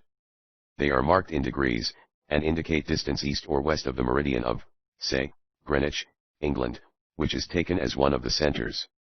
The degrees are further divided into minutes and seconds, each minute being a 60th of a degree and each second, naturally, the 60th of a minute. Now, if a navigator had to depend only on the meridian lines indicating distance east and west, he might be almost any distance north or south of where he wanted to go. So the Earth is further divided into sections by other imaginary lines called parallels of latitude. As all know, these indicate the distance north or south of the middle line, or the equator. The equator goes around the Earth at the middle, so to speak, running from east to west, or from west to east, according as it is looked at. The meridian of Greenwich may be regarded as a sort of half-equator, running halfway around the Earth in exactly the opposite direction, or from north to south. The place where any two of these imaginary lines, crossing at right angles, meet may be exactly determined by the science of navigation.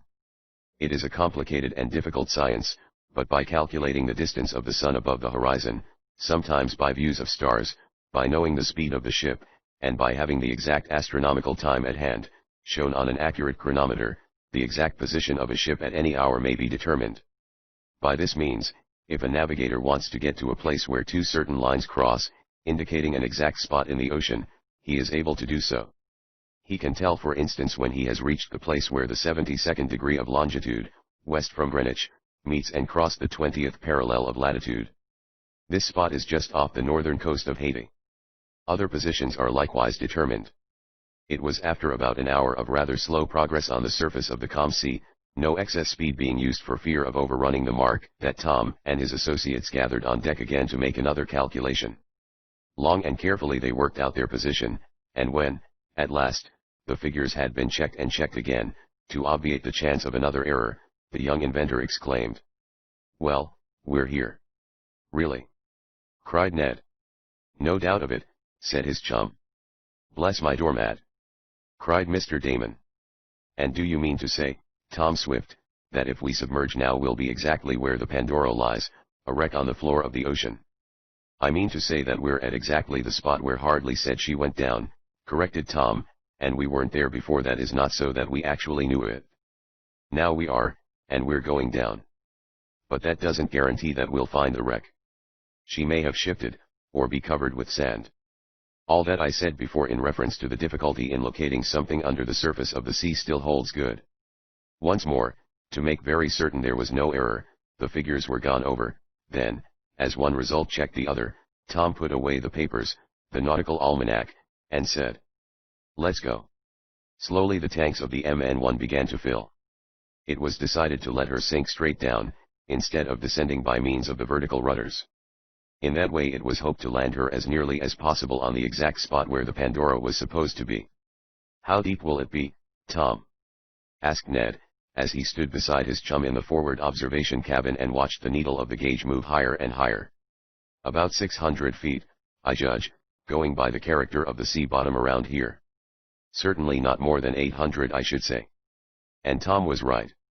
At 786 feet the gauge stopped moving, and a slight jar told all on board that the submarine was again on the ocean floor. "Now to look for the wreck," exclaimed Tom. "And it will be a real search this time. We know we are starting right. Are you going to put on diving suits and walk around looking for her?" asked Ned. "No, that would take too long," answered Tom. "We'll just cruise about, beginning with small circles and gradually enlarging them, spiral fashion. We'll have to go up a few feet to get off the bottom." As Tom was about to give this order, Ned looked from the glass windows. The powerful searchlight had been switched on and its gleams illuminated the ocean in the immediate vicinity of the craft. As was generally the case, the light attracted hundreds of fish of various shapes, sizes, and, since the waters were tropical, beautiful colors. They swarmed in front of the glass windows, and Ned was glad to note that there were no large sea creatures, like horse mackerel or big sharks. Somehow or other, Ned had a horror of big fish. There were sharks in the warm waters, he well knew, but he hoped they would keep away, even though he did not have to encounter any in the diving suit. Slowly the submarine began to move. And as she was being elevated slightly above the ocean bed, to enable her to proceed, Ned uttered an exclamation and pointed to the windows. "Look, Tom!" he cried. "What is it?" the young inventor asked. "Snakes," whispered his chum. "Millions of 'em. Out there in the water. Look how they're writhing about." Tom Swift laughed. "Those aren't snakes," he said. "That's serpent grass, a form of very long seaweed which grows on certain bottoms. It attains a length of 50 feet sometimes, and the serpent weed looks a good deal like a nest of snakes. That's how it got its name. I didn't know there was any here. But we must have dropped down into a bed of it." "Any danger?" asked Ned. "Not that I know of, only it may make it more difficult for us to see the wreck of the Pandora." As Tom turned to leave the cabin, the submarine suddenly ceased moving. And she came to a gradual stop as though she had been snubbed by a mooring line. "I wonder what's the matter?" exclaimed Tom. "We can't have come upon the wreck so soon." At that moment a man entered the cabin. "Trouble, Mr. Swift," he reported. "What kind?"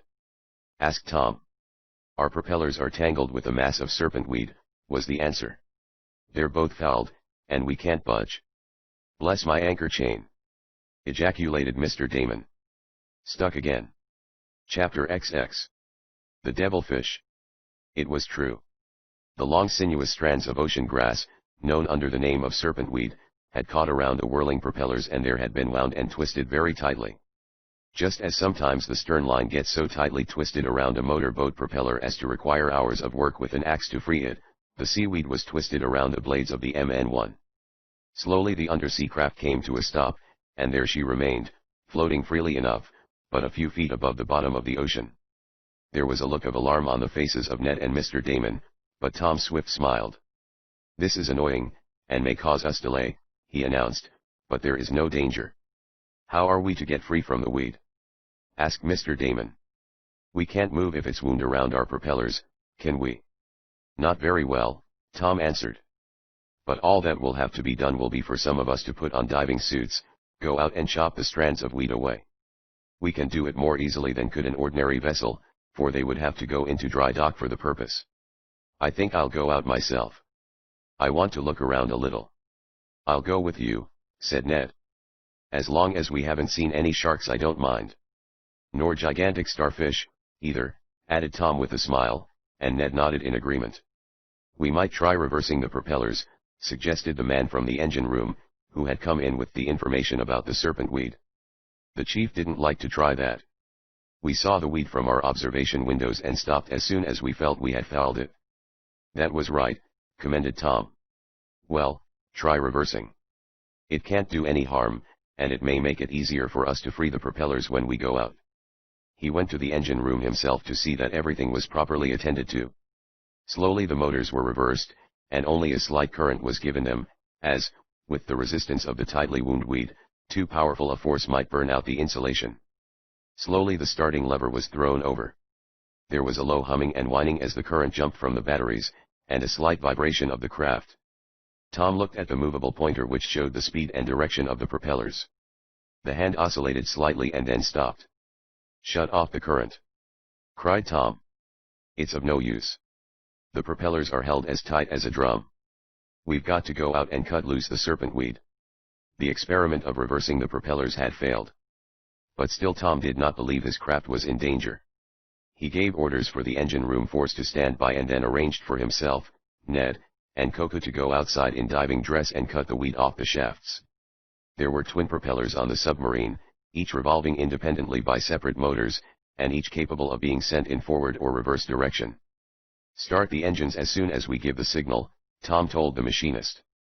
2 knocks on the hull with an axe will mean go ahead, and 3 will mean reverse." "I understand," said Weith, the machinist. "But stand away from the propellers after you give the signal. I'll give you 3 minutes to move clear." "That will be enough," Tom said. "But better make it half speed in either case. My idea is that if we can partly cut the weed off, starting the propellers, either forward or in reverse, we'll finish the trick." "It may," agreed Weith. Armed with axes and sharp steel bars, Tom, Ned, and Coco were soon ready to step outside the submarine. They entered the diving chamber. In the usual manner water was admitted, and, when the pressure was equalized, the outer door was opened and they walked out on the floor of the ocean, the submarine having been allowed to settle down again on the bottom of the Atlantic. The powerful searchlight had been turned so that the beams were diffused toward the stern. In addition to this, Tom and his 2 companions carried, attached to their suits, small, but brilliant, electric torches. Of course they had their air tanks with them, and also the telephones, by means of which they could communicate with one another. As they emerged into the warm waters surrounding the submarine, they disturbed thousands of small fish which were feeding all about. Like ocean swallows, the creatures scattered in all directions, some even brushing the divers as they slowly made their way toward the stern of the craft. "Nice place here," said Ned to Tom, as they walked along, Coco coming just behind them. "Yes. If we could take this up above and exhibit it in some city park, it would make a hit all right," answered the young inventor. They were walking on the pure, white, sandy floor of the ocean, some 700 feet below the surface, protected from the awful pressure of the water by means of the specially constructed suits which Tom had invented. About them, growing as if in a garden, were great masses of coral, some so thin and sinuous that it waved as do palms and ferns in the open air. Other coral was in great rock masses. Then, too, there was the unpleasant serpentweed. It did not grow all over, but in patches here and there, as rank grass springs up in a meadow. And it had been the misfortune of the MN1 that she poked her tail into a mass of this long, tough grass, which was now wound about her propellers. In addition to the many wonderful vegetable forms that grew on the ocean floor, some rivaling in beauty the orchids of the tropics, and almost as delicate, there were the fishes, which darted to and fro, now swiftly swimming beneath some coral arch, and again poising around some mass of waving sea fronds. "Well, let's get busy," called Tom to Ned through the telephone. "We want to free the propellers and find the wreck of the Pandora. She may be 100 feet from us, or a mile away, and in that case it's going to take longer to locate her." Together they walked to the stern of the disabled craft.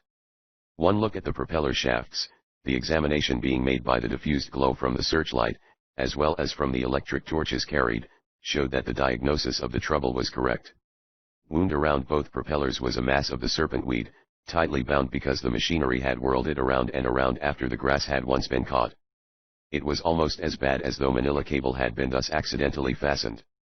"Well, might as well begin to cut it loose," said Tom to his companions. "Coco, you take the port propeller, and Ned and I will work on the other. You ought to be able to beat us at this game." "Me do," said the giant, as he got his axe ready for work. "Blows struck in water lose much of their force. This can easily be proved by filling a bathtub full of water, rolling up the sleeves, and then taking a hammer in the hand, immersing it fully, and trying to strike some object held in the other hand. The water hampers the blows." It was this way with Tom and his friends. Nearly half of Coco's great strength was wasted.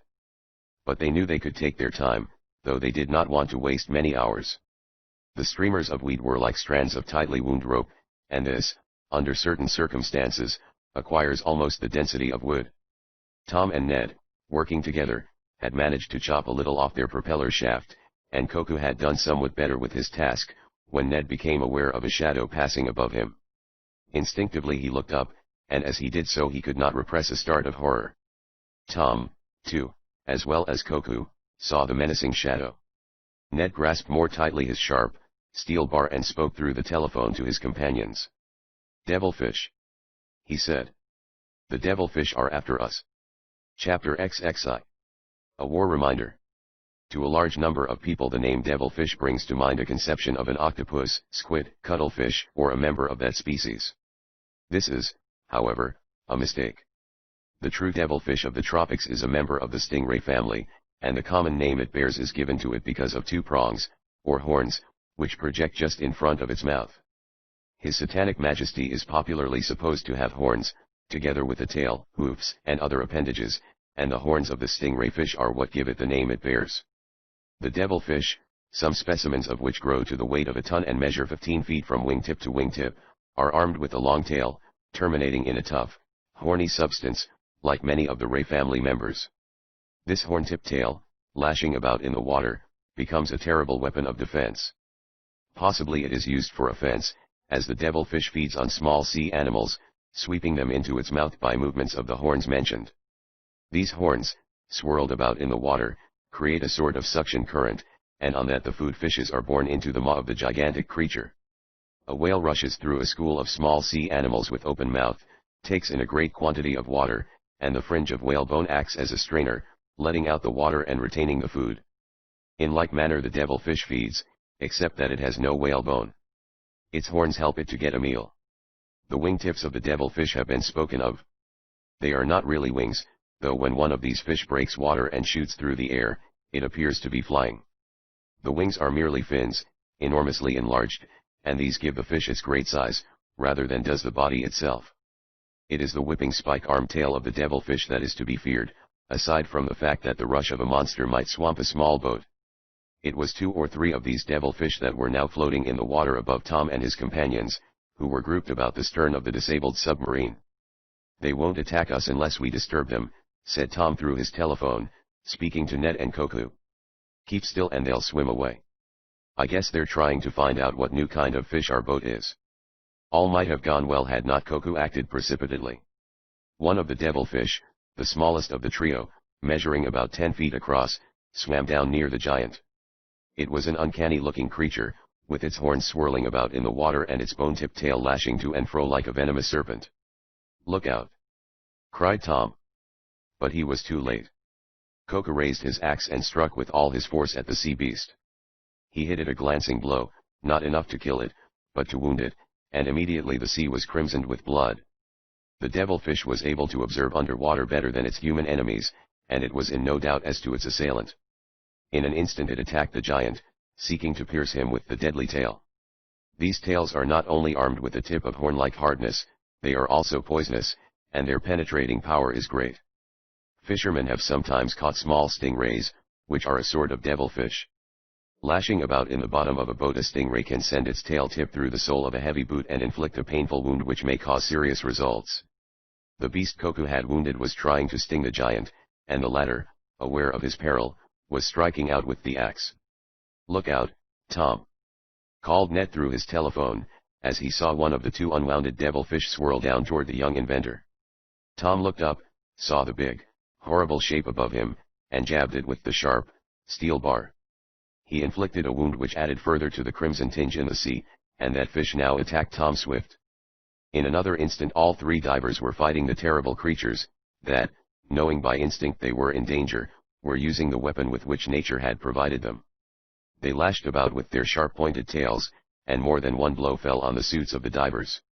Had there been the least penetration, of course almost instant death would have followed.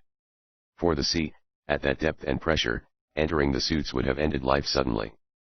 But Tom had seen to it that the suits were well made and strong, with a lining of steel. And however great a thickness of leather the devilfish could send his sting through, it could not overcome steel. There was danger, though, that the slender tip might slip through the steel bars across the windows in the helmets and shatter the glass. And that would be as great a danger as if the suits themselves were penetrated. "We've got to fight 'em," gasped Tom through his instrument, and, seeing his chance, he gave another jab to the devilfish attacking him. Koku, too, was standing up well under the attack of the monster he had first wounded. Ned, watching his chance, got in several blows, first at one and then at the other of the huge creatures. The 3rd devilfish, which had not been wounded, had disappeared. Finally Koku, with a desperate blow, succeeded in severing the tail from the beast attacking him, and that battle was over. As if realizing that it had lost its power to harm, the devilfish at once swam off, grievously wounded. Then Koku turned his attention to Tom's enemy. Ned, too, lent his aid, and they succeeded in wounding the creature in several places, so that it sank to the bottom of the sea and lay there gasping. Slowly the red waters cleared and the 3 divers, exhausted by the fight, could view the remaining creature, the one wounded to death. It was the largest of the 3, and truly it was a monster. But it was past the power to harm, and in a few minutes an undersea current carried it slowly away. Later it would float, doubtless, or be devoured by sharks or other ocean pirates before reaching the surface. "Thank goodness that's over," said Ned to Tom. "I don't want to see any more of them." "There may be more about," Tom said. "We'd better keep watch. Ned, you lay off and Koku and I will work on the propellers. Then you can take your turn." This plan was followed. Koku, not being tired, did not need to stop working, and he was the first to free his shaft partially of the entangling weeds. Tom rapped a signal, the blades were slowly revolved and then came free. A little later the second was in like condition. "Now we can move," said Tom, as they started back toward the diving chamber. "I hope we don't run into another patch of that serpent grass." "Nor see any more devilfish," added Ned. Same here, echoed the young inventor. Luck seemed to be with the gold seekers after that, for as the submarine was sent ahead, no more of the long, entangling grass was encountered. The search for the sunken Pandora was now begun in earnest, since they were positive that they were at the right spot. No immediate sign of her was found. But Tom and his friends hardly expected to be as lucky as that. They were willing to make a search. For, as Tom had said, a current might have shifted the position of the wreck. They followed the plan of moving about in ever-widening circles. Only in this way could they successfully cover the ground. It was the third day after the encounter with the devilfish that Tom, Ned, and Mr. Damon were in the forward observation cabin. The eccentric man suddenly pointed to something visible from the starboard window. "There's a wreck, Tom," he cried. "Maybe it's the Pandora." Tom and the others hurried to Mr. Damon's side and peered out into the sea, illuminated by the great searchlight. "That isn't the Pandora," said the young inventor. "But it's a wreck, isn't it?" asked Ned. "Yes, it's a sunken vessel, all right," Tom assented. "But it's a reminder of the Great War. Look. She has been blown up by a torpedo." Chapter XXII. Studying Currents. There was no question about Tom's statement. They had approached close to the side of a small, sunken, and wrecked steamer, and in her side was torn a great hole. In the light from the submarine it could be seen that the plates bent inward, indicating that the explosion was from outside. "What are you going to do, Tom?" asked Ned, as he saw his chum move the engine room telegraph signal to the stop position. "Going to investigate," was the answer. "We might as well take the time. We may learn something of value." "Do you think there is any treasure in her?" asked Mr. Damon. "There might be," answered Tom. "We'll put on the diving suits and go outside." "I hope there aren't any devilfish," remarked Ned. "Same here," Tom agreed. "But I don't believe we'll meet with any." "Will you take a chance, Ned?" "I surely will. I'd like to find out what sort of ship that is, or rather, was, for there isn't much left of her." He spoke truly, for indeed the torpedo had created fearful havoc. The full extent of it was not observed until Tom, Ned, Koku, and two of the crew had put on diving suits and approached the hulk. She lay on her side on the sandy bottom, heeled over somewhat, and when the investigators had walked around her, as they were able to do, they saw a second, and even larger hole in the opposite side. "Two submarines must have attacked her," said Ned, speaking through his telephone to Tom. "Either that, or else one sent a torpedo into her, dived, came up on the other side and sent another." "Well, let's see if she has any treasure aboard," Ned proposed. "Wouldn't it be queer if we should discover two treasure ships?" "More queer than likely," Tom answered. "We've got to be careful going inside her." "Why?" asked Ned. "Do you think we'll set off a hidden mine?" "No, but part of the wreckage might be loosened if we climbed over it, and we might fall and be pinned down. I've read of divers being caught that way. We must be careful." "Do you suppose a German sub did this?" Ned asked. "I think very likely," Tom answered. "Maybe we can tell if we can discover the nationality of this craft." They made their way to a position just outside the gaping hole in the starboard side of the craft. Evidently, it was, or had been, a tramp steamer, and the torpedo hole on her starboard side was about amidships. She must have filled and sunk quickly with two such great holes torn in her. Standing near the wound in the steel skin, Tom and his companions tried to see what was inside. Their portable torches did not give light enough to make out clearly the character of the cargo carried, and it was too risky to venture into the mass of wreckage that must be the result of the explosion of the torpedo. "Let's try the other side," suggested Tom, and they moved around the stern of the craft. When they reached the place where the name was visible, Tom raised his electric torch and, in the glow of it, they all read the painted inscription, "Blakesley, New York." "That's the vessel that disappeared so mysteriously," exclaimed Ned, speaking through his instrument. "I remember reading about her. She sailed from New York for Brest, but was never heard of. At last we have solved the mystery." "Yes," agreed Tom, "but without much avail. We are too late to do any good. Not one of her crew or passengers was ever heard of," went on Ned. "It was surmised that a German sub attacked her, and that she was either sunk without a trace or else her survivors were taken aboard the submarine and carried to Germany." "Perhaps we may learn something to that end," said Tom, as they got around to the other side. The hole there was not quite so big, and as it seemed safe to enter, Tom and Ned prepared to do so, the others remaining outside to give them aid in case of necessity. It was comparatively easy to enter by this wound in the side of the Blakesley, and, proceeding cautiously, Tom and Ned made the attempt. They found they could not penetrate far, however, because of the mass of wreckage scattered about by the explosion. They could see through into the engine room, and there the machinery was in every stage of destruction, while below the boilers were disrupted. "She must have gone down in a hurry," remarked Tom. "Yes, and with part of her crew," added Ned, as he pointed to where a heap of white bones lay, grim reminders of the Great War. The engine room forces had been trapped and carried down to death. "I wonder if, by any chance, she did carry gold," suggested Ned. "It wouldn't be down here if she did," asserted Tom. "And if she was a treasure ship, and the Huns knew it, they wouldn't leave any on board." "That's just it," went on his chum. "They may not have known it, and have ripped a couple of torpedoes at her without any warning. It would be just like them." "Granted," assented the young inventor. "Well, we can take another look around outside.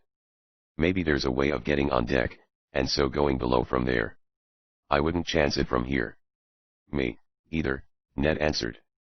They looked around a little more, a further view showing how dangerous it would be to attempt to enter the shattered engine room, where a misstep or a sudden change of equilibrium might cause disaster. "Nothing there," Tom reported to Koku and the others waiting for him outside. "Rope by up go him stern," said Koku, motioning toward the after part of the wreck. "What does he mean?" Tom asked one of his crew.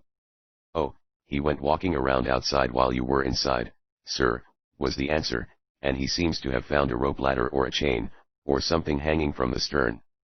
"Let's go and see it," proposed Tom. "I've been wondering if we could get on deck." "Are we going to spend much time here?" Ned wanted to know. "Not much longer," Tom replied. "Why?" "Well, I was thinking we'd better keep on looking for the Pandora. I don't want that fellow Hardly to get the bulge on us." "Oh," laughed Tom, "he isn't likely to. But we won't take any chances. As soon as I see if we can learn anything that may be useful from this hulk, we'll go back and start on our way again." The party of divers, led by Koku, who wanted to point out his discovery, walked slowly along on the bottom of the sea, around to the stern of the Blakesley. "See," said the giant through his telephone, and, as the instruments were interchanging, all heard him. Koku pointed to several ropes and chains that were dangling from the stern of the sunken craft. Evidently they had been used by those who sought to escape from the sinking ship after she had been torpedoed. "Wait a minute," Tom telephoned, as he saw Koku grasp a chain, evidently with the object of hoisting himself up on deck by the simple method of going up hand over hand. He could easily do this by adjusting the air pressure inside his diving suit to make himself more buoyant. "Koku, go up," said the giant. "Better make sure that chain will hold you," cautioned Tom. The giant proved it by several powerful tugs, and then began to raise himself from the sandy bed of the ocean. "Well, if it will hold him it will hold us," asserted Tom. "Ned, we'll go up. You two stay here," he said to the members of his crew. "We can't take any chances of all getting in the same accident if there should be one." A little later Tom, Ned, and Koku stood on the deck of the sunken craft. Much of what she had carried had been swept off, either in the explosions or by reason of currents generated by storms since the fatality. But what seemed to be the cabin of the captain, or of some of the officers, was in plain view and easy of access from this level. "Let's take a look," said Tom. Ned followed him to the door. It had been torn off, and inside was a table made fast to the floor. From the appearance of the room it was evidently the compartment where the charts were kept, and where the captain or his officers worked out the reckoning. But it was tenantless now, and if any maps or papers had been out they were dissolved in sea water some time since. "Let's see if we can find a logbook," proposed Ned. "Good idea," assented Tom. Using the iron bars they carried, they forced open some of the lockers, but aside from pulp, which might have been charts or almost anything in the way of documents, nothing was come upon that would tell anything. Unless the logbook was kept in a watertight case the ink would all run, once it was wet, Tom said, when they were about ready to give up their search. "I suppose so," agreed Ned. "But I would like to know whether she carried treasure." However, it was impossible to discover this, and dangerous to look too far into the interior. So Tom and his party were forced to leave without discovering the secret of the Blakesley, if she possessed one. Later, however, when they had returned home, Tom and Ned made a report of what they had seen, and so cleared up the fate of the vessel. They learned that she carried no treasure, and they were glad they had not risked their lives looking for it. What had happened to her crew was never learned. They returned to the submarine and told what they had viewed. And then, with a last look at the wreck, they passed on in their search for the Pandora. Several fruitless days followed, and though a careful search was made in the vicinity of the true location given by Mr. Hardley, nothing was discovered. "How long will you keep at it before you give up?" asked Ned one evening, as they went aloft to replenish the air tanks and charge the batteries. "Oh, another week, anyhow. I have a new theory, Ned." "What's that?" "Ocean currents. I believe there are powerful currents in these waters, and that they may have shifted the position of the Pandora considerably. I'm going to study the currents." "Good idea," cried his chum. And the next day they began observations which were destined to have surprising results. Chapter XXIII. An undersea collision. Under the warm, tropical sun the submarine floated idly on the surface of the calm sea. She had risen from the depths, her hatches had been opened, and now the crew, the owner, and his guests were breathing free air. The men were taking advantage of the period above water to wash out some of their garments, hanging them on improvised lines stretched along the deck. For Tom Swift had said he would remain above the surface all day. Some slight repairs were necessary to the electric motors, and they could be made only when the craft was on the open sea. This, too, would afford a chance to recharge the batteries and repair one of them.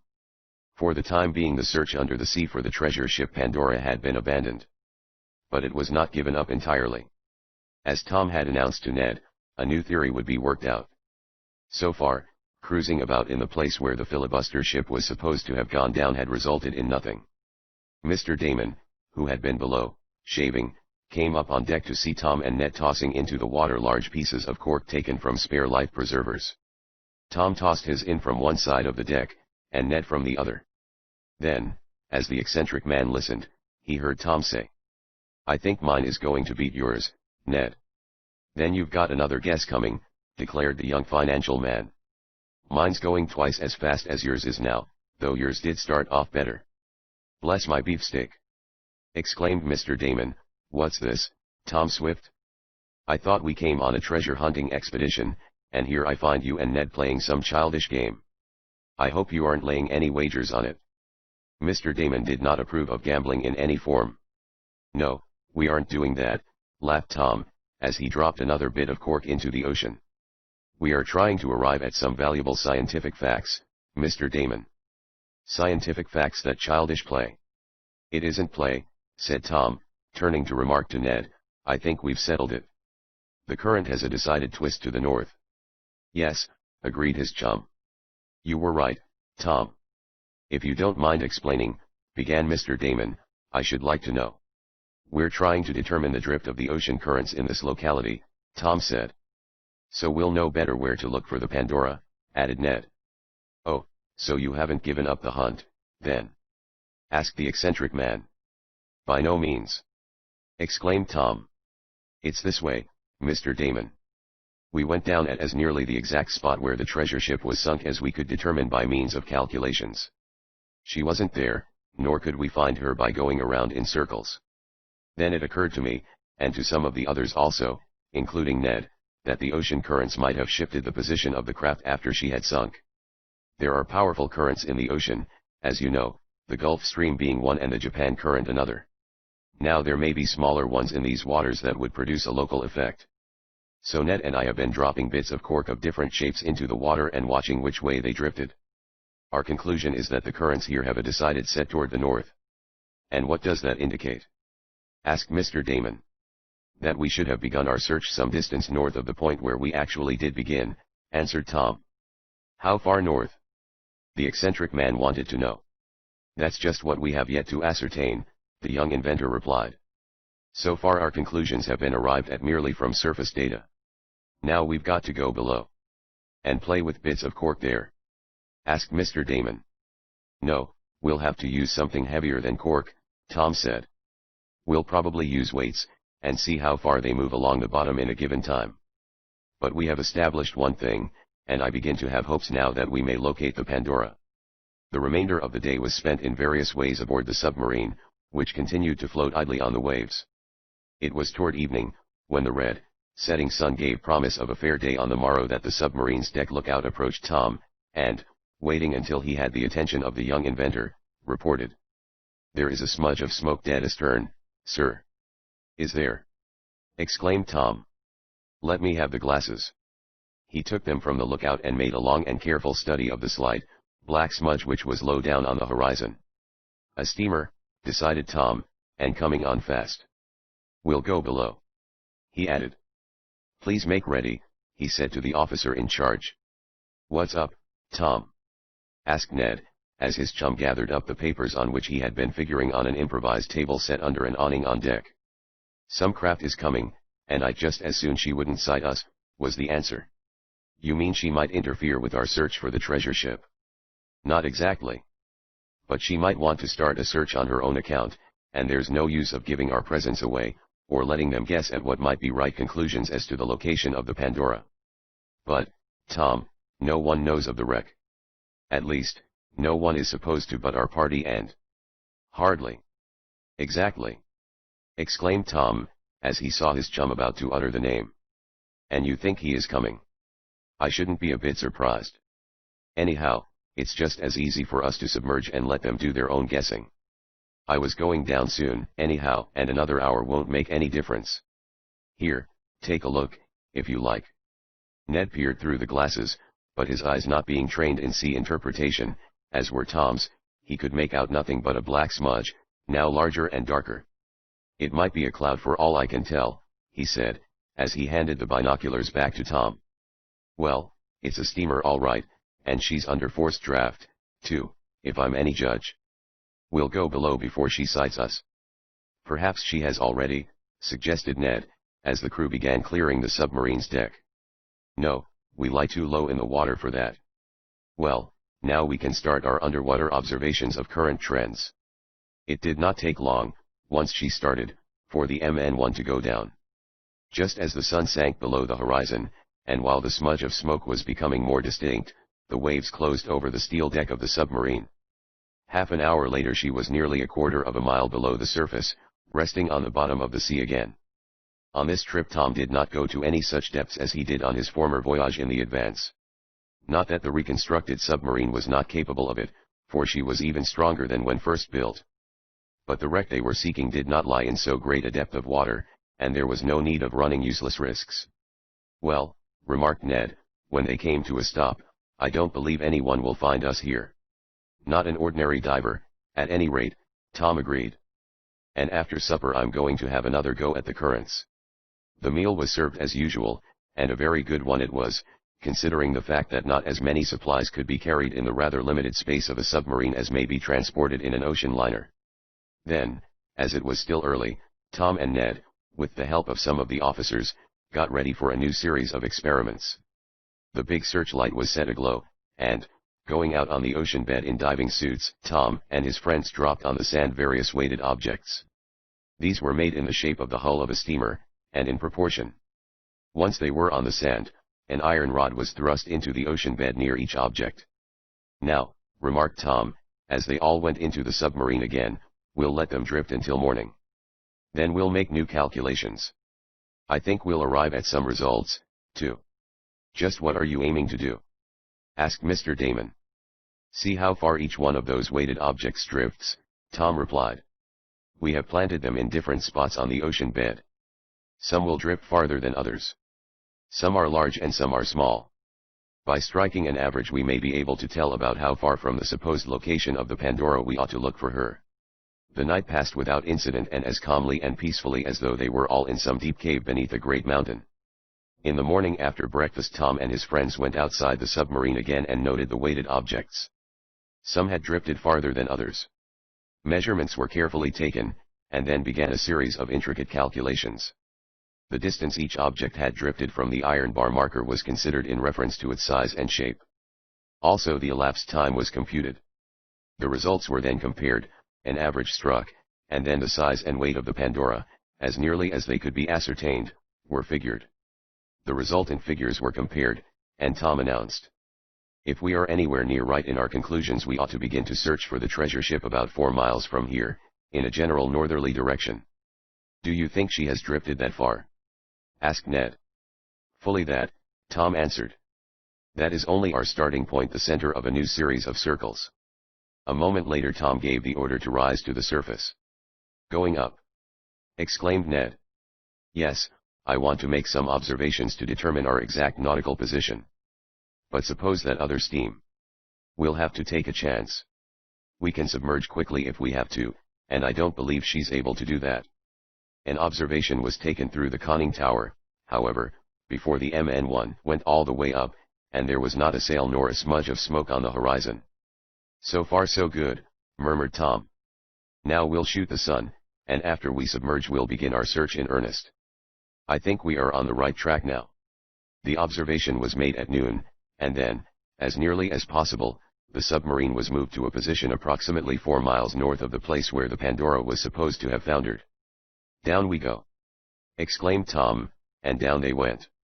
The depth gauge showed more than 1,000 feet below the surface when the MN1 came to rest. This was deeper than Tom had thought to find the wreck, but his craft was able to withstand the pressure.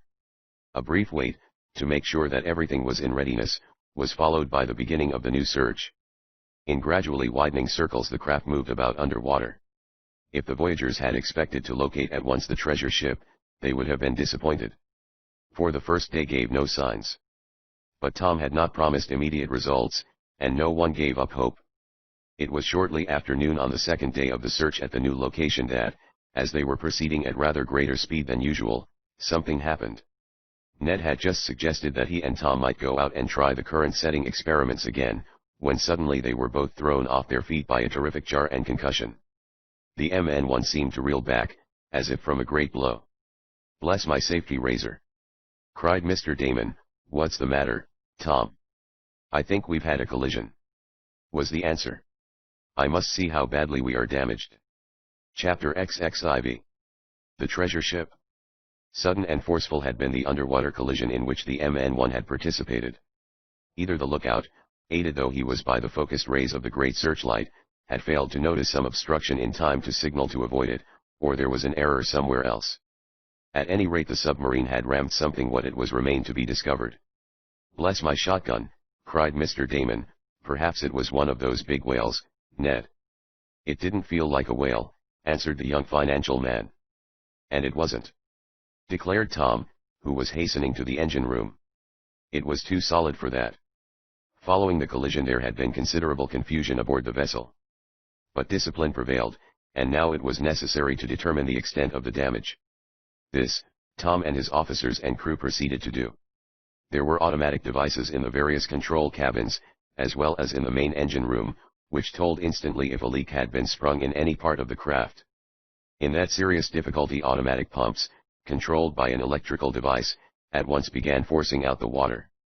Other apparatus rushed a supply of compressed air to the flooded compartment in order to hold out the water if possible.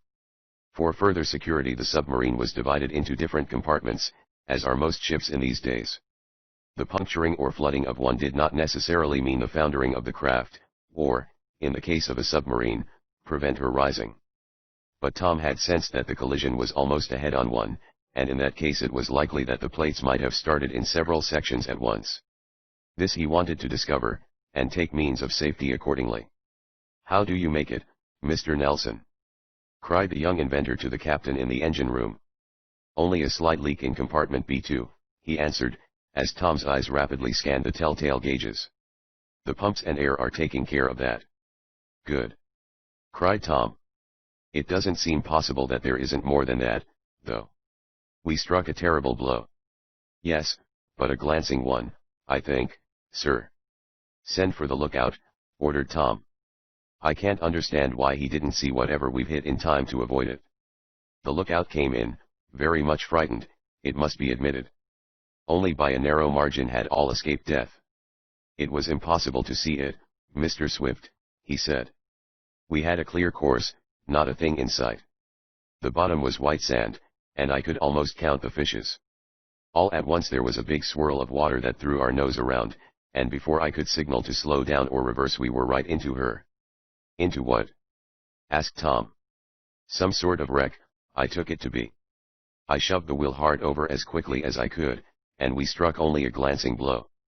"That's good," murmured Tom. "I thought that must have been the explanation.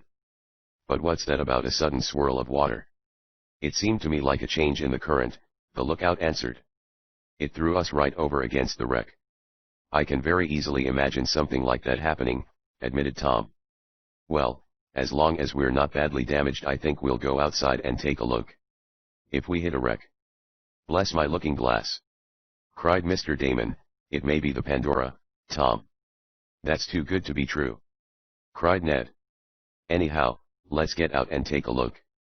Tom first made sure that the slight leak was not likely to increase, and then arrangements were made for himself, Ned, Koku, and some of the others to go outside in the diving suits. Mr. Damon wanted to be of the party, but Tom was afraid to permit him in that depth of water. Mr. Damon, in spite of his jollity, was not as young as he had been. Shortly after the collision, which had missed being a disaster by a narrow margin, Tom and his companions were outside the submarine, walking on the white, sandy bottom of the sea. Around them was a myriad of fishes, some of large size, but seemingly harmless, as they scudded rapidly away after a glance at the strange creatures who appeared to have come to dispute with them for possession of Father Neptune's element. Moving more slowly than usual, because of the greater pressure of water at that depth, Tom and the others made their way around the nose of the submarine. And then, in the glow of the big searchlight, they saw the dim outlines of a steamer, partly embedded in the sand. Her stern was toward the undersea craft that had rammed her, and the name was not so obliterated but what the young inventor could read it. "The Pandora!" exclaimed Tom, speaking into his helmet telephone transmitter, the others all hearing him. "We've found a treasure ship at last." And so they had. An accident had brought them to the end of their quest, though it is probable they would have found the Pandora anyhow, since they were making careful circles in her vicinity. "Yes, that's the Pandora," said Ned. "And now the thing to do is to find out if she really has any treasure on board." "That's what I'm going to do," declared Tom. "But first I want to investigate this queer current. We can't feel it here, but we may if we get out beyond the wreck. We don't want to be swept off our feet." "Yes, we had better be careful," said one of the officers. Accordingly they proceeded with caution along the length of the sunken Pandora. And as they neared her bow they all began to feel some powerful force in the current. "This is far enough," said Tom. "Don't get out beyond the protection of the hull. I see what it is. The steamer has drifted here from where she was originally sunk. And here two currents meet, forming a very strong one. It was that which threw us off our course. As long as we remain behind the wreck we'll be safe. But beyond her we may be in danger. She's firmly held in the sand, or, at best, is drifting only slightly. She'll be a sort of undersea breakwater for us. And now to see if we can get on board." This proved comparatively easy. Several lengths of chain and one iron ladder were over the stern, evidently having been used when the crew abandoned a ship in the storm that destroyed her.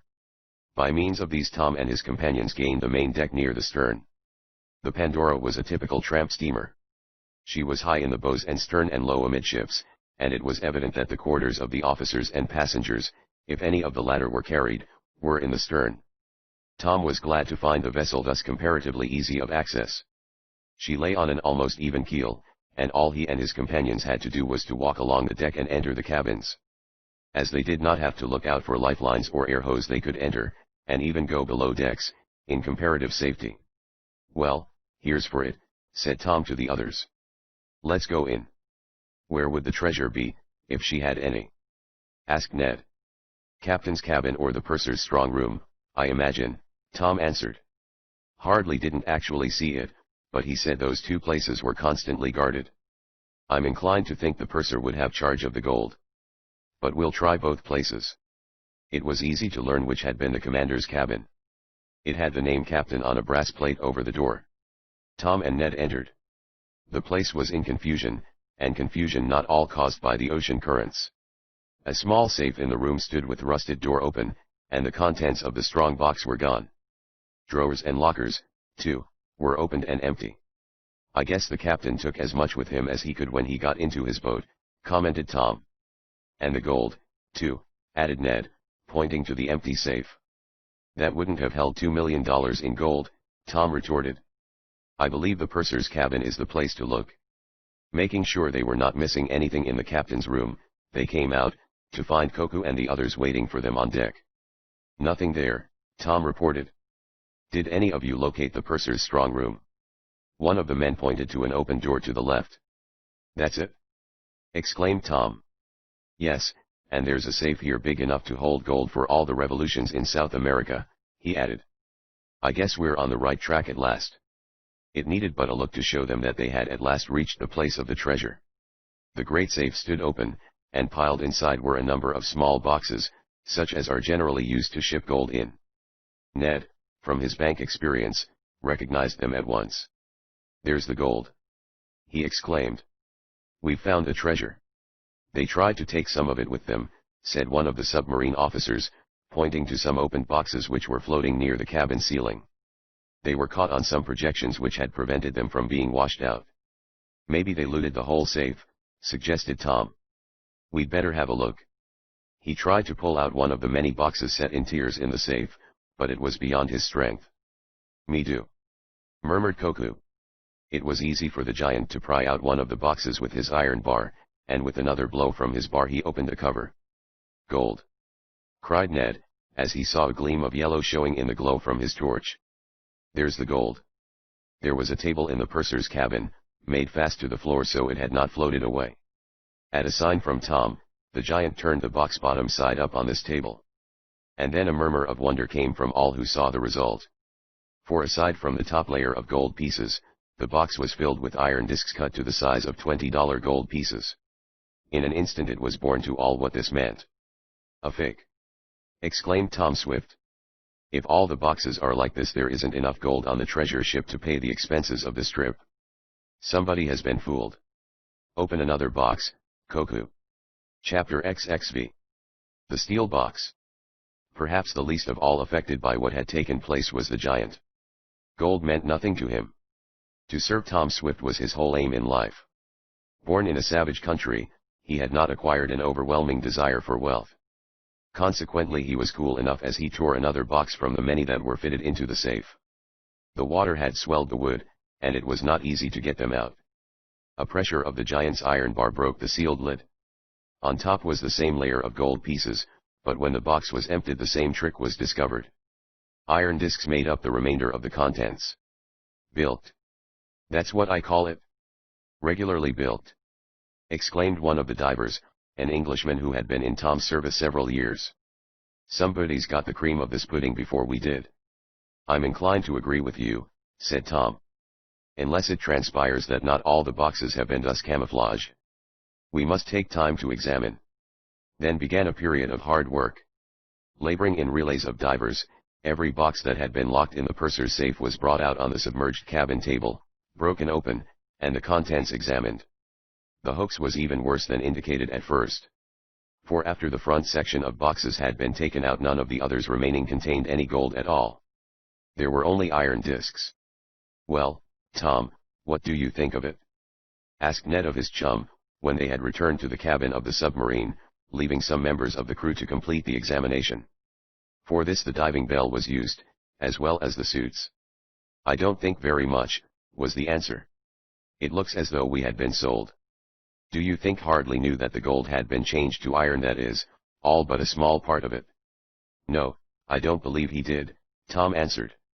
"If he were here I'd warrant he would be as much surprised as we are. He certainly believed the Pandora was a regular treasure ship." "Just how much did she really have in gold?" asked Mr. Damon, looking at the double eagles on the table of the MN1. "Well, at a rough guess I'd say $10,000, Tom answered. "We haven't brought it all out yet, and it's possible they may find a full box in the safe. But, unless there is one, I guess $10,000 or $15,000 will cover it." "And Hardly said 2 millions. Exclaimed Ned. "Whew, what a difference. Do you think he was in on the change?" asked one of the officers. "No," replied Tom.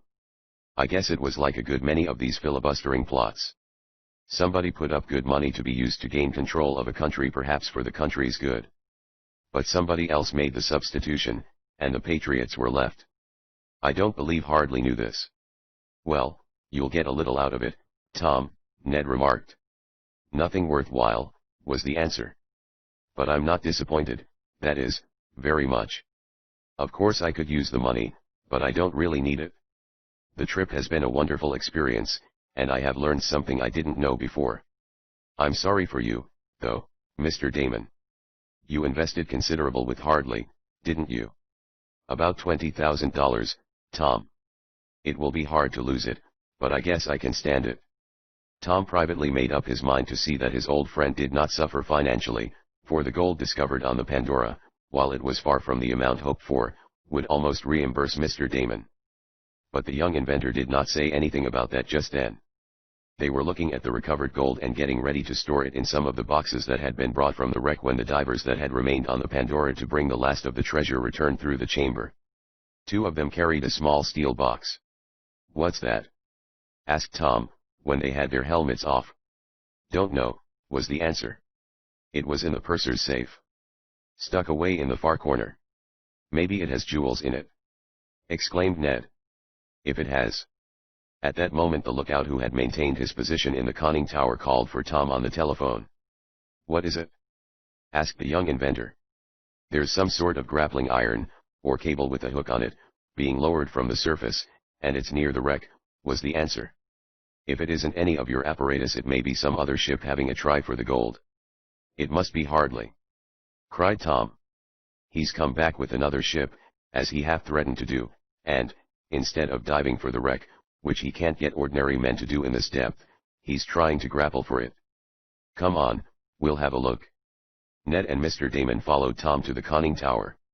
Looking out through the heavy glass windows, while the searchlight illuminated the waters, the young inventor and his friends saw a great grappling iron swaying this way and that through the sea not far from the wreck, and once, indeed, uncomfortably close to their own craft. "He's struck it uncommonly near," remarked Tom. "I guess it's time for us to be leaving." "Suppose it's Hardly up above there," suggested Ned. "I don't doubt but it is." "Well, are we going off and leave the wreck and possibly other gold that may be hidden on her?" "I wouldn't give $10 for the chance of searching for any more gold," Tom exclaimed. "We'll take the steel box, it may contain something of value. The rest we'll leave to Hardly." Preparations for rising to the surface were quickly made. Up and up went the MN1, leaving the ill-starred Pandora to whatever else fate had in store for her. Tom's craft broke water with gentle undulations of the waves.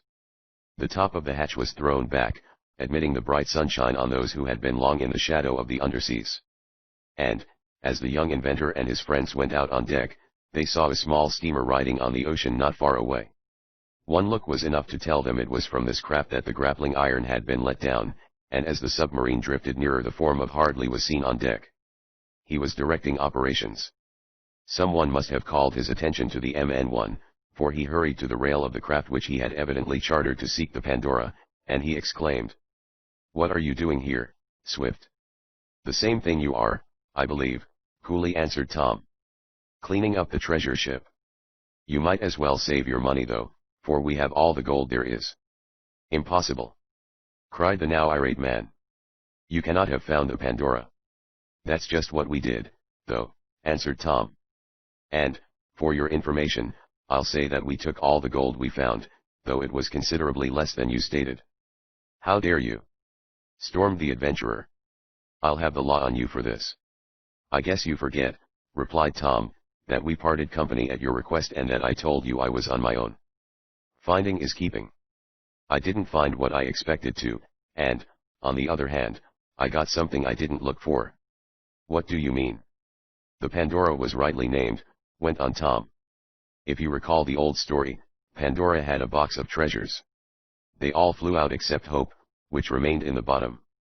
Well, most of the gold seems to have flown away, but we found a box on the Pandora. What's in it I don't know yet, as I haven't opened it. Still, if it doesn't contain more than Hope I shall be disappointed." The face of Hardly showed the rage felt. "Give me that box. Give me that box," he cried, shaking his fist at Tom. "Not today," was the cool answer of the young inventor. "I may let you know what I find in it if you leave your address. Goodbye." Tom waved his hand, gave orders to close the hatches and submerge the MN1, and a few moments later the sea closed over her, leaving the other vessel to grapple uselessly for the treasure ship. "What are you going to do, Tom?" asked Ned of his chum, as they were all gathered in the main cabin half an hour later. Head for home as soon as we can. I've had enough of this, and I want to get at something else I have in mind. But first I'm going to see what's in this box. It required the strength of Coco to open the small steel box, but when it was torn apart, for the combination was impossible to guess at, all that was seen were bundles of papers. The case having been hermetically closed, no water had penetrated it, though it had been submerged a long time. "What are they?"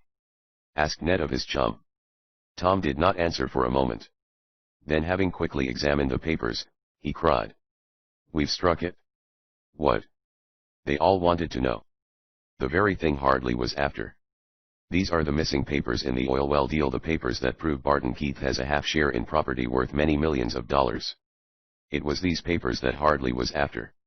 He may have thought he could get the gold, too, but he wanted most these oil shares. Boys, we've found a fortune anyhow, in spite of the fellows who looted the gold boxes." There was no doubt about it. There were all the papers, the certificates of shares, the partnership agreement and other documents to show that Mary's uncle was a rich man. The wreck of the Pandora held a fortune after all. "How do you account for Hardly's acts?" asked Ned of his chum. "Well, there are several explanations. I think we may be certain that he knew these papers were aboard the Pandora, for he must have intrusted them to the purser himself when he made a trip on the ship. When she sank he had not time to get them to take with him. He either knew then, or found out later, that the vessel carried, or was supposed to carry, a large amount of gold. He may have been honestly mistaken in thinking it was 2 millions. In any case he was playing safe, for he only promised me half if the treasure was found. He could have claimed this box as his property, and that is probably what he was after from the beginning. He was using me as a cat's paw, so to speak." "Well, you beat him to it," observed Ned. "Bless my necktie, I should say so," agreed Mr. Damon. "Do you think he really expected to find the gold?" "Either that or the papers," was Tom's answer. "He must have engaged the vessel and the grappling apparatus, and, possibly, a diver, after we set him ashore at St. Thomas. Well, we'll leave him to his own fun." The MN1 made good time back to her home port, nothing except a terrific storm occurring to mark the voyage. And as she submerged when that was on, she did not feel it. After greeting his father, Tom lost little time in going to Mary's house with the box of securities and other papers. "I want you to hand these to your uncle with my compliments," he said. "I've got the air scout out in the meadow. We'll go over in that. How is Mr. Keith?" "Not very well," Mary answered, after she had got over her surprise at seeing Tom. "But this good news will restore him, I think." And it certainly was a great tonic. Mr. Keith could hardly believe the story that Mary and Tom jointly told him. But at length he grasped the idea that he was a wealthy man again, and he exclaimed, "Tom Swift, I'm going to share half with you." "Oh, no," retorted the young inventor. "I couldn't think of that. If you want to pay part of the expenses of the trip I shan't object to that, as I intend giving the gold I recovered to Mr. Damon. But as for taking any of the oil shares—" "Then, Mary, you shall take half," exclaimed Mr. Keith. "I have more money now than I'll ever spend. Mary, half of it is yours, and if you don't let Tom Swift have a say in the spending of it, say, Mary, have you thanked him yet?" he asked with a twinkle of his eyes. "Well, Uncle Barton, I don't know." "Then do it now," cried her uncle. "Tom, if you could have any reward you wanted, what would it be?" Tom took Mary in his arms but I refused to betray any secrets. Anyhow, some time later when Ned asked his chum if he felt entirely satisfied with the result of his undersea search, the young inventor replied, "I certainly do." Tom admitted to his father that a mistake had been made in not installing the gyroscope rudder. There was no excuse for not taking it.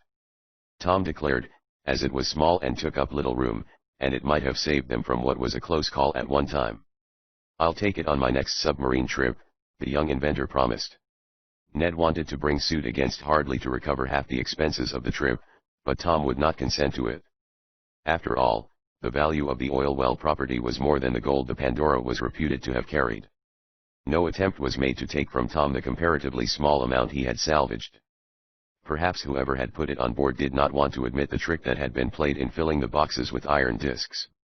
Dixwell Hardly made no further trouble. He could not, for he was so entirely in the wrong. He sold out his shares in the oil property, and a company took possession which gave fair treatment to Mary's uncle. And this is the end of the story. But the future holds further adventures for Tom Swift which, let it be hoped, he will see fit to order recorded. The end.